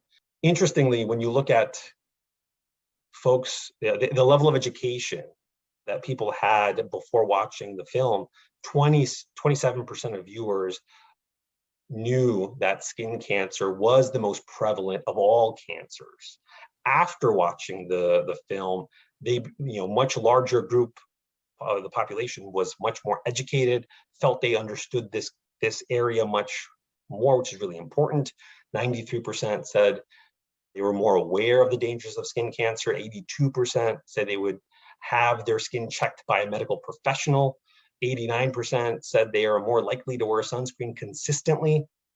All really great. And of course, again, a large group, 85%, who said they were more likely to do self-exams. And then that's what we want to do here. We really want to not only drive awareness and education, but then motivation, really driving much more motivation to do something about it. And that's what this film does so well. And with that, I will show just a little snippet of the film. I love being out in the sun. The more sun I absorb, I get feel-good feelings going on. I live in the moment. For me, everything is a new adventure. We were in the sun all the time. I associate the sun being out and shining with life. If I'd known about sunscreen, my life would have been entirely different. So you do have freckles on your back already. That is all from sun damage. When you're young, you just don't think that it could happen. For me, it was just lucky that they caught it in time. Sunscreen is sticky. Because I am brown, that means I don't need it. Never thought it would happen. Debunks the myth that maybe African Americans don't get skin cancer. It can happen on anybody. With having cancer, you have a different perspective. We have to be able to embrace life in the sun with keeping our skin safe. No ray of sunlight's ever light.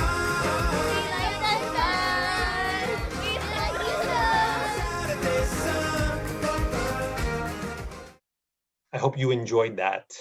Again, it's available on YouTube. It really is a great short film and documentary telling wonderful stories that for many of us were quite emotional watching. So please, take some time to see that at a later time. Share it with friends and family who you think would benefit from watching the documentary. With that, I want to thank you for your time and patience. I want to thank the organizers of this wonderful event. Keep up all the great work and really trying to get this message out of the importance of sun protection and the science of sunscreens. Again, appreciate the opportunity. Thank you, everyone.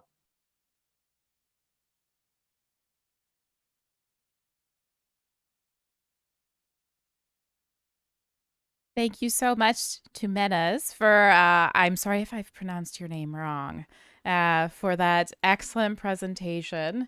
I am now about to start streaming on Discord and already streaming on YouTube. we're doing a simul stream this time because we had way more attendees than we were expected. Thank you so much to everyone. And also thank you to Neutrogena for supporting this event. I will not be antisocial and I will stick my camera on as well. Okay. Thank you so much. My pleasure. Okay, so this first question, now this was addressed earlier in the summit around misconceptions around how inorganic and organic filters work. So this question was, how sure are you that the heat you're feeling from chemical sunscreens isn't something else? Because only about 5% of the energy is sunlight. In sunlight is UV, and at most physical sunscreens reflect 15% of that versus chemical sunscreens, which is 5%, which isn't a big difference. Plus, skin has a lot of water, which has a high specific heat capacity, so the difference in temperature ends up imperceptible, which I've confirmed with infrared cameras. This person is obviously a researcher in this space. Okay, so chemical and physical sunscreens didn't show a difference in temperature in the sun, even on a thin plastic film without heat dispersion properties of the skin. Do you have any comments for this? Yeah, I mean, one very informed comment. That's it's very specific.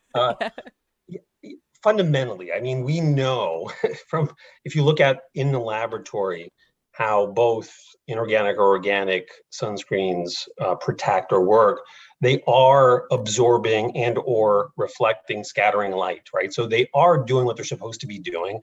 Fundamentally, we see that clinically. I think that's the key aspect here is, when you use sunscreens, you can see an improvement or prevention in erythema and burning. And then fundamentally, we see now with bigger studies that have been done over the years that it does have a direct impact on, as part of a holistic sun protection behavior kind of regimen, it does help protect against and help prevent melanoma and other skin cancer. So there are, there could be some nuances. I'm not as familiar as this particular person was asking, but fundamentally the sunscreens are working the way they're supposed to be working. They're designed to protect from UV rays, which are very high energy particles.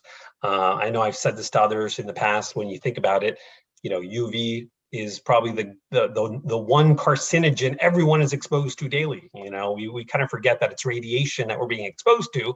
The sun is a source of life, but at the same time, it's something that we need to be mindful of. And so these filters that are available, have the ability to, absorb these UV rays if for the inorganic, and then the organic. The inorganic can then reflect and dissipate some of the UV absorption to protect you from that damage. The next question is from Ancient Fig Tree, who asks, how often does the product development team consult outside specialized experts to evaluate things like wearability or performance beyond a dermatological perspective? For example, are products ever tested with wearability for makeup users?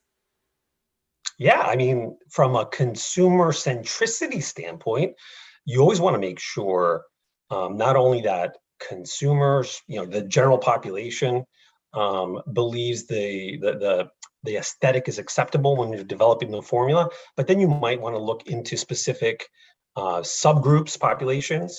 Makeup wearers could be one. Another one could be different people with different varying skin tones, like we do quite a bit in terms of assessing that, because we know that's one of the biggest complaints or issues that we have to overcome, is making sure that sunscreens do absorb on a variety of skin tones. The other aspect too is ease of use, so being able to develop sunscreens that are easy to apply and spread easily and uniformly. So all of those aspects are critical, and they're a manufacturer who knows what they're doing will spend the time studying that in the particular consumer population, which is what we do on a regular basis. This next question, we have a lot of questions. I'm not sure if we're going to be able to get through all of them. Very enthusiastic crowd in the text channel here. So this question is from Emma, who asks, as one of the biggest players in the U.S. sun care industry, is Neutrogena actively working to improve, support, speed up the FDA as they lay out all these new benchmarks for ingredients? Is Neutrogena in talks with legislative bodies that are placing bans on ingredients before the science actually supports the bans? It's a great question. And yes, we are definitely committed to ensuring there are a lot of great choices available to meet everyone's unique sun care needs. We are engaging with the FDA, with our industry partners and other key stakeholders, healthcare professionals, other groups who have a strong voice to on an ongoing effort with the shared goal of really providing consumers with confidence in sunscreens and the sunscreen category. And we'll continue to advocate for innovation and different pathways to really deliver the sun protection that consumers need and deserve. So yeah, it's a great question. It's an ongoing effort across the board. As we heard earlier from Meredith. Okay, this next question is from Tony, who asks, does Neutrogena perform eye irritancy testing for their sunscreen products? The most common complaints they have heard and have also experienced with Neutrogena products is eye stinging. Is this something that Neutrogena is aware of? Yeah, I mean, generally speaking, you want to avoid getting sunscreens in the eyes. If you do have any irritation, it can be a function of a variety of factors. So we all of our sunscreens and all of our skincare products go through a robust safety assessment. In general, various things that we do that we assess overall, and eye stinging is one of those factors as necessary depending on the type of product that we are developing. But generally speaking, with sunscreens, you still want to generally avoid getting it into your eyes as best as you can. This next question is from, I'm so sorry, I still don't know how to pronounce your username, Solkipel. So I'm sorry for the pronunciation.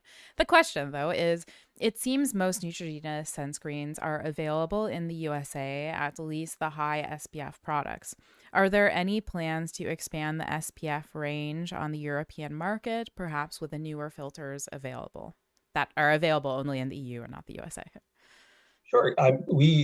It's a good question. We are a globally, represented company. Depending on the regulations per region or country, we use the sunscreen agents that are available. So in the U.S., obviously, we're using all the U.S. filters. We are using, other filters that are available in other regions, like in Europe.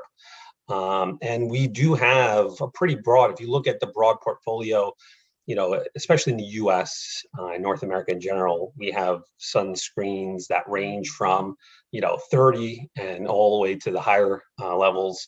And then in Europe and in other regions, again, maybe not as big of a choice as we have in the US, but we do have pretty robust portfolios and can provide consumers a variety of options depending on what they're looking for. But, I think it is important to know that every big manufacturer is really developing products based on what the local regulations are. So, outside the US, we are using all those additional sunscreen filters that are available to be used. This next question is from Emma again. I think you've already asked one here, but you've been very active in questions throughout the whole series of presentations today. So the question is, what is Neutrogena doing to dispel myths with the general public and legislative bodies? As a large company, Neutrogena still uses Oxybenzone in formulas and has not taken a hit on sales. I'm not sure if that's, maybe you can give insight there. But small brands don't have that luxury and have to give in to some level of the consumer demands. So I suppose the question is, what are you guys doing to dispel misinformation on sunscreens? It's something I've been involved quite a bit for years. I think this is part of a function of the general, access to so much information out there. The question becomes, does an individual's voice or individual entity's voice is loud enough to be able to dispel these? We've been very active, engaging a whole host of groups, from regulatory bodies to NGOs to literally putting, for years, a lot of facts and information that's available on our websites and directing people to other really reputable sources, American Academy of Dermatology, Skin Cancer Foundation, other consumer health organizations that have some really great information. But this is what's so valuable of a meeting like this, and that we're able to have this kind of discussion. It is, I think part of the function is, people sometimes are just looking for excuses not to use sunscreens. And, I think for us, being able to overcome some of these misconceptions is really critical. I know I keep saying this to anyone who wants to listen, whether or not, whatever your concerns are, the misconceptions become barriers to sun protection in general. And UV is, as I said before, it's radiation that we're being exposed to. And whether or not you believe you're going to get skin cancer, it's going to do other things. It's going to accelerate your skin aging processes. It's going to darken, those dark spots.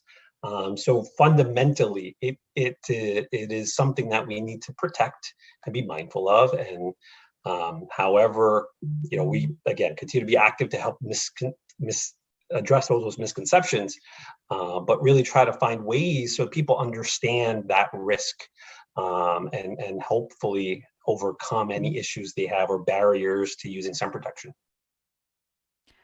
I think that's all the time we have, but thank you so much for that very informative presentation. And maybe someone at Neutrogena can send me a link to the documentary, and then I will send that to the audience when I send the replay, which will probably be tomorrow. Thank you so much. And also a reminder, Neutrogena was one of our SPF 30 sponsors for this event. So thank you so much for supporting this initiative. My pleasure. And again, great job, Jennifer and Michelle, for hosting this. It's really valuable, and appreciate the time and effort that you guys put behind this. So good job. Thank you so much. Have a great rest of your Sunday. Thank you. Bye, everyone. And now stay tuned. I'm just getting the presentation ready. For the most informative presentation that you've ever seen on the topic of coral reef bleaching, I'm just finding the presentation. Just give me a couple seconds and I will be streaming it shortly.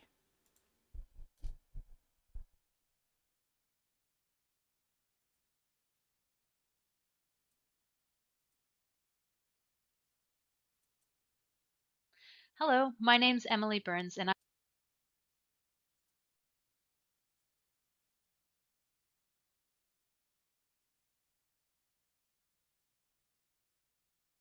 I'm an environmental scientist at the Personal Care Products Council located in Washington, D.C.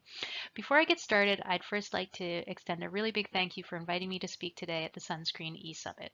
My talk today is going to be on sunscreens and coral reefs and providing a research update on what we know in this area. I'm going to be looking at studies that go out into the field and measure concentrations and how those compare with laboratory studies that look at the toxicity of UV filters, and then how we bring all this information together within an environmental risk assessment to understand the environmental safety of UV filters. Let's start by discussing where this environmental safety concern for corals and their exposure to sunscreens come from. So we think that there are two main pathways in which UV filters could reach coral in the environment. And the first is through wastewater. And what I mean by that is that you would put on a sunscreen and you would wash it off either in the shower or put your clothes in the laundry. And then that water would go down the drain to a wastewater treatment plant where it would be treated and then released to the environment. And there would be some UV filters that would make it through treatment and be released to the environment as well. Now, in the US, the majority of wastewater from wastewater treatment plants is released to the freshwater environment, but in coastal areas or island regions, it could be expected that that wastewater could be released to the marine environment, and then it would disperse and then potentially then interact with coral reefs. Now, the second pathway, which we think is most likely the dominant pathway for coral exposure to UV filters, is called point exposure. And what I mean by that is that when you put sunscreen on at the beach and then you get directly into the water, For some form of recreation, the sunscreen will wash off you to varying extents, and then it disperses into the water and then has the potential to interact with coral. So it's this concern, along with a couple laboratory studies, which I'm going to discuss in a little more detail later, that's led to precautionary bans or restrictions on certain UV filters. A good example of this would be octinoxate and oxybenzone. A couple years ago, they were banned in Hawaii. They were also banned in Palau and the US Virgin Islands. And more recently, there's been discussions to ban avobenzone and octocrylene. And most recently, there have been proposals to expand this ban to cover all organic UV filters. So what I want to do today is take you through the available science and review it, critically review it, and discuss whether it supports these proposed bans or even the existing bans for these UV filters. So before we get into talking about the actual studies itself, it's first important to understand how we actually establish environmental safety of an ingredient. And to do this, we conduct an environmental risk assessment. Now, to explain environmental risk assessment, I'm going to take it back to the grandfather of toxicology, Paracelsus. And Paracelsus said that all things are poison and nothing is without poison. So for example, water or Tylenol, it's solely the dose that determines a thing is not a poison. So it's actually how much you're exposed to that determines whether the thing is going to cause harm or not. And this is really one of the founding principles that underlies risk assessment. So I like to use this example with actually drinking water to kind of explain what I mean when we're talking about an environmental risk assessment. So as we all know, drinking water is absolutely necessary to maintain adequate hydration. And if we don't get enough water and become dehydrated, we can have negative effects. And if we get dehydrated enough, we can even die. On the other hand, there is such a thing as drinking too much water, and that can lead to water poisoning, which also has negative effects that we wouldn't want to have. On the other hand, there are certain points in our lives where even if we're exposed to a healthy amount of water when we're a little older, when we're an infant, like a newborn, we can't have any water at all. So that would be what is called a more sensitive life stage, because if a newborn has water, it could lead to hyponatremia. So even though water is absolutely essential to maintain healthy life, there is a point in which you can have too much. And this is what the risk assessment is trying to do. It's trying to determine what is that point that's too much and what is the likelihood that you're going to exceed it. Of course, certain people might be more likely to exceed it. For example, marathon runners who drink a lot of water at once might have a higher risk level. So let's put this in the context of environmental risk assessment. So the US EPA defines environmental risk assessment as an evaluation of the likelihood that an adverse ecological effect is going to occur as the result of an exposure to a stressor. Now, using our water example, water is the stressor, exposure would be drinking it. The adverse effects would be either water poisoning or hyponatremia. And the risk or the likelihood that those effects are going to happen is how much you have, how much water you have. So if we take this example and apply it to our coral, the stressor would be a UV filter. Exposure would be how much of that UV filter the coral is exposed to. And the adverse effect would be something like growth, coral mortality, effects on reproduction. And then the risk is the likelihood that those effects will happen based on the amount of UV filter that coral is exposed to. Let's talk more specifically about what's needed to conduct a coral environmental risk assessment. So the environmental risk assessment is divided up into three parts. The first part is the environmental exposure assessment. And the simple way to think about this is how much of a UV filter is in the water near coral. And we would figure this out by looking at studies from the literature that actually take measurements from the water that are representative of that environment. The next stage is the hazard assessment. And what that boils down to is what level of a UV filter harms a coral. So if we think back to our previous slide, Harm is that adverse ecological effect. So at what level does a UV filter cause coral to die or reduce their growth or to have impacts on their reproduction? And then in the third phase, we basically are comparing our environmental exposure assessment to our hazard assessment to answer the question, is there enough UV filter in the environment to actually cause harm to coral or to cause that adverse effect? So let's talk about the environmental exposure assessment. So here I have a hypothetical beach shoreline scenario where the brown is the beach and the sand, the blue is the overlying water, and then we have our coral just offshore there in the little box. So someone on the beach uses their sunscreen and then they get in the water for a swim. We'll call that recreational wash off. So the UV filter washes off them and then is subject to a process called environmental fate. So the environmental fate of the UV filter is represented by that gray arrow in the water. And you can see that it starts off quite wide directly at the site of the wash-off and then gets narrower as it moves away from that wash-off site. And what that represents are the fate processes that could be acting on the UV filter. So the first one could be dilution, so it's just dispersing in the water column. The second, it could be degraded by the microbial community present. And the third, it could be partitioning out to the sediment because these UV filters are quite sticky and they actually really like to go to sediment rather than hang out in the water column itself.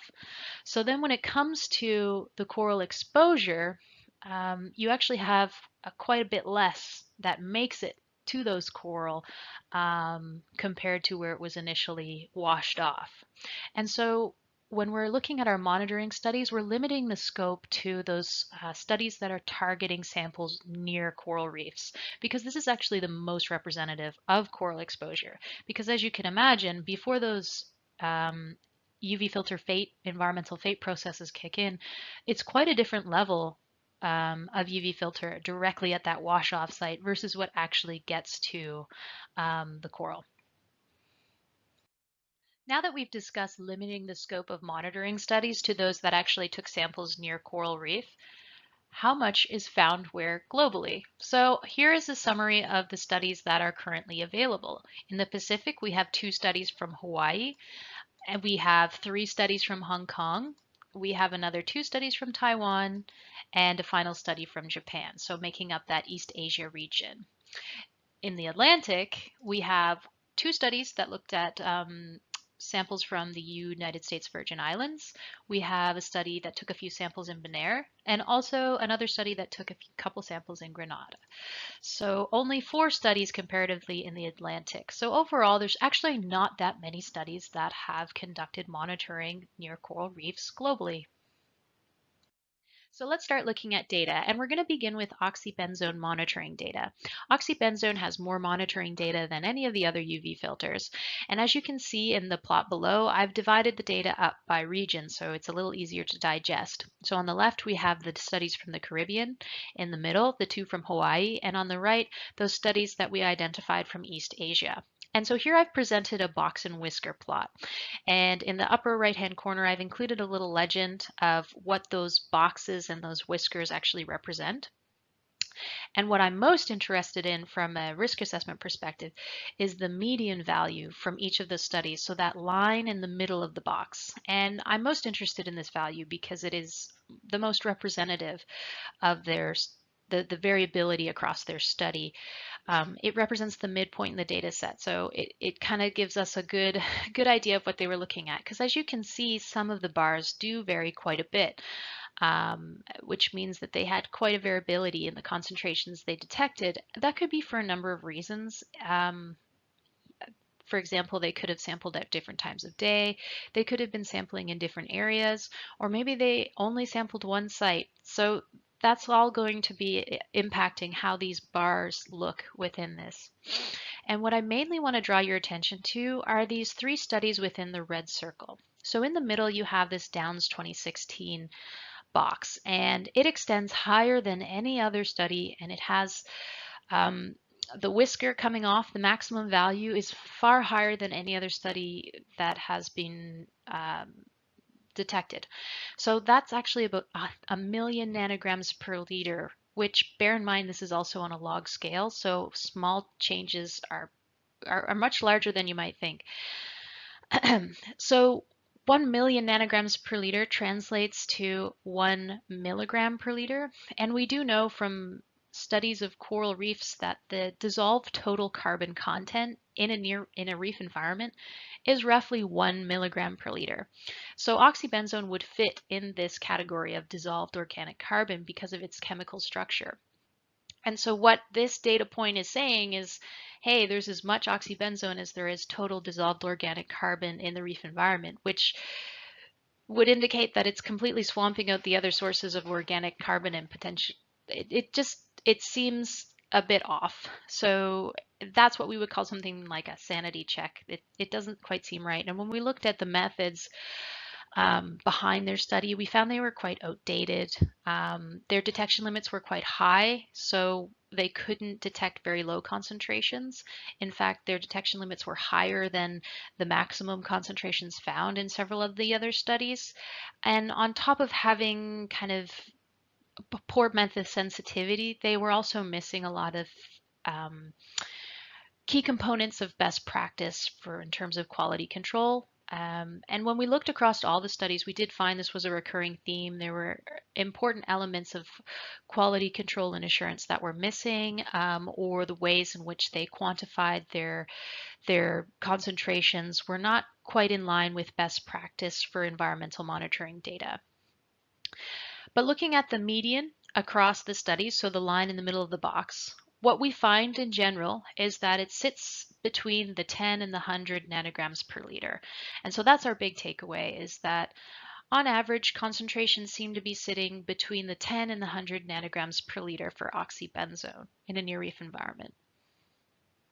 So how do the monitoring data from the other UV filters compare with oxybenzone? As I mentioned, there's not as much data for the other UV filters available as compared to oxybenzone, but I think there's still some key takeaways for each of the UV filters that I'm going to try and walk you through. So first, starting with octinoxate, let's focus on mainly the Hawaii data here, this Mitchell-Moore 2019 data.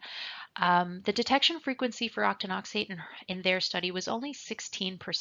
That's much lower than it was for oxybenzone. And what that's telling us is that while it's there, it's not there as often, it's not there as consistently. And also the concentration in which they detect it is much lower than for oxybenzone. It's about 1 nanogram per liter. And this is reflected across the other studies that have looked at octinoxate. The concentrations do seem to be quite a bit less than they were for oxybenzone.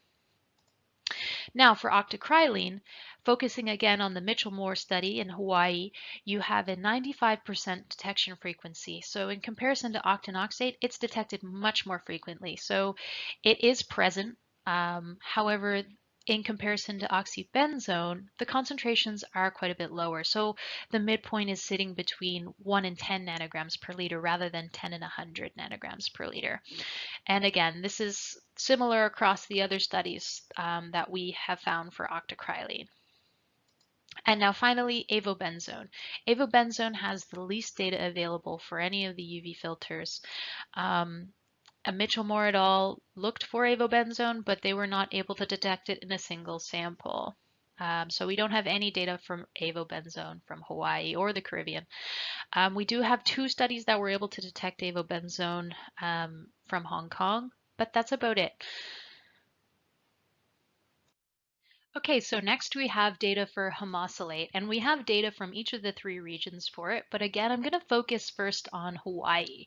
So there's a 68% detection frequency from that Mitchell-Moore et al. Study, so a little less than oxybenzone, but pretty regularly detected. What's also interesting is the level at which it's been detected. So instead of that median value or the midline in the box falling between 10 and 100, it seems to be just a little bit higher than 100, which would indicate that homosalate concentrations seem to be a little bit higher than oxybenzone.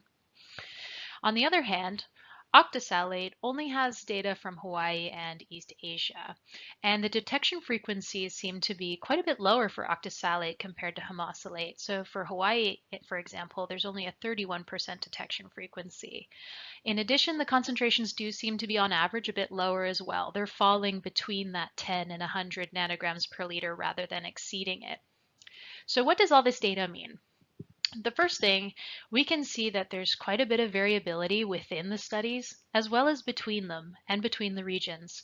So the UV filters were detected mainly at low nanogram per liter levels, so those median lines were either between 1 and 10 nanograms per liter or between 10 and 100 nanograms per liter. But when we take a step back and look at all of the concentrations reported, all of the bars, the majority are less than 1,000 nanograms per liter, which means that they're less than 1 microgram per liter. And I just want you to remember that 1 microgram per liter because it's going to be important when we start to talk about the toxicity data.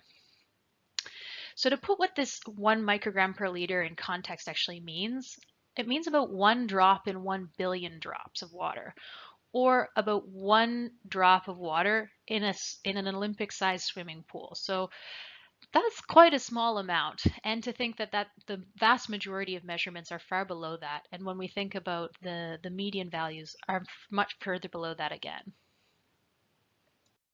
The next phase of our environmental safety assessment is the hazard assessment. So here I have a hypothetical laboratory exposure for coral. And at the top I have an adult coral and at the bottom we have a larval coral. So the test could be based on either of these 2 life stages. And if you remember back to the environmental risk assessment example I gave with humans and water, do you remember how there were more sensitive life stages, for example, the baby versus the adult? So the same thing could happen in the environment. So it's important to test different life stages to make sure that we're basing our risk assessment around the more sensitive life stage. It's not always larvae, sometimes it's the adult, so it's important to get data for both. And in this case, we'll put the coral basically in the test vessel here and fill it with the appropriate amount of exposure medium. That would be some sort of salt water with the appropriate nutrients. And then you would add in your stressor, or in this case, oxybenzone. And then to run your test, you're going to have a series of treatments. And what I mean by that is different levels of oxybenzone in order to determine which level causes the effect. And within each of those treatments, you're going to have a series of replicates. And those are really important to get right. You need to have enough to make sure that the effect you're seeing is real.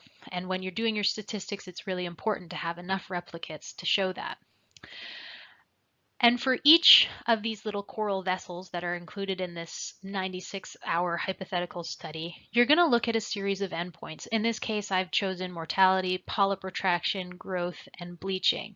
And you're going to record the amount of effect at each of those treatment levels. And you're going to use that to determine, and use statistics to determine what your final effect is for each of those endpoints. So for risk assessment, that's the no observed effect level, or NOEC, that we're most interested in. And so I've kind of written out what the hypothetical NOEC would be for each of these endpoints based on the data provided in those graphs. So when we're looking at these laboratory studies, it's this NOEC, that we're going to be looking for. That's the important piece of information that we really need to use in our risk assessment. So what studies are out there? Now, we found 2 studies that were looking at the larval stage, and then we found a further 9 studies that are looking at the adult stage. And when we look at the species that have been studied per endpoint, we find that the most commonly studied species is P. demicornis at 34%, followed by S. caliendrum at 30%. And this can be explained by 2 studies in particular, this Hay et al. 2019 A and B study, where they looked at multiple different UV filters and endpoints, and these were their test species. But overall, there have been several different coral species that have been studied in these test systems. Now, in terms of the UV filters that have been studied to date, the most commonly studied is oxybenzone at 31%, and that's followed by octocrylene at 12%, and then you have benzophenone 1, 8, and 4 just behind that. And again, that's due to that Hay et al. Study. On the other hand, you have avobenzone, octosalate, and homosalate being studied comparatively very little. The next important piece of information to look at are the endpoints themselves. And when we summarize them in this pie chart, we found that bleaching accounted for 24% of the endpoints studied, followed by mortality at 20%, algal density, which is a measure of bleaching, at 19%, followed by polyp retraction at 11%. Now, it's important to understand that not all these endpoints are created equal. Not all of them are ecologically relevant. An endpoint needs to be ecologically relevant to be used in an environmental risk assessment. So generally, endpoints related to mortality, reproduction, and growth are considered to be ecologically relevant. To be an ecologically relevant endpoint, it needs to have a demonstrated population level effect. And this has been done for coral in Australia when they were creating their guidelines for fresh marine water quality. So out of the endpoints that have been studied, I've highlighted in the green boxes which ones would actually be ecologically relevant. That would be bleaching mortality, algal density because it is a measure of bleaching, settlement, which is where larvae settle on a surface and then are able to grow, so that's related to reproduction, and then growth itself. Of the studies to date, only 68% of the endpoints that have been reported would be considered ecologically relevant. Now, taking a step further, there's also the concentration in which these endpoints were studied to be considered. So, for example, all the UV filters have a point in which they're no longer soluble, a concentration in which they will precipitate out of solution, and therefore it would not be realistic. It wouldn't happen in the environment to have a concentration above this point. So when UV filters are tested above this point, it's also not considered to be environmentally relevant. So we found that only 45% of the endpoints were actually tested below UV filter solubility. And you might be wondering how it's possible to test above UV filter solubility. And there are aids you can use in your test system to make things a little more soluble. And when you take both ecological relevance and solubility together, we found that only 37% of the endpoints reported to date are both below the solubility for the specific UV filter and also ecologically relevant. So I wanted to summarize all of the toxicity endpoints for you, regardless of whether they were ecologically relevant or not, so we can get a good look at how they all fit together and how they all look. So what I've presented here is called a cumulative endpoint distribution, and it's basically a way of just looking at the distribution of NOx, so those no effect concentrations, for each of the endpoints to kind of see how the different endpoints compare, how the different UV filter sensitivities compare, and how the different species sensitivities compare. So there's a ton of data here. I don't expect you to take it all in. I'm going to walk you through some of the main points here. So on the x-axis along the bottom, that's the exposure concentration. So for example, you have polyp retraction. That NOEC, or no observed effect concentration, for those UV filters is at 1 microgram per liter, and that would be our most sensitive endpoint. And then we jump up to 10 micrograms per liter, and then 100, 1,000, and 10,000. And so inside this red circle, we actually have our lowest ecologically relevant endpoints, and those are for benzophenone 8. And then we have oxybenzone and octinoxate at 100 micrograms per liter. They have mortality and bleaching endpoints there. And then octocrylene is actually our next lowest ecologically relevant endpoint here at 1,000 micrograms per liter. So there's about a factor of 10 between each of those. And the main takeaway here is that, yes, effects have been observed down to low microgram per liter levels. If you remember back to the exposure data I was showing you, remember how I said most, like the vast majority of the data was actually below 1 microgram per liter. So just keep that comparison in mind.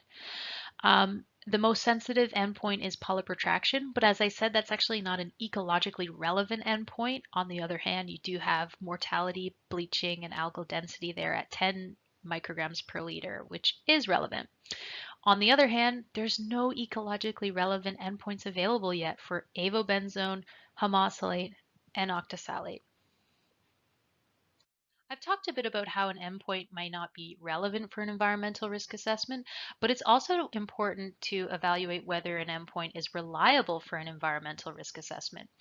So government organizations, they actually evaluate data quality prior to using an endpoint in an ERA or environmental risk assessment. And this is because you want to be basing your ERA on robust reliable data because it's going to be used in environmental decision making. And the quality of your decision making is really going to depend on the quality of data you're using to make it.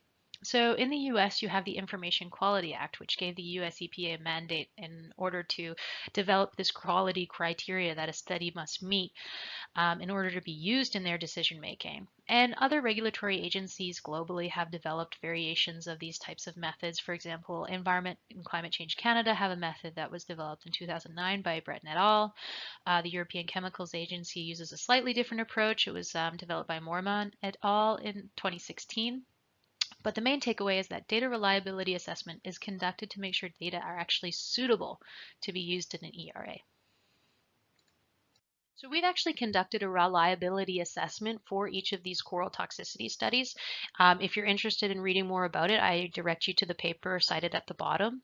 Our assessment was a 23 really comprehensive data quality assessment, and it was based on that US EPA guidance, the guidance that I mentioned from Canada, as well as the European Union, to really give a comprehensive and holistic look at all of the aspects that are important to doing a good study. And they focused on these 5 criteria that I talked about: the test setup, compound, organism, test design, results, and statistics.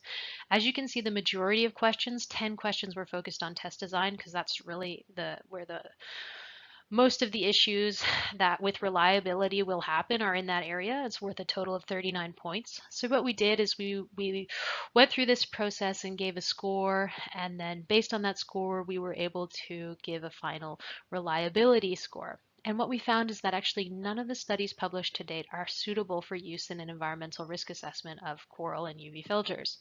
On the other hand, you had 3 that could be used as like a secondary line of evidence or within a weight of evidence, but they'd need to be repeated prior to be used as like the main key evidence within an environmental risk assessment. So they couldn't drive a risk assessment. And then finally, the rest of the 5 studies we found actually weren't suitable for risk assessment at all. And what's important to note is that the Downs 2016 study, as well as the Navarro 2008 study, those were actually used to justify the UV filter bans in Hawaii. And as we found here, they actually didn't generate suitable endpoints that are reliable enough to be used in an environmental risk assessment.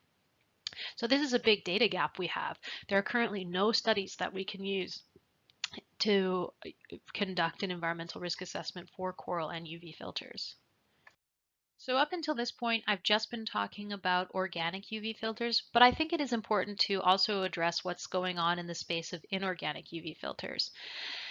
So for inorganic UV filters, we have even more limited data available. For titanium oxide, there's only been 2 studies conducted to date, and for zinc, also only 2 studies conducted to date. You'll notice that FEL 2019 study also included earlier has organic UV filters in it as well. And on top of the limited hazard data, there's also very limited exposure data. In fact, there's no reef monitoring studies that have been able to be identified. And that could be because, firstly, nanoparticles are really difficult to monitor. So in some cases, like a proxy has been used to detect them. There is one study from a beach in France where they monitored directly at the beach and then a little further out into the bathing zone and then beyond the bathing zone. And what they did find is that the concentrations were decreasing from shoreline. But in general, data for inorganic UV filters is even more limited than for organic UV filters. But we are currently working on environmental safety assessments for the inorganics as well. In this talk so far, I've been discussing how we can conduct an environmental safety assessment using the environmental risk assessment approach. But I also want to talk briefly about a different approach that maybe we could explore using called eco-epidemiology that might be able to, in the short term, overcome some of the data gaps that we have with the environmental risk assessments. So here I have a diagram of some of the main threats to coral reefs. So we have things like warming oceans, sea level rise, invasive species, overfishing, chemical pollutants. So within an eco-epidemiology approach, what we're effectively trying to do is ask the coral what is causing coral reef decline based on all of these stressors that we know about. So how can we do that? Well, in Hawaii, you can get data for these stressors. So you can get data on tourism, temperature, sea temperature, fishing data, pollution data, UV filter concentration data. And you can also get data on coral health from Hawaii. And then you can use a series of quite complex statistics to come out with what your main factors driving coral health are. And in theory, you could use these main factors to help drive reef management. So there has been one of these eco-epidemiology studies conducted, and the manuscript is currently in preparation, but they went out and they collected a ton of data and were able to analyze these complex statistics, and basically were able to relate key factors to the two key coral health indicators. In this case, it was coral diversity and coral cover. And what they found is that in terms of diversity, wave power and temperature are the big factors. Whereas for coral cover, the long-term temperature and the location in terms of latitude are really important. But the big takeaway was that based on the current data set, the UV filter concentrations aren't a key driver of coral health. It's largely driven by the sea temperature, the wave power, and the geography. So in conclusion, environmental safety concerns over UV filters have led to key scientific questions being posed. There's been a lot of studies that have been published since this concern started, and we expect there will be many more to come. Marine environments are definitely exposed to UV filters, and we are in the process of conducting environmental risk assessments to establish or evaluate their safety. But like we've just gone through, there is limited data available, and the data that is available really isn't that suitable. So it's really important to prioritize generating reliable data so we can have more conclusive assessments conducted for these UV filters. So in terms of ongoing work we're doing, we are in the process of generating a reliable test system for adult coral that is in development, and conducting robust and representative UV filter monitoring in beach environments. And we're also in the process of using that data to help us to develop predictive models to actually predict the concentrations of UV filters that will be reaching coral. So taken together, we are doing our best to address these data gaps, but the science takes a long time. As I said, there's no standard test for coral, so we are in the process of trying to develop a reliable one that we can use for risk assessment going forward.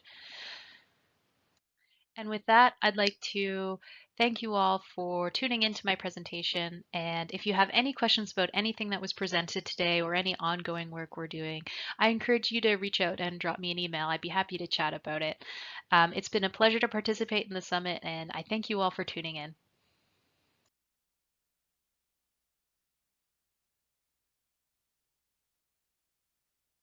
And we have about 5 minutes for just unmuting myself on Discord, but we have about 5 minutes on before the next presentation for Q&A. I'm just going to quickly share my Zoom screen with you, and Emily, you can unmute whenever you're ready. But for everyone who is watching, that was like the most informative presentation I think like ever on this topic. I feel like this should be like mandatory viewing for anyone that is commenting. So like share this, especially like if you have journalist friends, share this. Like I feel like this is so important. Just like get this information out there. But I guess along these lines, so thank you so much, Emily. We don't have that much time, so I'll get right to the question. So from ERA, do brands have the ability to substantiate reef safe claims, and are there any regulations around reef safe? Right. So reef safe claims are first of all, they're made by marketing departments. So I can't really comment on claims specifically because I'm a scientist. I do science, and what I do is based entirely in science. As you can see, we do a lot of it. Yeah, I can't comment on the claims, but like you saw in the presentation, in terms of an environmental risk assessment, which is how we would demonstrate environmental safety, no, we do not have the data to do that. And then there was another question from Tony. Why is there more data for oxybenzone than other filters? Is that because it's more prevalent in the environment, or because it's the main filter being focused on? I think it's the latter. It's the one we hear about the most. If you just ask people, they usually know about oxybenzone. It was the first UV filter to really have a toxicity study, that Downs 2016 study. They focused exclusively on oxybenzone. So I think the studies that came after that included it. Also with the monitoring data, people like to include it. Also, oxybenzone's a little easier to work with than some of the other filters, so that could also be why. It's not that it's used more, it's just, I think just was one of the first to be picked up, and then it just continually gets picked up again in the literature because of that. I guess this is my own question. I have done a lot of reading about this topic, and it kind of seems like especially the Craig Downs study has kind of like poisoned the well. Poisoned the well for like research. Sometimes I see it, especially like there was a recent study that just like cited this study and used it as how they base their exposure settings for the study, which is like questionable. So like, I don't know. Has this study poisoned the well? Maybe, I don't know. Yes. But also like, why has society led? This is like a very like not scientific question that I'm asking you.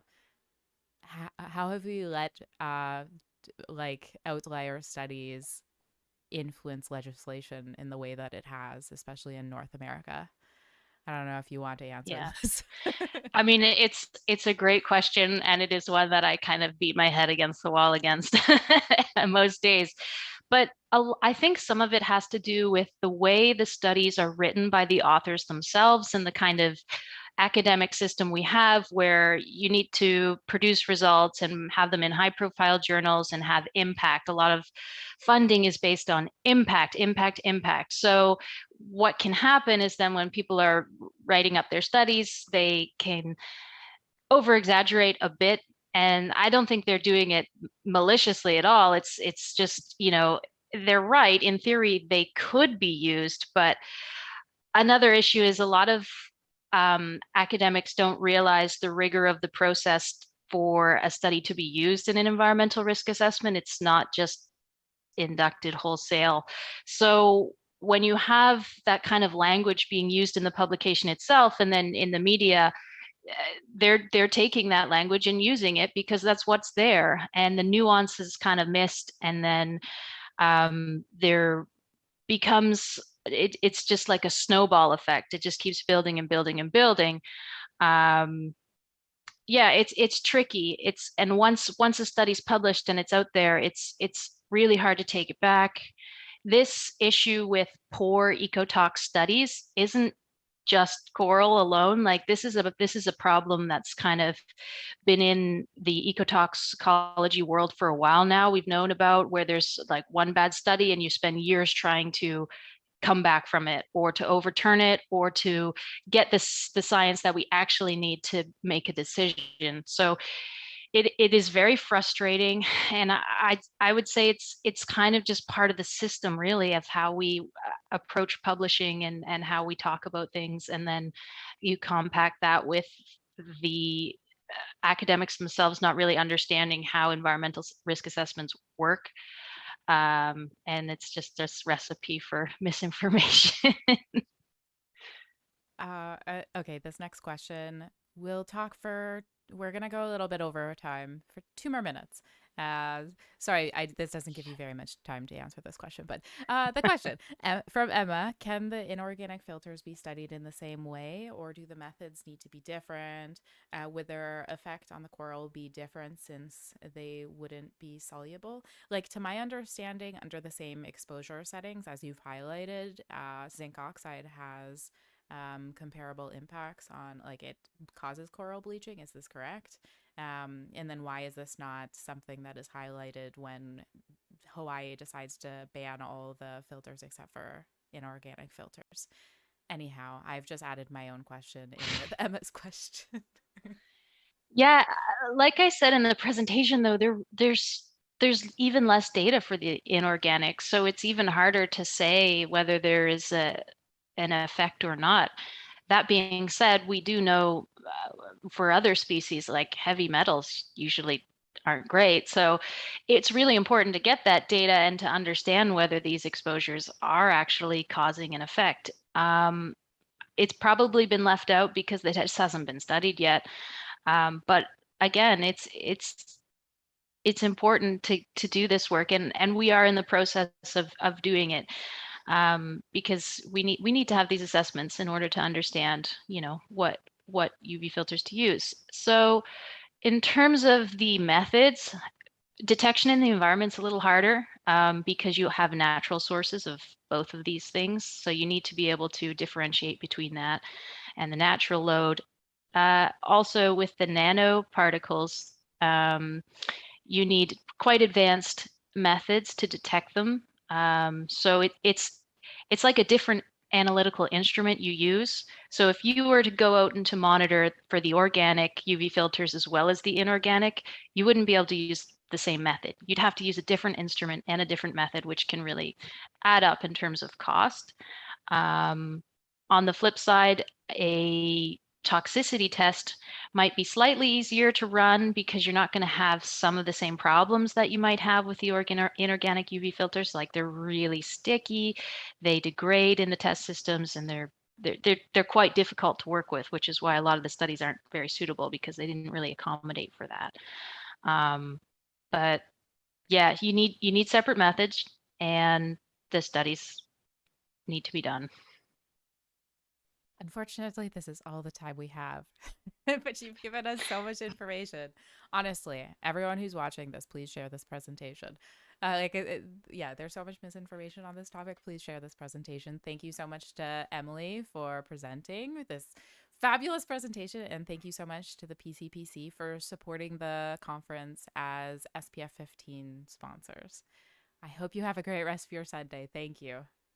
Thank you so much for having me.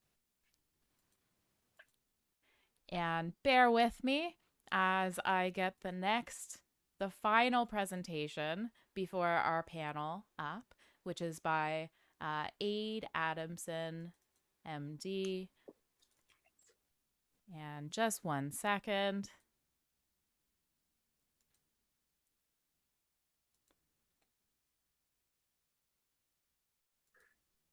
My name is Ade Adamson, and I'm an assistant professor at Dell Medical School at the University of Texas at Austin in the United States. And today I'm going to be talking about UV and its association with skin cancer in darker skin types. First, my conflicts of interest. Oops, bear with me for 1 second as I fix whatever has just happened.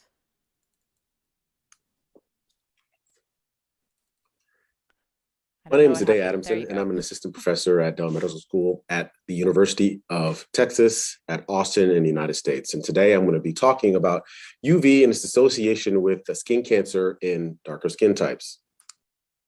First, my conflicts of interest. I'm a member of the American Academy of Dermatology's Skin of Color and Skin Cancer Work Group. Anything that I have to say today is speaking for myself, not for the American Academy of Dermatology or the work group. Skin cancer prevention in Skin of Color can be a challenge for two reasons. One, the incidence or the number of new cases of skin cancer is much, much lower in people with darker skin types. Two, when skin cancer develops, it's often later and the clinical outcomes are often worse. So that begs the question, how can we approach prevention in this group of individuals. This is the basic outline of my talk, where I'll define skin of color. Then we'll discuss the scope of the problem, the epidemiology of the skin cancer problem.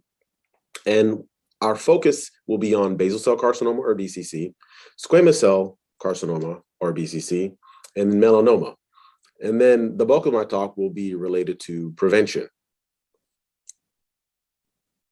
Of note, basal cell and squamous cell carcinoma together are also known as non-melanoma skin cancer. Just for terminology's sake, I want to be clear. So let's talk about defining skin of color. What is skin of color? Well, it identifies individuals of racial groups that are darker than non-Hispanic whites.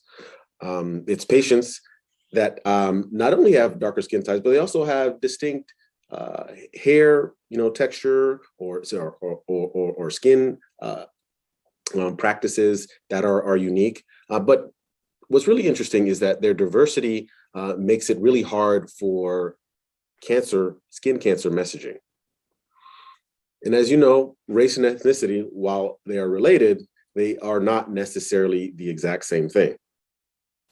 Case in point, for those that identify as Hispanic or Latinx, they represent a huge variety of skin types.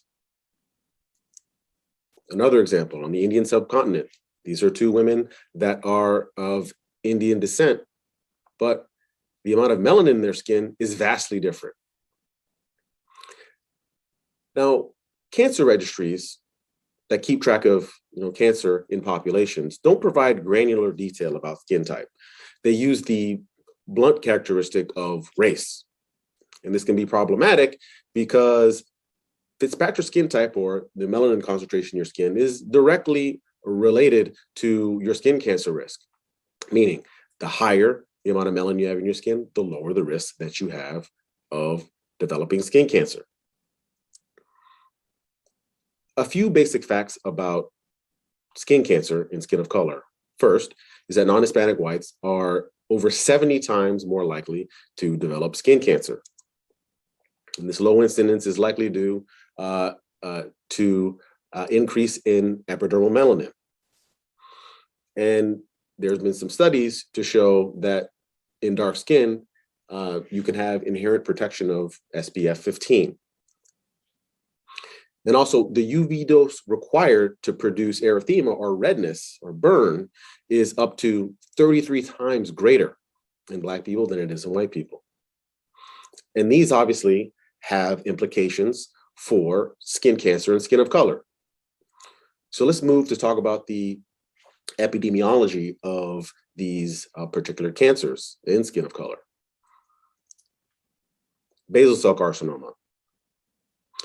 Usually these appear as these pink, pearly bumps on the skin that grow slowly over time, and they can ulcerate. But actually, in folks of darker skin type, they tend to be pigmented and not pink like they are in people that identify as white. The rates of basal cell carcinoma vary greatly across populations. In Black Americans, 1 to 2 per 100,000, right? Whereas in non-Hispanic white Americans, it's 1,000 plus times that rate. And these are the risk factors for BCCs. Anytime you see this many risk factors, usually that means that we actually don't know what the primary driver is of a cancer. And so, they include, scars, immunosuppression, trauma, etc. But in skin of color, as in folks that identify as white, basal cell carcinoma thankfully carries a low mortality rate. Let's talk about the other non-melanoma skin cancer, squamous cell carcinoma. The incidence here also varies greatly by racial group, with African Americans having among the lowest rates at 3 per 100,000.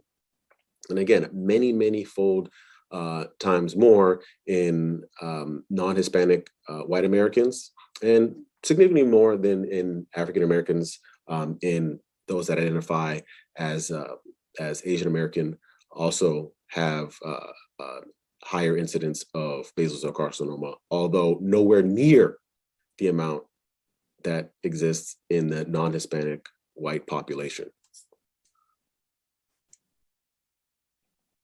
Again, a lot of suggested risk factors related to squamous cell carcinoma development and skin of color.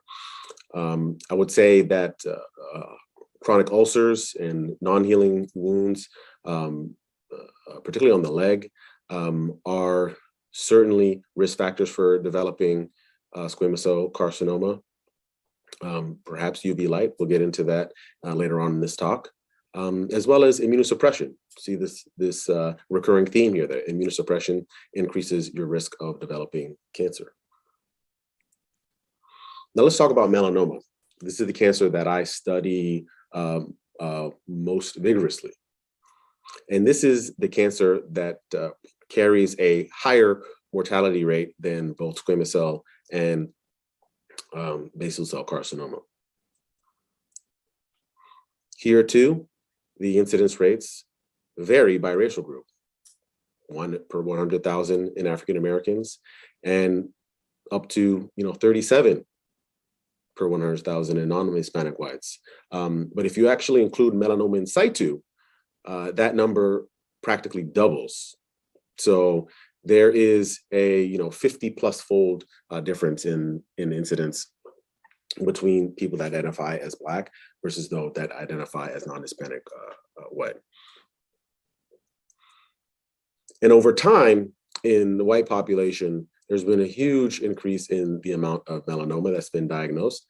Thankfully, mortality has stayed relatively flat across racial groups. And incidence in folks that don't identify as white hasn't really increased tremendously. It has a bit in a few groups, but not at the rate that's seen in the non-Hispanic white population. Being a person of color is associated with a later stage of disease. And let me just show you an example here. The percentage of folks that identify as white that get a stage 1 diagnosis, it's like 76%. It's only about 50% if you identify as Black. And then if you go to stage 4, which is the latest stage of melanoma, only about 5% of folks diagnosed with melanoma that identify as white are diagnosed at this stage. It's double that if you're Black or Asian or Native American or Pacific Islander. Another way to look at it is you have a 30% less likelihood of being diagnosed at a stage 1 if you're Black, and you have a 2.5 times the likelihood of being diagnosed with stage 4 melanoma if you're Black compared to if you are white. And this translates into survival differences. Here you see a figure where the red line is represents those that identify as white. The higher you are on the line, the higher in the curve, the longer you'll survive. And then the lowest one, this black line, represents African Americans, who have the lowest survival rates of melanoma, although they don't get diagnosed with the disease as often. So I want to continue to remind you of that. Now let's talk about prevention. Probably one of the reasons why I was invited to give this talk. When you think about prevention of cancer or many diseases, as a matter of fact, you think about 3 kind of phases. You got primary prevention, where you focus on causal factors and controlling those. You got secondary prevention, where it generally consists of identifying and interdicting on diseases that are present in the body but haven't progressed to a point of symptoms, dysfunction, et cetera. Screening is an example of, that, of an intervention there. And then there's tertiary prevention. So these are people that already have the disease, and the goal is to improve their care, reduce disability or in delays in care. Basically, the receipt of high quality care. Now, I do research in all 3 of these phases of cancer control, but I'm not going to be talking about tertiary or secondary prevention. Let's focus on primary prevention, okay? And as I said, Primary prevention aims to prevent disease or injury before it ever occurs. Now, what I don't think is necessarily up for debate is that high levels of ambient sunlight are associated with higher rates of skin cancer. That's been shown over and over and over and over again, okay? And on balance, it is true. Probably the best example of this is data from the colonial migration of folks from the UK to Australia. And UK being somewhere lower sunlight, and Australia being somewhere with high levels of UV. And actually, if you look at melanoma incidence in folks in Scotland versus Queensland, Australia, which is known as the melanoma capital of the world because it has among the highest incidence rates of melanoma on the planet, you see the difference. But this is talking about folks that are white. What I'm concerned about, right, in this talk is whether there's a relationship between UV exposure and skin cancer and people of darker skin types. So let's first focus on non-melanoma skin cancer, basal cells and squamous cell carcinomas. There are very few studies that actually look at this association. Here are a couple of the most cited ones. One by Haller et al., where they found 43 cases of squamous cell carcinoma over 40 years and found that most of them were on non-sun exposed sites. And another institution, there were 35 cases over 5 years. And again, most cases were on non-sun exposed sites. So say, on the trunk, maybe in the groin, somewhere like that. But what I want you to note here is that in both these cases, it took many, many years to actually accrue enough cases in order to even make an analysis. So that should tell you something about just how rare this diagnosis is. If it takes 40 years to accumulate 43 cases, if you talk to your average dermatologist, they probably see 43 cases of squamous cell carcinoma within a few weeks in their practice, depending on where they practice. What about basal cell carcinomas? So there's a study by Bora et al. Where, again, 148 cases over 31 years, and most were found on the head and neck. There's a study done in Nigeria, only 5 cases of basal cell carcinoma over 4 years. Most were on the head and neck.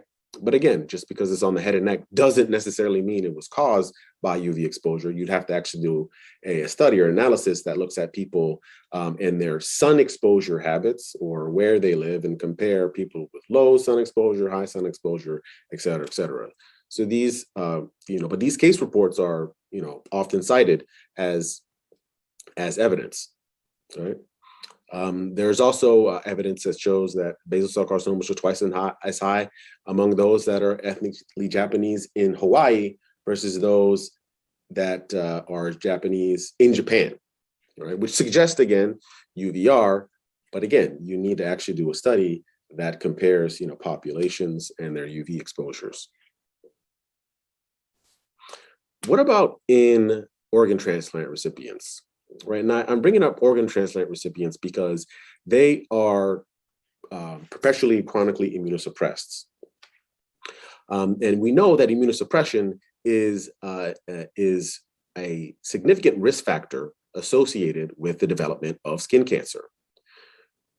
To my knowledge, this is the largest study looking at specifically non-white patients that have received organ transplants and what their risk of developing skin cancers are and where those skin cancers are. It included over 250 patients over an 8-year span, a decent mix of racial and ethnic categories, although only one person that identified as Pacific Islander.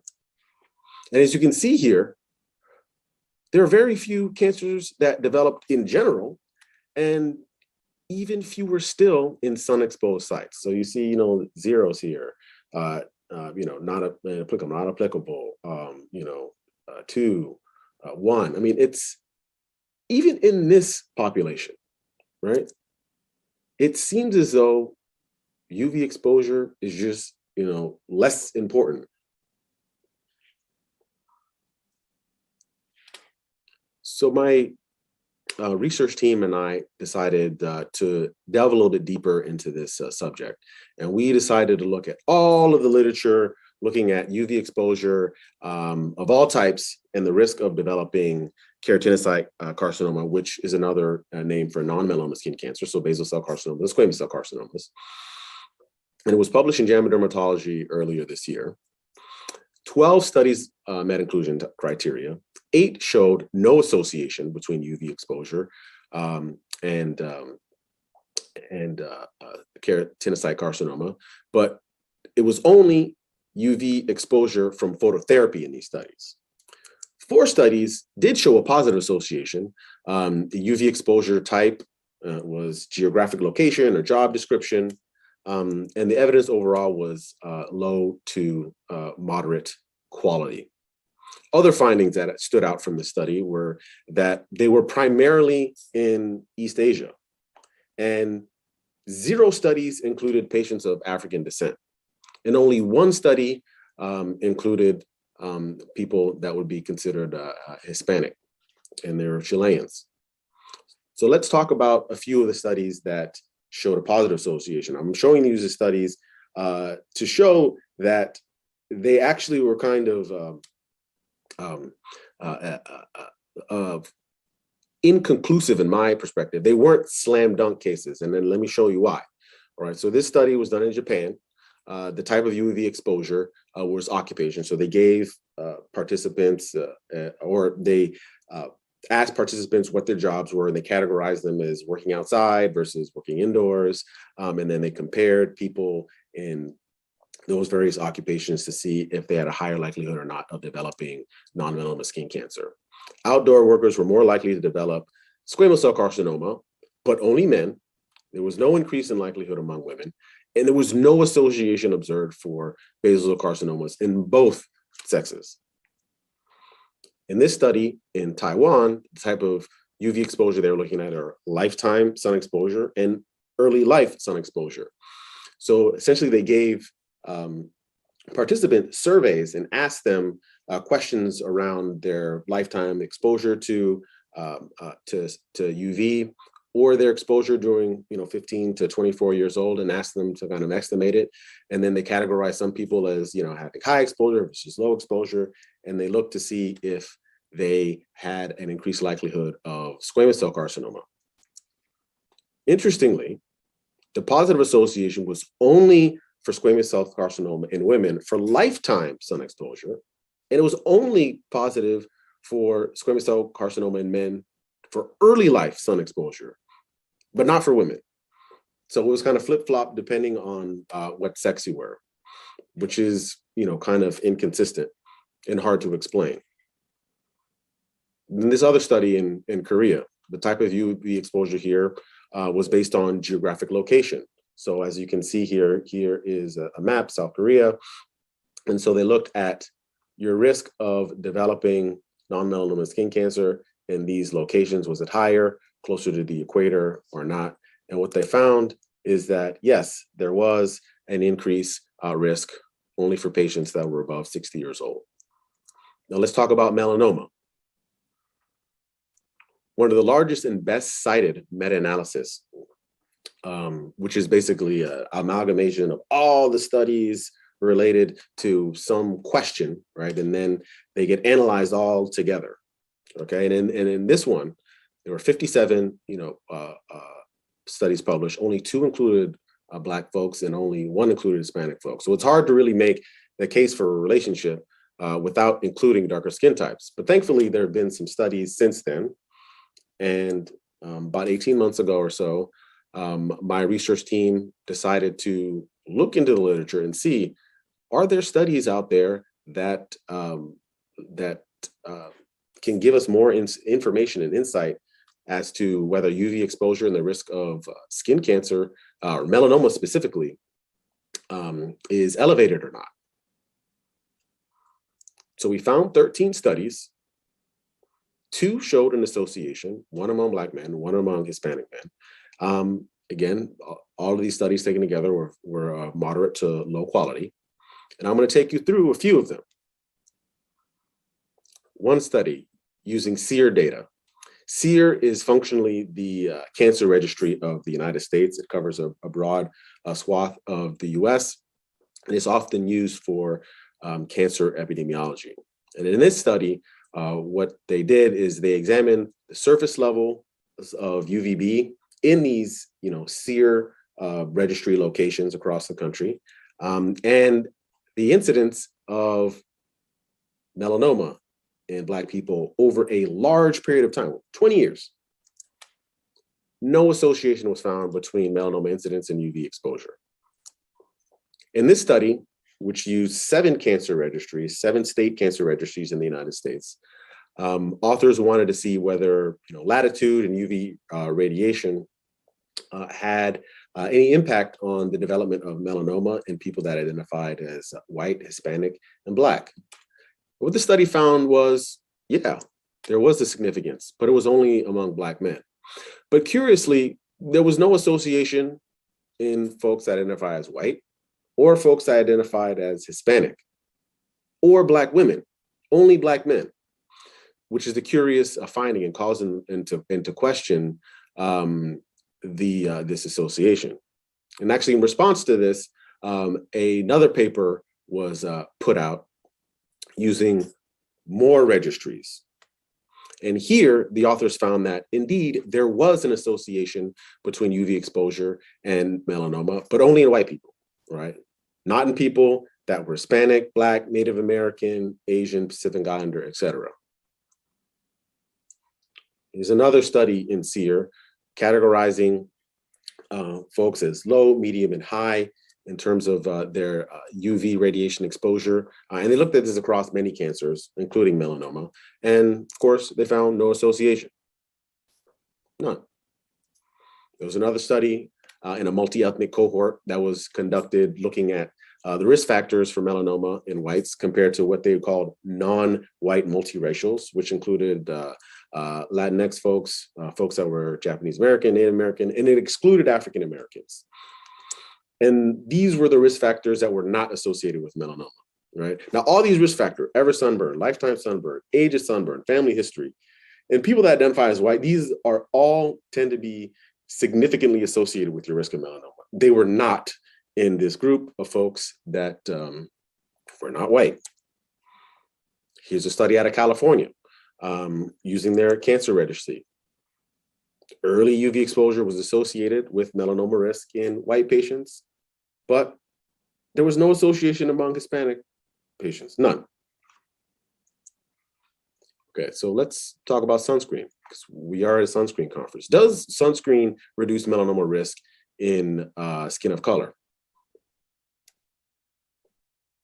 Only one trial has actually, randomized control trial has actually looked at whether sunscreen can prevent melanoma. It was done in Queensland, which is where you should do it, where you would see a signal because there's so much melanoma in Queensland. The patients were randomized to discretionary use of sunscreen versus sunscreen to use every single day on their face and arms. And they were followed for 14, 15 years. Melanoma incidence was reduced by 50%, although it was not statistically significant. It's borderline. The SPF was only 15. Sunscreen application, I said, was only on face and arms, but melanomas developed everywhere. And the absolute risk reduction was only about 1%. Anyway, this is the best evidence that we have. But pertinent to this talk, there were no dark-skinned folks in the study. I wrote about this in the Washington Post here in the US, and it was picked up by the New York Times. And then it appeared on a TV on the third hour of Today. And Today is a morning show that's pretty popular in the United States. And they brought on a dermatologist because this blew them away that sunscreen probably does not do anything to your risk of melanoma or skin cancer if you're Black. And they brought in a dermatologist who respectfully disagreed with me, but provided no evidence and just talking points, which still frustrates me to this day. Even though, the data supporting UV exposure and skin cancer and melanoma is so poor, that hasn't stopped a bunch of research trying to examine sun protection behaviors related to skin cancer in all sorts of populations. In fact, if you look at the U.S. Preventive Services Task Force, which is an independent volunteer panel of national experts in disease prevention and evidence-based medicine that make recommendations about various medical prevention strategies in the U.S. population, they give a grade of B for behavioral counseling of youth for photoprotection. But as I note here in red, that's only for fair skin types. It's nothing about people of color. That hasn't stopped the American Academy of Dermatology to recommend photoprotection for cancer prevention in skin of color, which I think lacks evidence. Hopefully there'll be some updates to this recommendation. In summary, I would say that a significant proportion of skin cancers that occur on people with skin of color don't happen on sun exposed areas of the body. So they can't possibly be UV related. Sun protection is certainly uncertain in reducing the burden of skin cancer or outcomes related to skin cancer in folks of color. And I think educating patients that they can get cancer is something that is worthwhile. And right now, pushing UV protection as a way to prevent skin cancer in skin of color is a distraction. It's a distraction from us looking for better research into really finding what predisposing factors are. I think UV does cause a lot of different things in folks of color. Hyperpigmentation, sunburns are not great to have, and certain skin conditions might be photosensitive. So for all of these things, I think sunscreen and photoprotection are important, but skin cancer prevention, skin of color is certainly not one of them. The only caveat I would say to that is that in light-skinned Asian Americans, perhaps there is a signal in squamous cell carcinoma in particular, and maybe basal cell carcinoma. And I would also say that more research needs to be done across various skin types so that we can actually have the answers that we need. And I want to end with one thing that is a pet peeve of mine, right, since I have the audience. We often talk about Bob Marley as having died from skin cancer. He died from acral lentiginous melanoma, one of the palms and soles. But often hear his story paired with you needing to wear sunscreen in order not to get melanoma if you're Black. And this doesn't really make any logical sense because his skin cancer was on his foot, it's on his toe. And sunscreen would not have saved Bob Marley. And the other thing is that I often hear that skin cancers on the palms and the sole, or melanoma on the palms and soles, are more likely if you are of color. That is incorrect. That is patently false. The incidence, or meaning the likelihood of you developing acral melanoma, is the exact same across racial groups. The exact same.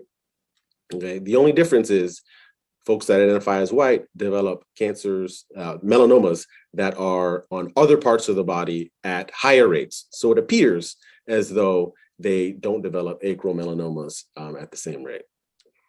And I would like to thank all the co-authors on the papers of ours that I presented today. My mentors, Dr. Wong, for reaching out to me and inviting me to this conference, and EcoWell as well, and my funders. And I'll take questions.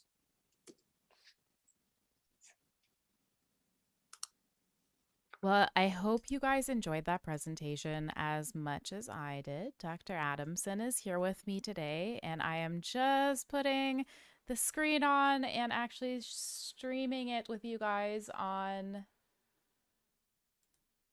Discord. Bear with me for a second. And I will also not be antisocial and put my camera on. Thank you so much for agreeing to this presentation. We're limited on time, so I'm going to get straight to questions. So this question was from Ancient Fig Tree, who asked, I'd like to hear Dr. Adamson's opinion on this. Roughly 3% of dermatologists in America are Black. Dermatology is one of the least diverse specialties, and the education barely covers skin pathology and cosmetic differences on non-white people. How do you think the field can address this gap in service and education in the near future? What do you say to dermatologists who say specialized education and training on non-white skin is not necessary because they think skin is skin or all skin is the same? So there's multiple layers to that question. I'll start with the first part of it, which was education. I think that there needs to be way more general education as it relates to differences of representation of various disorders on different types of skin. I think that is a shortcoming that a lot of medical students now have learned about their being wrong about their education. And I know at least in the United States, and I think in some other schools in other countries as well, they've started to diversify the education that they're getting in terms of their presentation of diseases and illnesses on different types of skin. So I'm very encouraged there, but clearly we also need to have a field that also reflects the patients that that exist in the world as well, and that's going to be a longer process to fix. And the second part of the question had to do with cosmetics, right? And people that say, "Oh, it doesn't matter," and all skin is the same. By the tone of the is the same, yeah. But by the tone of the question, I think I agree with that that person that that's bogus, right? And that we need to be able to understand skin no matter what concentration of melanin exists within it. And this next question is from Ratbis. I'm sorry, I've probably mispronounced that, but the question. At this point, when the research regarding melanoma is still inconclusive, if I understand correctly, what do you think preliminarily is best practice for people with dark to very dark skin tones regarding sun protection? Would you still recommend seeking shade and wearing sunscreen, etc.? Yeah. So what I don't want people to walk away with is to think that I think sunscreen is useless for everything. Okay. The point that I was trying to convey is that for protection from skin cancer, from melanoma specifically, it is not proven. And every time just about they've tried to find an association between UV and melanoma, it has been unsuccessful in people that identify as having skin of color. But people of color can still get sunburned. They still can also get hyperpigmentation from a lot of sun exposure. There's a lot of different reasons why you should wear, sunscreen, wrinkling, all of these other cosmetic concerns as well. So for those purposes, sure. And this is a question again from Ancient Fig Tree around the definition of skin of color.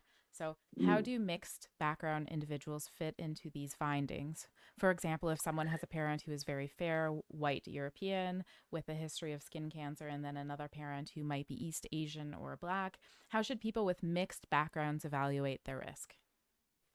Yeah. So the honest answer about that is we don't know. You would have to actually do those studies to be able to make a serious and rigorous answer to that question. But what seems clear, right, is that the amount of melanin in your skin, right, is inversely related to your risk of skin cancer and melanoma. So you may be of mixed heritage or ancestry, but if you tan easily, you have brown skin, olive skin, your risk is by definition much lower. But can I give you a specific answer if you're, quote, mixed? No, we don't have that data. This next question is from E-Ray, who asks, so would early screening lead to better outcomes for darker skinned people? So I am a researcher, and one of my specific interests is screening. And my definition of screening might be a little different than others. When I think of screening, I think of people that have no symptoms going to the doctor to see if they can find something that's wrong, like a mammogram, or you getting a CT scan for lung cancer or something like that, or a PSA test for prostate cancer. And there's no evidence to support screening would be of any utility in folks of color for melanoma. Now, if you have something on your skin that's changing, growing, painful, something like that, you should go to the dermatologist. I think people of color need to know that they can develop skin cancer. And one of the reasons why perhaps they have delays in presentation is because they may not know that this is something that is possible. So they might let something go a little longer than, say, somebody that is white, has a family history of the disorder as well. I hope that meets the interest of your question. E-Ray, let us know if that answered your question and if you have a follow-up. This next question is from Tony, who asks, are sunburns not a precursor to skin cancer in skin of color as they are claimed to be in lighter skin? There's no evidence to back it up. That's the and I guess that was the point of the article. It can readily be shown in lighter skin populations, and you do that same study in darker skin populations, and the results do not hold. And maybe it has to do with the frequency of sunburns that people that are lighter skin get, or maybe they're just much worse because they don't have the protective aspect of melanin, there, or maybe there's some genetic, differences based on ancestry that put people at risk of developing melanoma.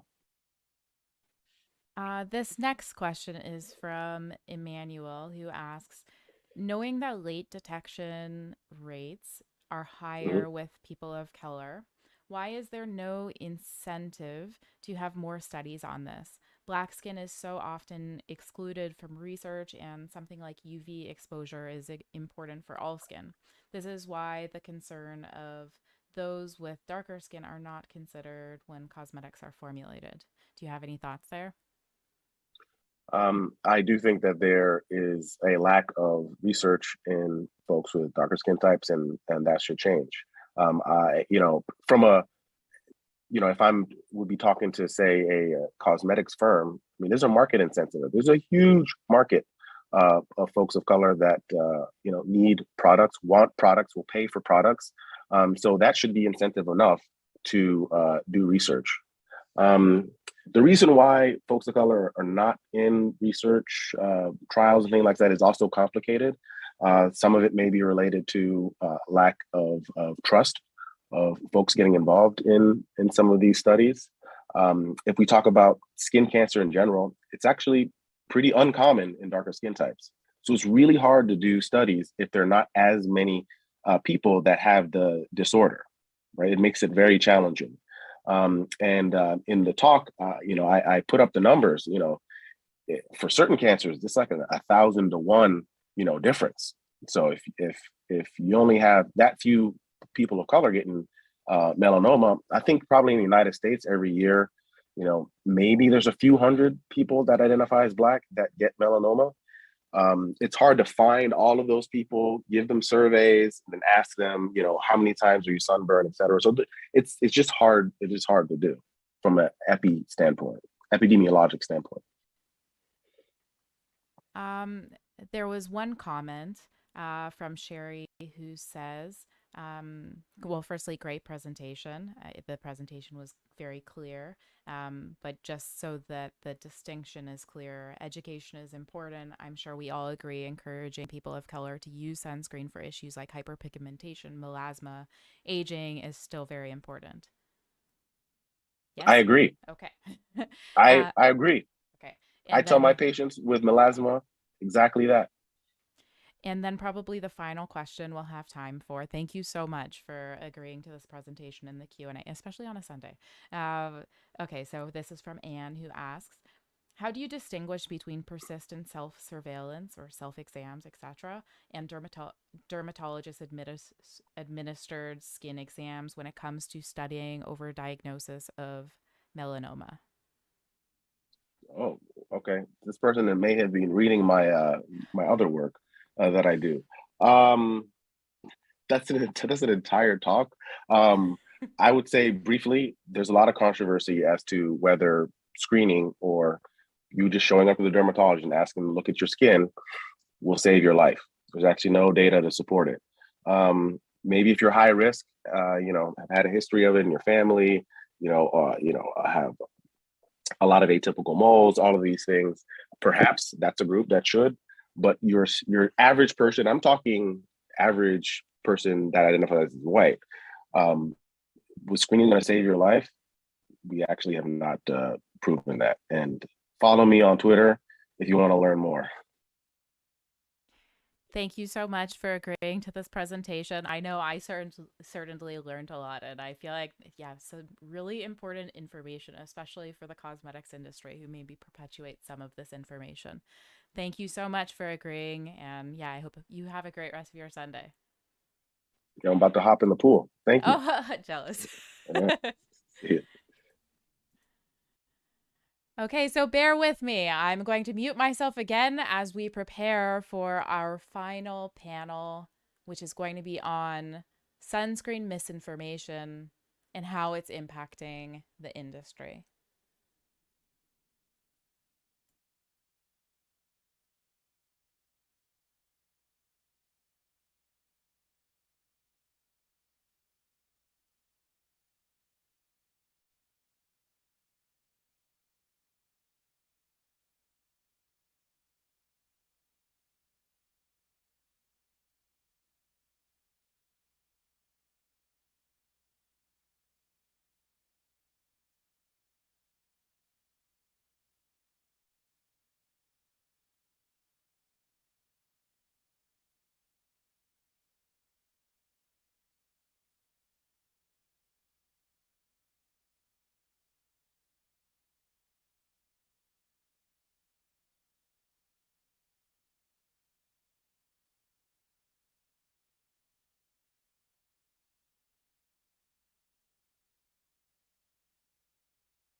Nice to meet you as well.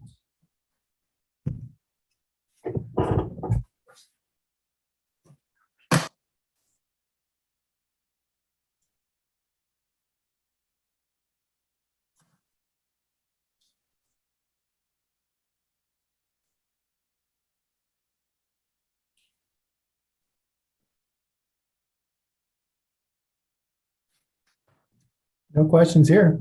No.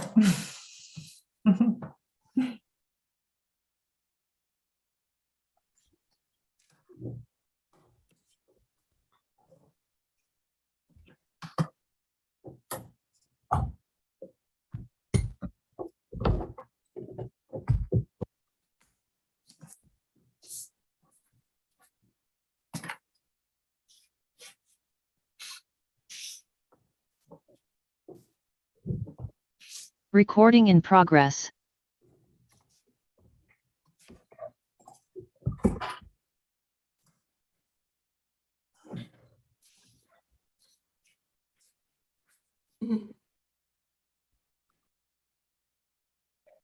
Oh my.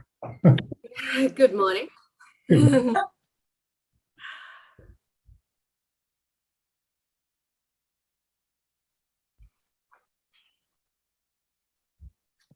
Absolutely.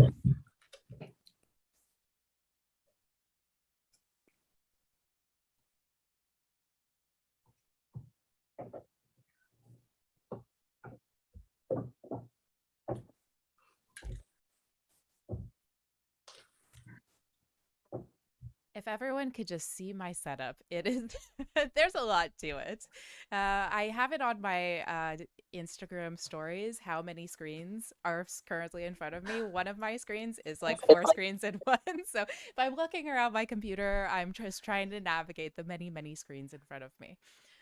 Anyways, thank you so much for agreeing to participate in our closing panel for the Sunscreen E-Summit by Michelle Wong and I, a collaborative initiative to democratize information, accurate information for the cosmetics industry. This presentation is going to be on how misinformation in the cosmetic sector is impacting the sunscreen industry. And maybe, as I'm just seeing, I'm not actually streaming on Zoom, so I will do that right now. I'm sorry, guys. You would have heard me talking. You would have heard that introduction, so maybe I don't have to say it again. But this presentation is going to be on the impact of misinformation on the sunscreen sector. And maybe before we get started, each of you could introduce yourselves. Who are you and what do you do? Miriam, would you like to go first? I can, thank you. Good morning, good afternoon. At me, it's the evening. So my name is Miriam Stone. I'm working at the BASF, so since 20 years now, always in the sun care field. I am located in Germany, in the south of Germany, at the Global Technical Center for Sun Care, so where we are doing the development of the UV filters and preparing all the information relating to the filters in our portfolio. So I'm very happy to be here today to speak about this exciting field and hopefully we'll give you some information and about all these misconceptions. Thank you. Seems like we may have had an issue over on Discord. So if you guys can't see this, hopefully what I've just done has fixed this. Go over to the YouTube stream, the secondary stream where you will definitely be able to hear this. Next up is Thomas. Would you like to introduce yourself? Sure. Hello, everyone. My name is Thomas Myers, and I am the General Counsel at the Personal Care Products Council, which is the leading national trade association for the cosmetics industry in the United States. I'm based in Washington, D.C., and I'm very excited to be here today. Happy to talk about whatever you'd like to talk about, but certainly what's happening in the United States. Thank you. And last but not least, I'm not sure if she needs introductions, but Michelle, would you like to introduce yourself? Hi, my name is Dr. Michelle Wong. I am a science communicator, cosmetic chemist and chemistry PhD. and I make content about the science behind beauty products at Lab Muffin Beauty Science. Plus, I also organize this conference with Jen. Plus, it is 5 a.m., so I highly apologize if I say anything really silly. Okay, well, I will get right to my first question, which perhaps I'll gear the first one to Miriam, and then the second one on the impacts, I will gear towards Thomas and Michelle. So this question is around, like, there's a lot of misconceptions around this that are widely published. Are sunscreens really absorbing all the way into the blood and causing toxic effects? That's my question. Okay, a lot to say. No, maybe just to start to say that all UV filter is the general category of ingredients used in sunscreens because they need approval. Approval that is, it's the same rule, let's say, over the all regions. So they need to be approved to show that they are safe for human. So in Europe is the SCCS committee that evaluate the dossier very carefully to be sure that the molecule is then safe for use. And this test also includes skin penetration test. And the penetration depends on the molecule, and so mainly on the molecular weight or also lipophilicity or melting point. So the penetration rate differs between the UV filter. So we know that higher the molecular weight and the smaller is the penetration. And so all newer filters that we have in Europe show a penetration rate that is less than 0.1%. But in the FDA, the filters are subjected to the FDA rule because they are not considered as cosmetic, like in Europe, but as drug.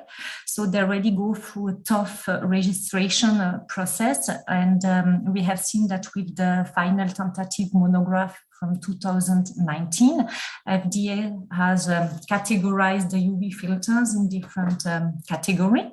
And all the organic or most of the organic UV filters are listed in the category 3, so they require additional data to prove their safety, and starting with a must study, maximum usage trial study. So this is to show that the filter, how the filter penetrates in the plasma. And FDA itself did 2 of these must study with a product from the US. And finally, these studies were shown that all filters finally penetrated in the plasma at an amount that is higher of the threshold fixed by the FDA, that is 0.5 nanogram per milliliter. But what FDA clearly states is that the penetration does not mean toxicity.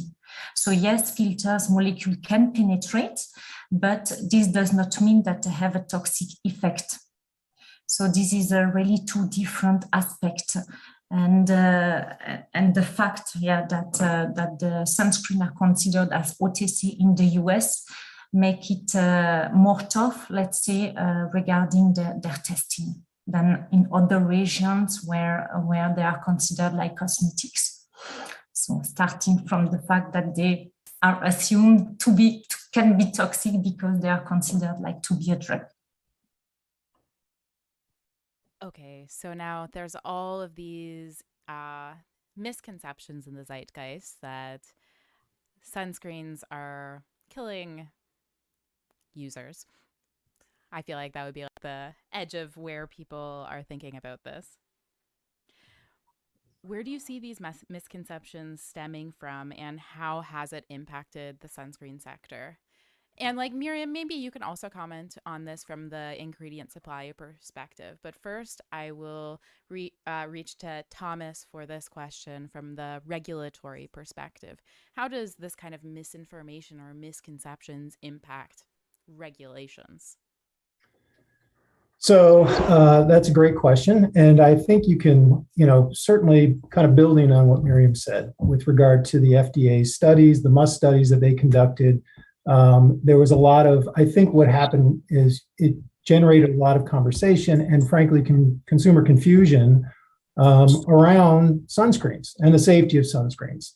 Okay, it's yes, they conducted these must studies. They found these low concentrations of certain UV filters in the bloodstream, but people immediately equate presence with harm, and that is not accurate. And you have oftentimes people that have knee-jerk reactions to something like this, and will simply stop buying those types of sunscreens or those sunscreens that were identified in the study. I think it creates a lot of consumer confusion because they're kind of left trying to figure out the best path forward. And unfortunately, that consumer confusion can turn into increased incidence of skin cancer if people stop using sunscreen products. So that's problematic. But more to your question, which is what is the kind of regulatory impact or policy impact? I like to remind people to kind of keep in mind that these preliminary studies were just that. FDA is seeking additional data on the UV filters, and making policy decisions on incomplete data is just a bad policy all around. So really, we want to try to encourage people, to say, continue to use your sunscreens. FDA itself has repeatedly said, keep using sunscreens as a part of a safe sun regimen. Don't stop using these ingredients and these sunscreens. But that hasn't stopped a lot of noise in the public space about the what I'll say is the issues around the safety of sunscreens. And Michelle, from your perspective, seeing what's on social media and hearing from the average consumer, what do you think?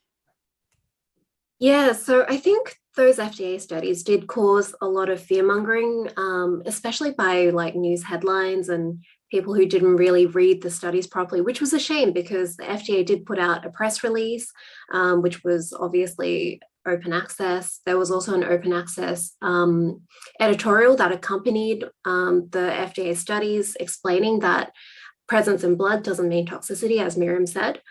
But I think there's just always been these misconceptions about chemical or organic sunscreen filters. And part of it is just simply because their names are quite scary. They're long names, they're complicated chemical names versus the relatively friendly zinc oxide and titanium dioxide, which are a lot easier to spell, a lot less scary sounding.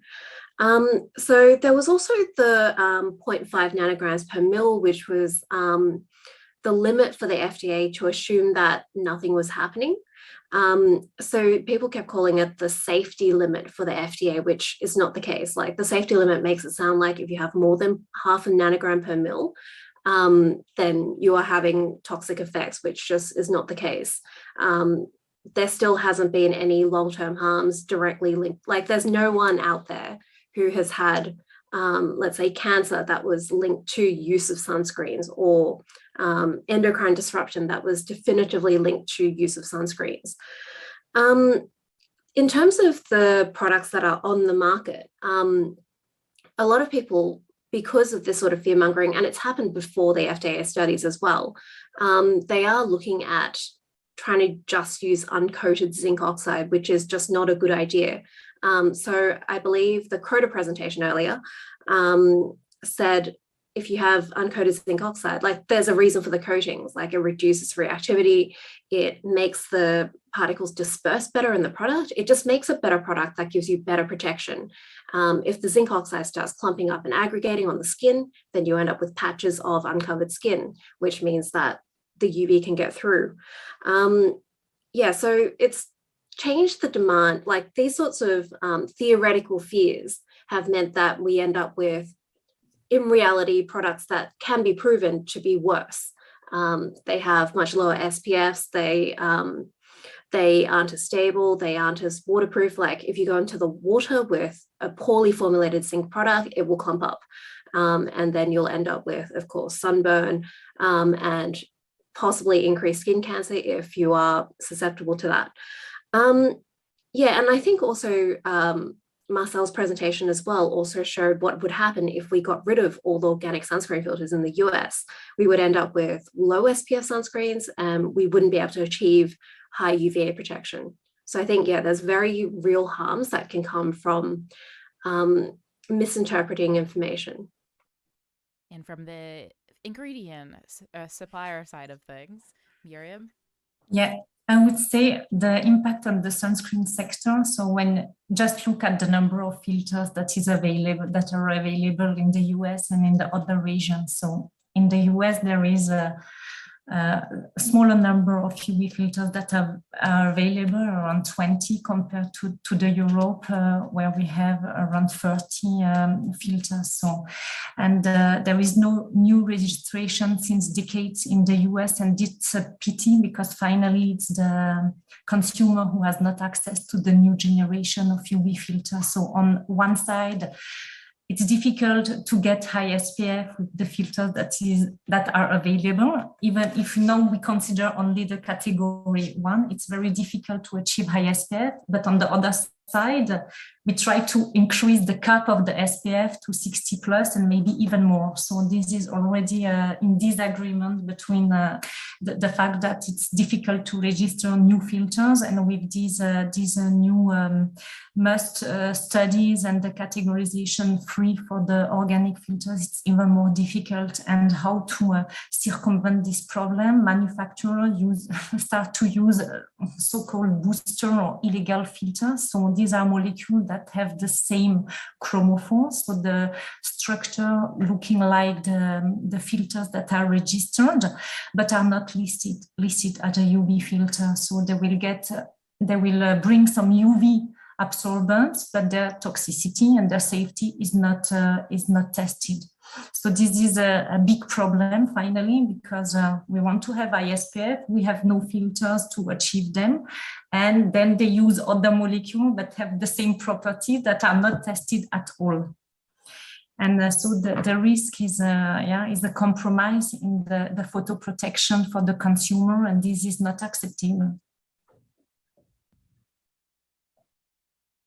And now switching over to the environmental impact side of things, there's a lot of ideas out there with respect to how sunscreens are impacting the environment. One quick example based off of Emily Burns's presentation earlier, who most informative presentation ever given on the topic, seriously, so good, on coral reef impacts from sunscreens. There's reef safe claims. Is there any truth to some of these misconceptions? And there are so many misconceptions, so you can touch on whichever environmental impact related misconception you want. Any truth to this? And like, there's a lot of black and white statements that choose inorganic or mineral filters instead because they will be environmentally superior. So is there truth? Where's the nuance here? Michelle, maybe would you like to go first on this one, because you have written so much on the topic of reef safety, or maybe there's another topic that you'd like to brush on here.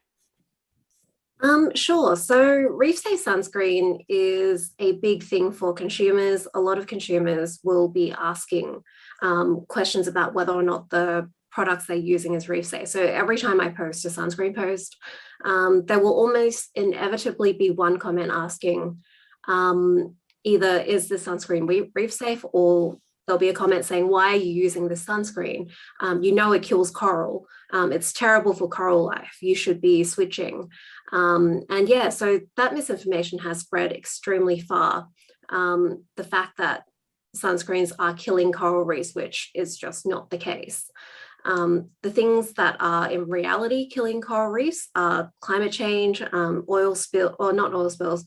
change, agricultural pollution, and overfishing. Those are the three big ones.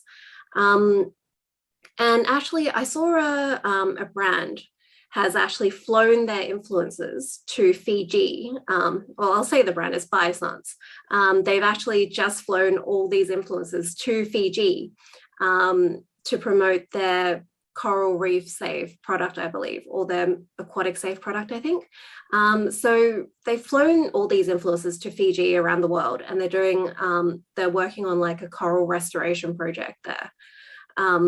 Coral restoration is just not a very effective way of helping coral reefs. I don't know if you've seen these projects, but basically they're regrowing little corals. The reefs are giant, and these projects are like tiny. They're like 1 square meter versus like thousands of square kilometers. And yeah, so it's just really changing people's priorities for the worst. and I think this is always the problem with misinformation to me. It doesn't give people an accurate idea of what they're doing. So if you want to help the environment, you should probably fly less and not just switch what products you're using. Yeah, I think that's really the biggest issue with that sort of misinformation. Something else that I wanted to touch on was just if you actually look at the BASF's Eco Sun Pass or the DSM version, which I can't remember the name of. If you look at both of them, the worst sunscreen filters for environmentally speaking are octocrylene and zinc oxide, which is very different from the consumer perception, which is zinc oxide is 100% safe, 100% fantastic for the environment. And yeah, I think again, like consumers are switching to zinc oxide without considering the fact that zinc oxide is not just pulled out from the ground. It's not just completely inert in the environment. And also it's something that you need to use a much higher percentage of. Plus, if it doesn't work very well, if people are opting for uncoated, then they are increasing their risk of skin cancer. And then you need to think about, well, if you need chemotherapy, then that's going to be a lot worse for the environment than using a slightly different sunscreen. Miriam, would you like to comment next? I can just agree with Michelle. Thank you. It's true that the damage on corals lies somewhere else than on the sunscreen. And just coming back to the history, so the whole discussion started, like Emily mentioned earlier in her presentation, about some publications that are quite old, but that started to make a lot of wave in 2015-16. And all these publications are based on different setup, design, and have a lot of gaps in the study design. So there is no comparison possible between the publication, and also the results cannot be taken like it's written black on white. So what we need first is to have a standardized test, to have a harmonized method to really can start to work on these studying the impact of the filters on the corals. And at the European level, there is a working group that was founded to develop this a standard method. And but this takes time, this takes years, and that's why as a supplier of a UV filter, a main player, we developed indeed a tool to allow our customer to develop more sustainable sunscreen, so to reduce the environmental impact of the filter combination they can choose. And so this is effectively a tool that combines all the environmental data we have for each of the filters that were compiled.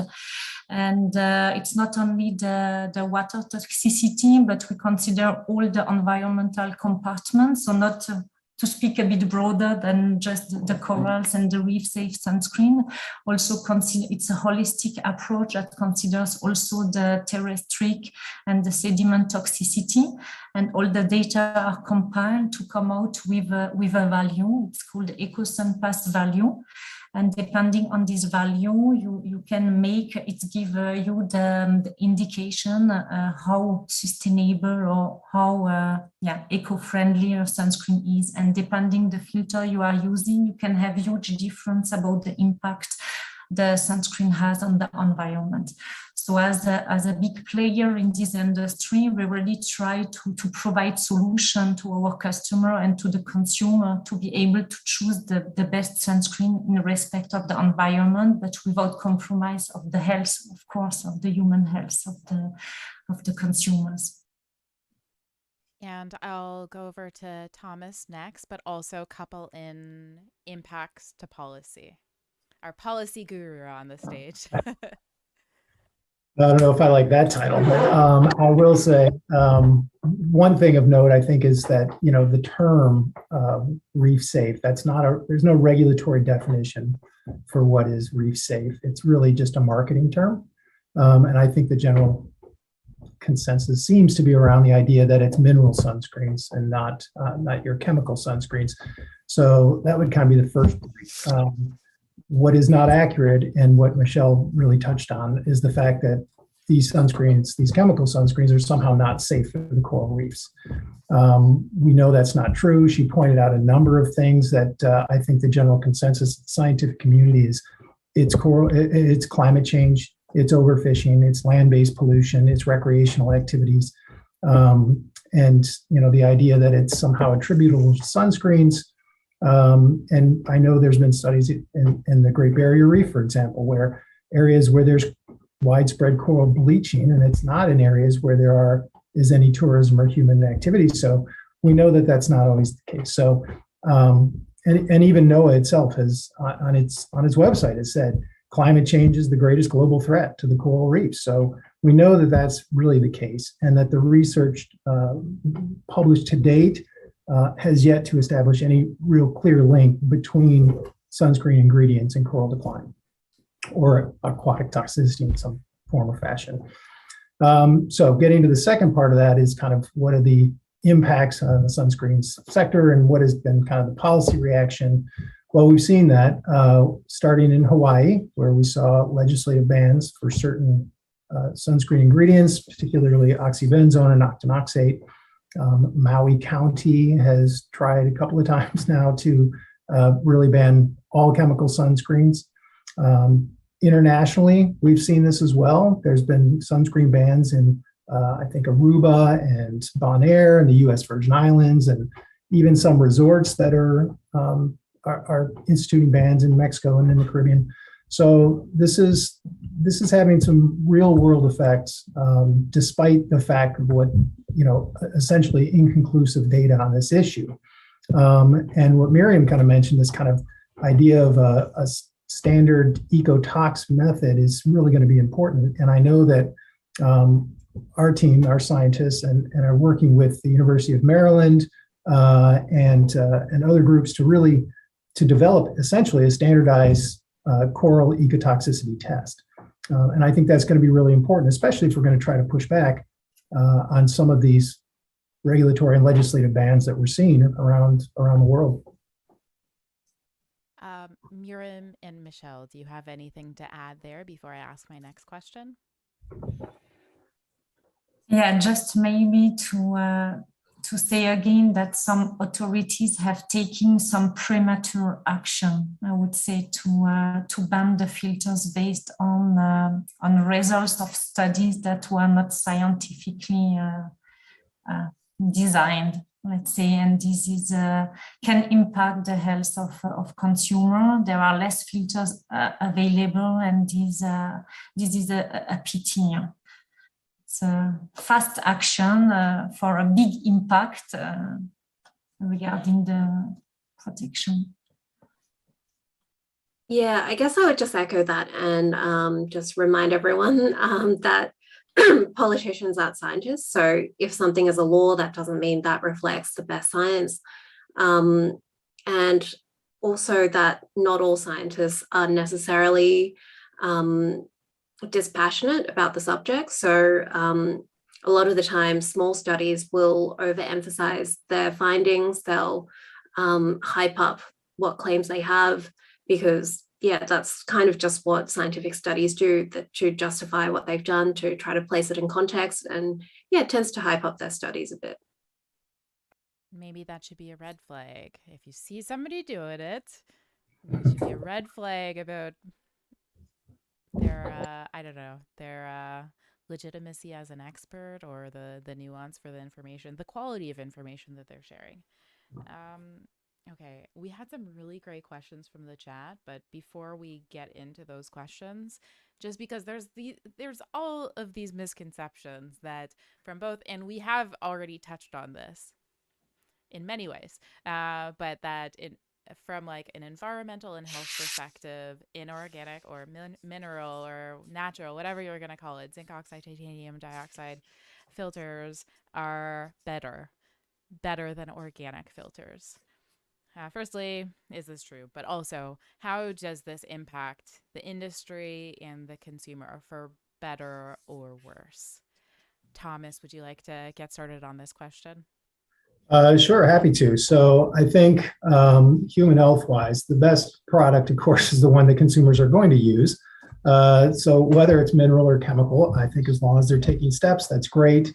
You know, it's really about the need for more approved filters. You know, I was listening to Miriam when she remarked how, you know, Europe has so many more. Yes, they're regulated as cosmetics there as opposed to drugs, but they have almost twice the number that we do of UV filters, and the ability to innovate and to have many more products on the market. There's a real need to have the FDA to really have a process for approving more UV filters.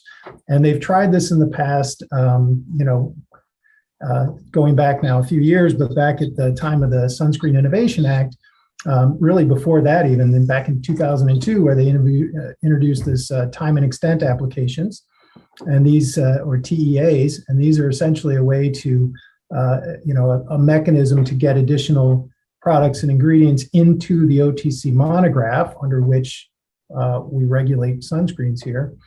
And, you know, that process languished, and there were applications that were put in for new filters to be put into the monograph, and it just languished.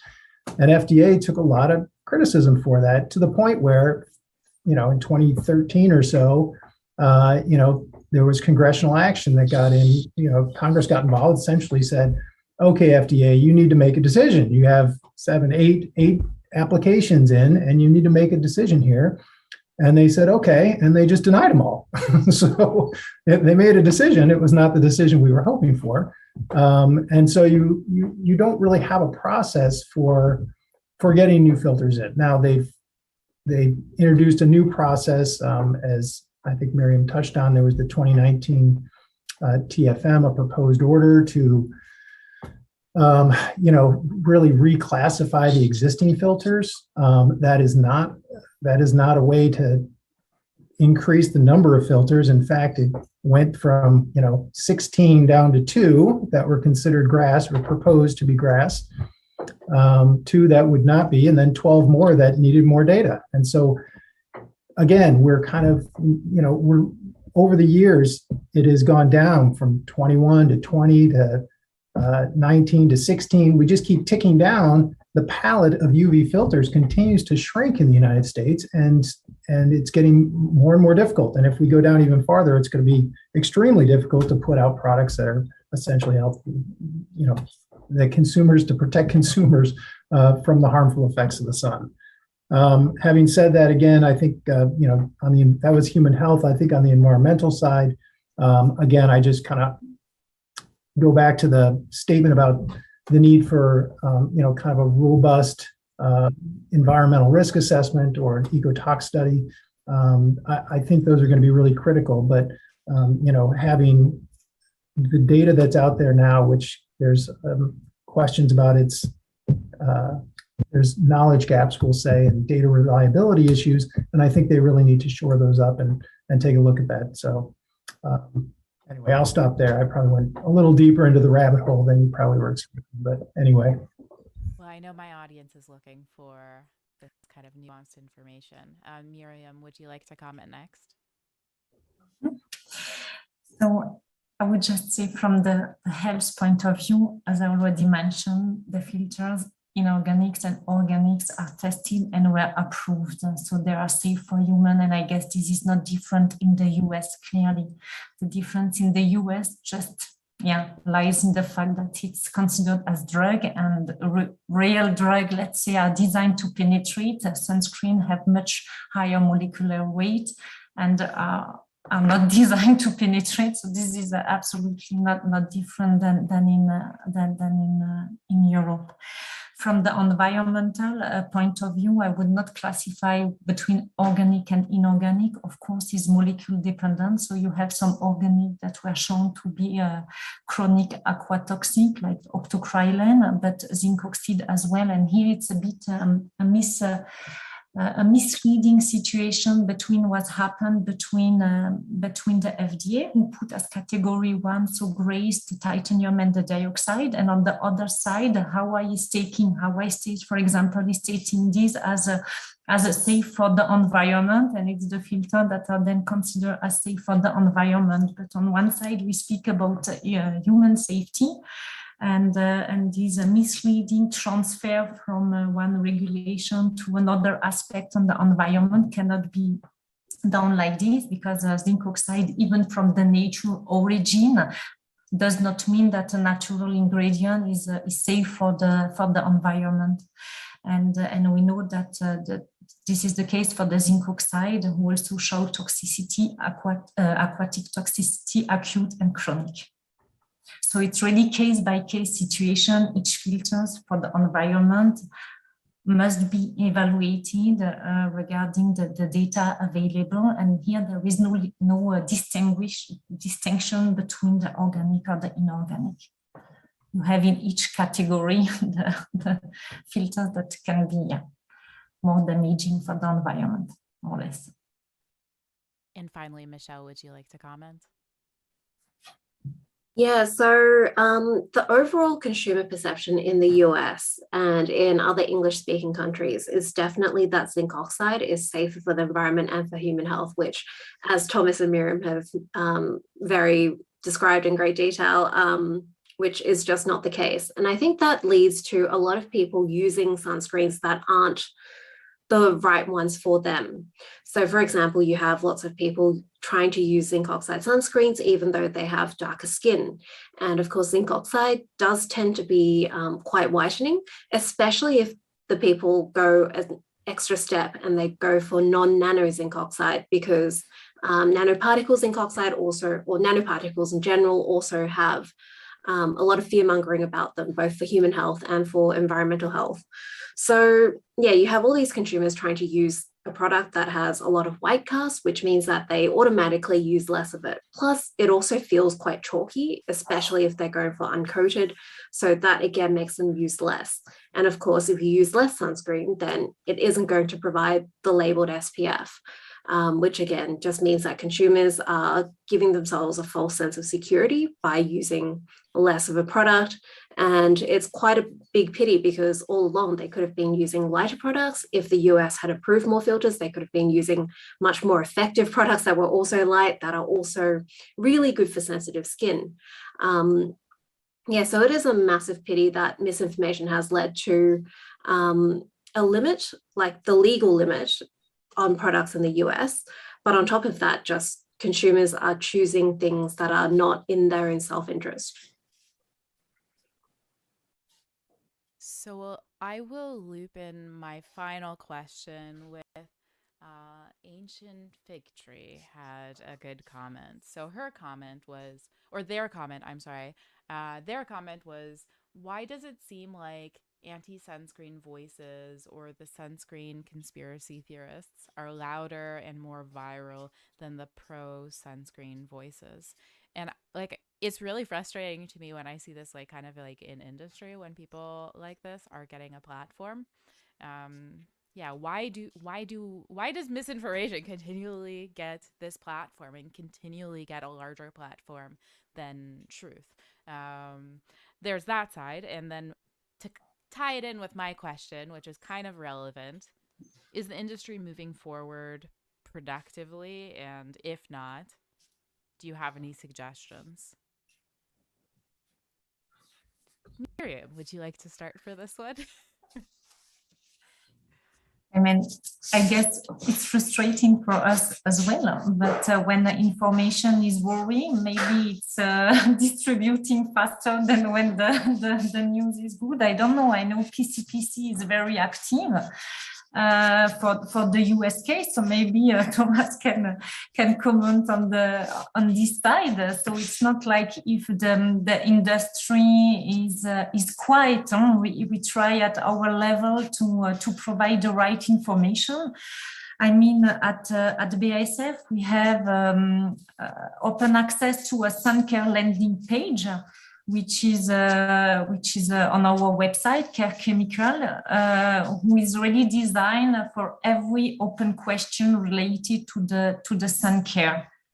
And we try to do education of the final consumer. So as a supplier, we have mainly contact with our customers, so the manufacturer of the product. Of course, we are discussing all these issues and raising concerns. But if the end consumer is looking for, I don't know, a certain marketing claim, the producer will adapt.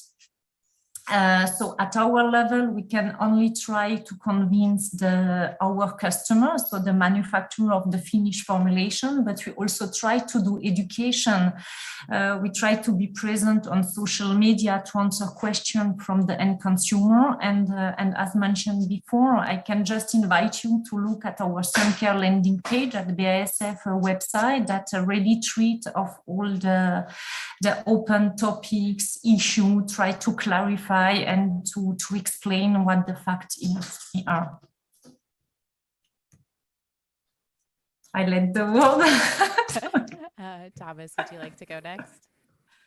Sure. So I think the reason, to answer the question that came through the chat, I think the reason that the anti-sunscreen voices are louder is, well, I think that their message is simpler, honestly. You know, they if it's bad, people are very well aware there is bleaching out there, coral bleaching. So they know, it's the sunscreens. Okay, sunscreens are bad. I'll use these. It's a much simpler message than saying, well, it's not, you know, it may be in the waters, but, you know, just because it's detected in the water doesn't mean that it's harming the coral. And we have these other tests, and, you know, it becomes a battle of the science. And I think they just kind of tune that out. I think it's a simpler message to say, and frankly, they want to do something about it. Oh, if I can somehow help with this, then this is what I'm going to do. It doesn't matter that the science is incomplete or there's data gaps or any of that other, I think it's just a simpler message. And our message tends to have to be more nuanced. And that makes it more difficult, I think. So that I think is the first part. The second, which is industry moving forward productively on this and what are we doing? I think two things. One is, at least with the proposed order, now the administrative order. So the 2019 proposed order with the reclassification of the filters, which then became the CARES Act, kind of blew all that up, the 2020 CARES Act, which said, oh no, we have an administrative order process now. So then they basically took the 2019 and made it into a proposed order under this. So it's really the same kind of approach. But the idea is, okay, we as an industry came together, and PCPC and our sister trade association, CHIPA, the Consumer Healthcare Products Association, we got together and we said, okay, with our industry, let's give them what they need. The FDA has asked for data to substantiate the GRAS status of these ingredients. And as long as we can show that we are making gradual progress towards these goals, they will continue to defer action on those ingredients. And it's not 12, by the way. Most of those are, well, a number of those are not even used anymore. Most people give us. So there's only 7 or 8 that are currently being defended right now, looking to substantiate the GRAS status so that FDA can make a Category 1 finding for these. So we're really working on that. There are clinical and non-clinical work streams going. I mean, literally for the last 3 years, it has been all-consuming. The amount of work has been so eye-opening on this front, on the various work streams, the resources, the money, the level of attention that has to go into this is quite extraordinary. And so my point being that we're going to continue to work through that process to ensure that those 7 or 8 ingredients can be moved to the Category 1 status. But then also, the process exists, the administrative order process exists where a manufacturer can go in and say, okay, I'd like to have this ingredient, added to the monograph. And so they've created a process, I guess, by which you can go in. It's can be a little bit costly, but an approach that you can take. And it's providing the same kind of data that we're developing now. And if anybody's interested, by the way, in that and kind of level of detail into the work we're talking about, we submitted a letter to the FDA, unsolicited, but we submitted it to keep them apprised, frankly, of the level of activity that's going on. So that's now in the sunscreen docket if anybody wants to look at that. But all these efforts to try to move forward as an industry, not only to protect the ingredients that we have, but to create an easy pathway for new ingredients to be approved. And last but not least, Michelle. Yeah, so I would be speaking mostly to where it comes from. As Thomas said, the misinformation is usually a simpler message, and that's just always an uphill battle for science communicators because, yeah, science is complex, it's hard, it's something that requires a lot of training to be able to do well and just to understand really. So it's always really difficult to try to explain that to consumers. On top of that, a lot of the time the misinformation, like this is stuff I've mentioned before in my talk, misinformation is often given these power-ups, such as the fact that they tend to plug into basic emotions that we developed early on in our evolution. So they're extremely strong emotions that our rational brain, which evolved later, can't always override. So in particular, it's fear that tends to just override all of our critical thinking skills. And so, yeah, a lot of this stuff is fear-mongering. There's also the fact that a lot of the time the misinformation just plays really well to cognitive biases. So there's a lot of confirmation bias there. So we already think that complex things are scary because of that sort of strange danger instinct in us. So when we see that a chemical with a scary name has a lot of health impacts, then we just automatically tend to believe that a lot more easily than scary chemical does not have bad health impacts. And on top of that, there's also a lot of difficulty with perceived expertise. So in the cosmetics industry, the correct experts for something isn't necessarily an easy thing to find. So for example, there are lots of toxicologists who don't specialize in cosmetics, who say, yeah, just avoid all chemical sunscreens and all of that sort of thing. When in reality, they haven't really engaged with this topic. Their specialty topic is something completely different. They haven't actually looked into the research behind cosmetics. On top of that, this message is often amplified by people who it's convenient for. So for example, legislators, it is very convenient for them to blame cosmetics because a lot of the time the alternative is a lot harder to deal with. So for example, climate change. Climate change has a lot of extremely big players, much bigger than the cosmetics industry, who have vested interests. And a lot of them do donate to legislators. And so it's very easy for them to, for the legislators to just say, cosmetics industry, change what ingredients you're using rather than perhaps putting more regulations on the oil industry, for example. Climate change is a big, complex problem, whereas changing, like if they can just brush it off and say, all we have to do is change from oxybenzone to zinc oxide, that is much easier for them. And of course, there are also brands that are selling these products who can see a market advantage, which I believe Ricardo Diaz, Professor Ricardo Diaz has talked about quite a lot, which is, yeah, it is just an easy way for small brands to overcome their, like the greater difficulty for them to do good research. Yeah, so there's just a lot of vested interests involved, and it is very difficult for consumers to navigate the complex science, which I think is one of the reasons why I'm very happy to see that a lot more brands and a lot more industry players are looking into more science communication, because, yeah, at the end of the day, the cosmetics industry is beholden to consumer demand and what the legislation is. And if that's informed by misinformation, then that makes it a lot harder for the cosmetics industry to make good products that people want. Yeah, lots of really, really great points. And like, I just wanted to maybe add in, just based off of Michelle and I and Esther and Lolita on Instagram, Skin Camilla and the Melanin Chemist have been reviewing Not So Pretty. And they featured this toxicologist who doesn't actually, she's not a toxicologist, but anyways, they featured her, and like speaking of like relevant expertise, she was like fresh out of university and didn't have any experience in the cosmetics industry. It's telling that docuseries feel like these people with limited, maybe experience. These are the people that they have to cite because the people who have experience in the field don't agree with their message. Anyways, we've got lots of questions from our audience. So this one was from Divinorum. I've probably pronounced that wrong. Who asks, I've heard conflicting information today regarding whether physical and chemical filters absorb or reflect UV. Would you be able to comment? They commented further, I just know I need to wear it.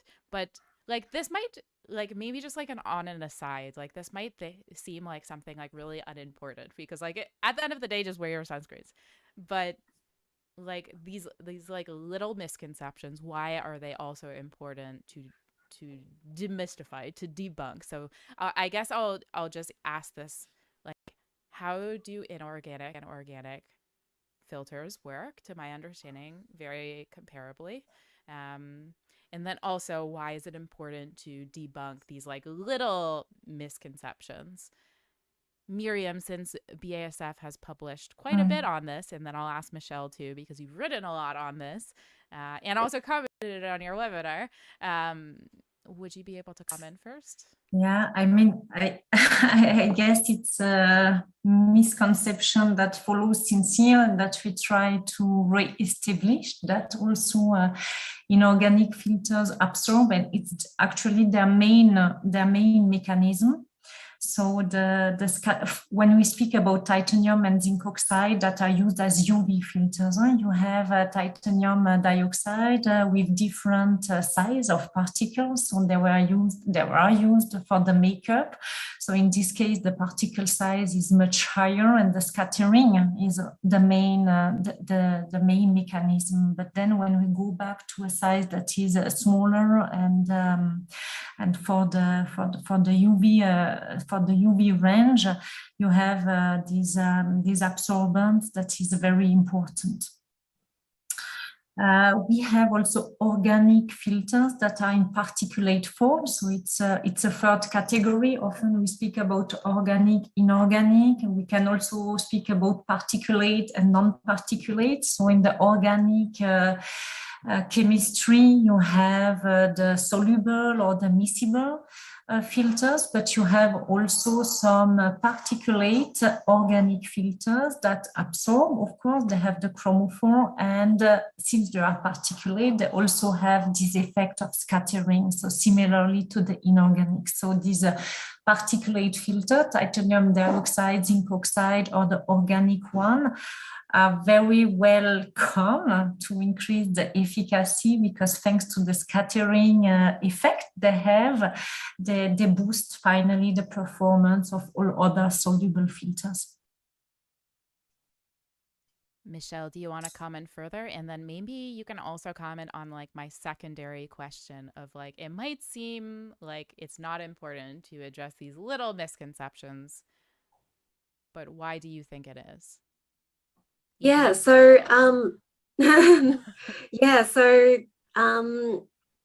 as Miriam said, inorganic filters do mostly work by absorption. In the UV range with the particle sizes used, it's somewhere around between about 5 to 15% of the UV is reflected or scattered. It's mostly scattered. So one thing that is quite subtle, which I've talked about before in a video, is that with the particle sizes used in sunscreens, it's actually mostly forward scattered rather than back scattered.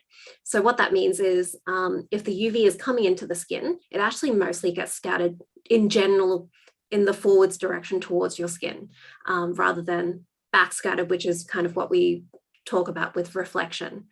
So most of it is absorbed and then converted to other forms of energy, in particular heat, also infrared, which turns into heat. I actually did a post recently, not so recently, but I found some information from an instrument maker, and I can't remember the name because it is 6 a.m. But an instrument maker actually measured some actual sunscreens and measured how much was absorbed, reflected, and transmitted in terms of UV. And the amounts were actually quite comparable to what's been said in the literature about the individual ingredients.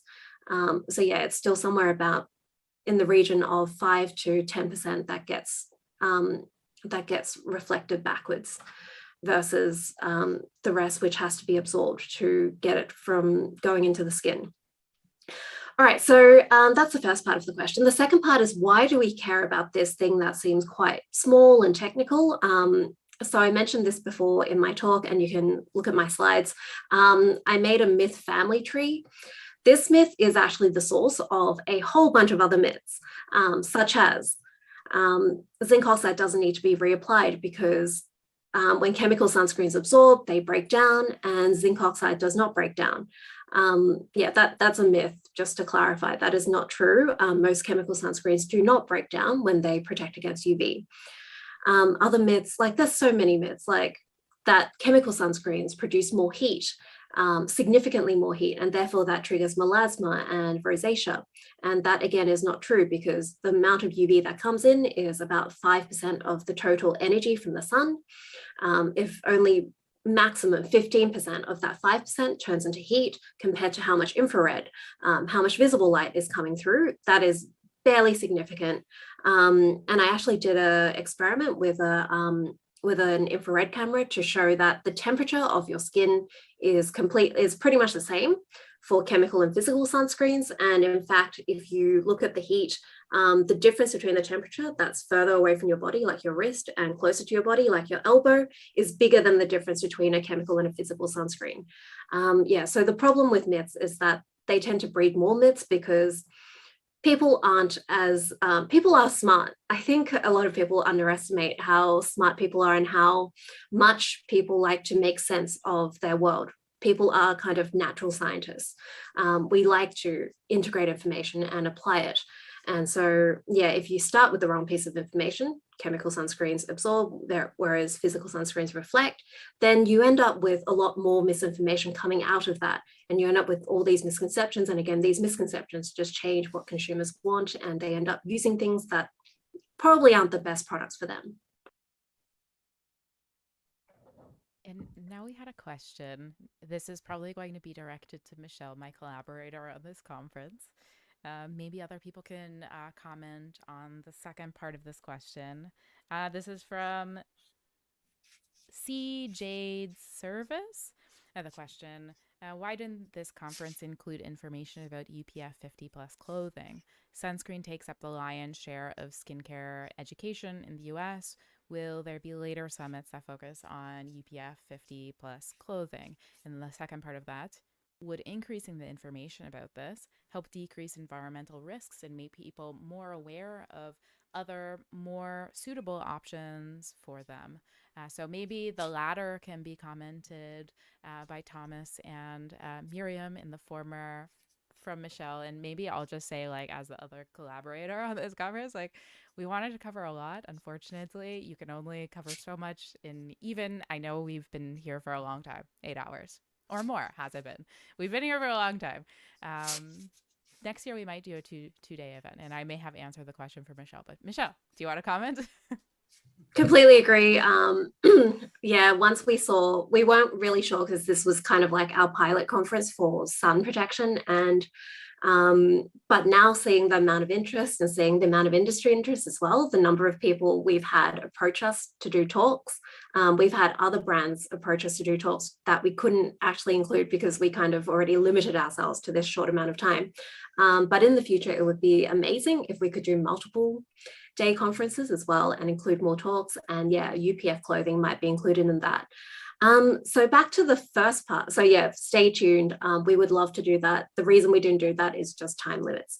Back to the first part, UPF clothing. I am a big fan of UPF clothing.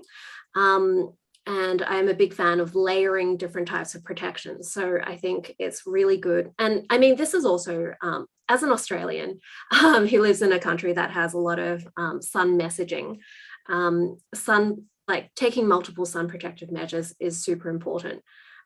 So yeah, if you have UPF clothing and sunscreen, then if your sunscreen is wearing off, you still have that protection from the UPF clothing. If you've washed your UPF clothing too many times and it's lost that UV protection, you also still have sunscreen. So having multiple layers means that if one of those layers fails, then you still have quite a lot of protection. So this is, some people might have seen the Swiss cheese model of risk assessment, which is like, if you have multiple layers of imperfect protection, if one of them fails, then you still have tons of protection.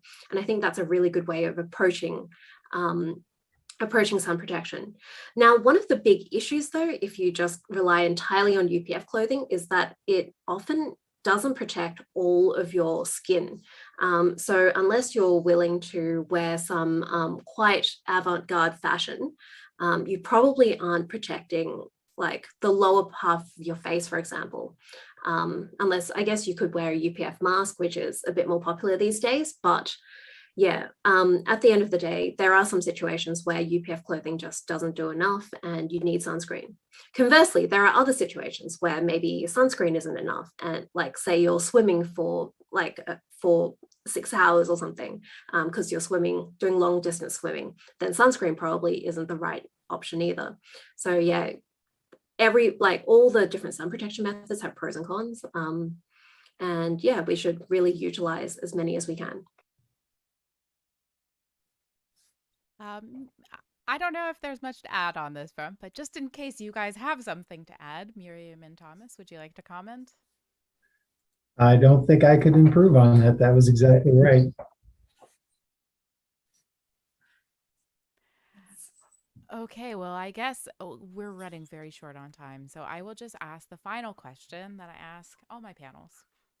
Everyone always surprises me with their answers, so I keep asking it. Do you guys have any final thoughts that you'd like to leave our audience with?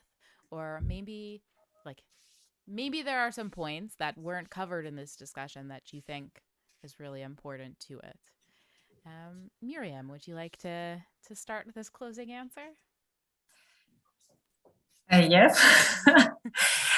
I mean, I'm with the sun care field since 20 years, and we were never quiet in this in this field. There were each second, third year, there is a new topic and concern arising that we have to cross over, and it's a very exciting.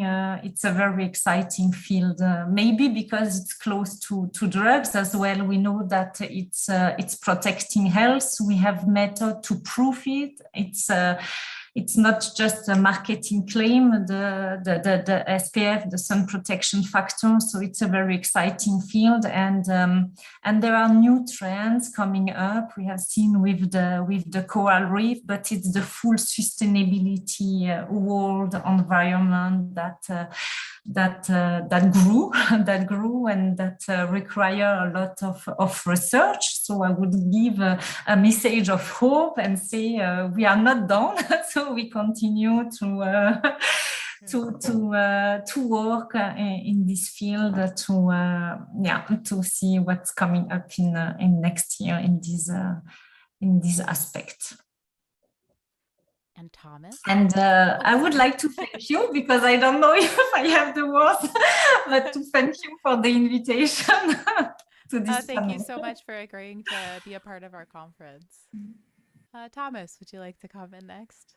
Sure. I also will echo the message of hope. I don't want to I don't want to be doom and gloom on this, and I can tell you, just encouraging people to, the sunscreens, they are still safe. They will remain safe until the foreseeable future. So please keep wearing them. And last but not least, Michelle. I guess just from maybe a selfish perspective as a science communicator in the space, again, yeah, I would also probably go with a message of hope. It is really great that we have this conference, that this conference was possible, both from the industry perspective, the fact that so many industry players have been so supportive of our initiative to try to share more information to consumers, make this information more widely accessible. And also to everyone in the audience watching, thank you so much for your support. We've been quite overwhelmed by how much support there is, how big the audience is.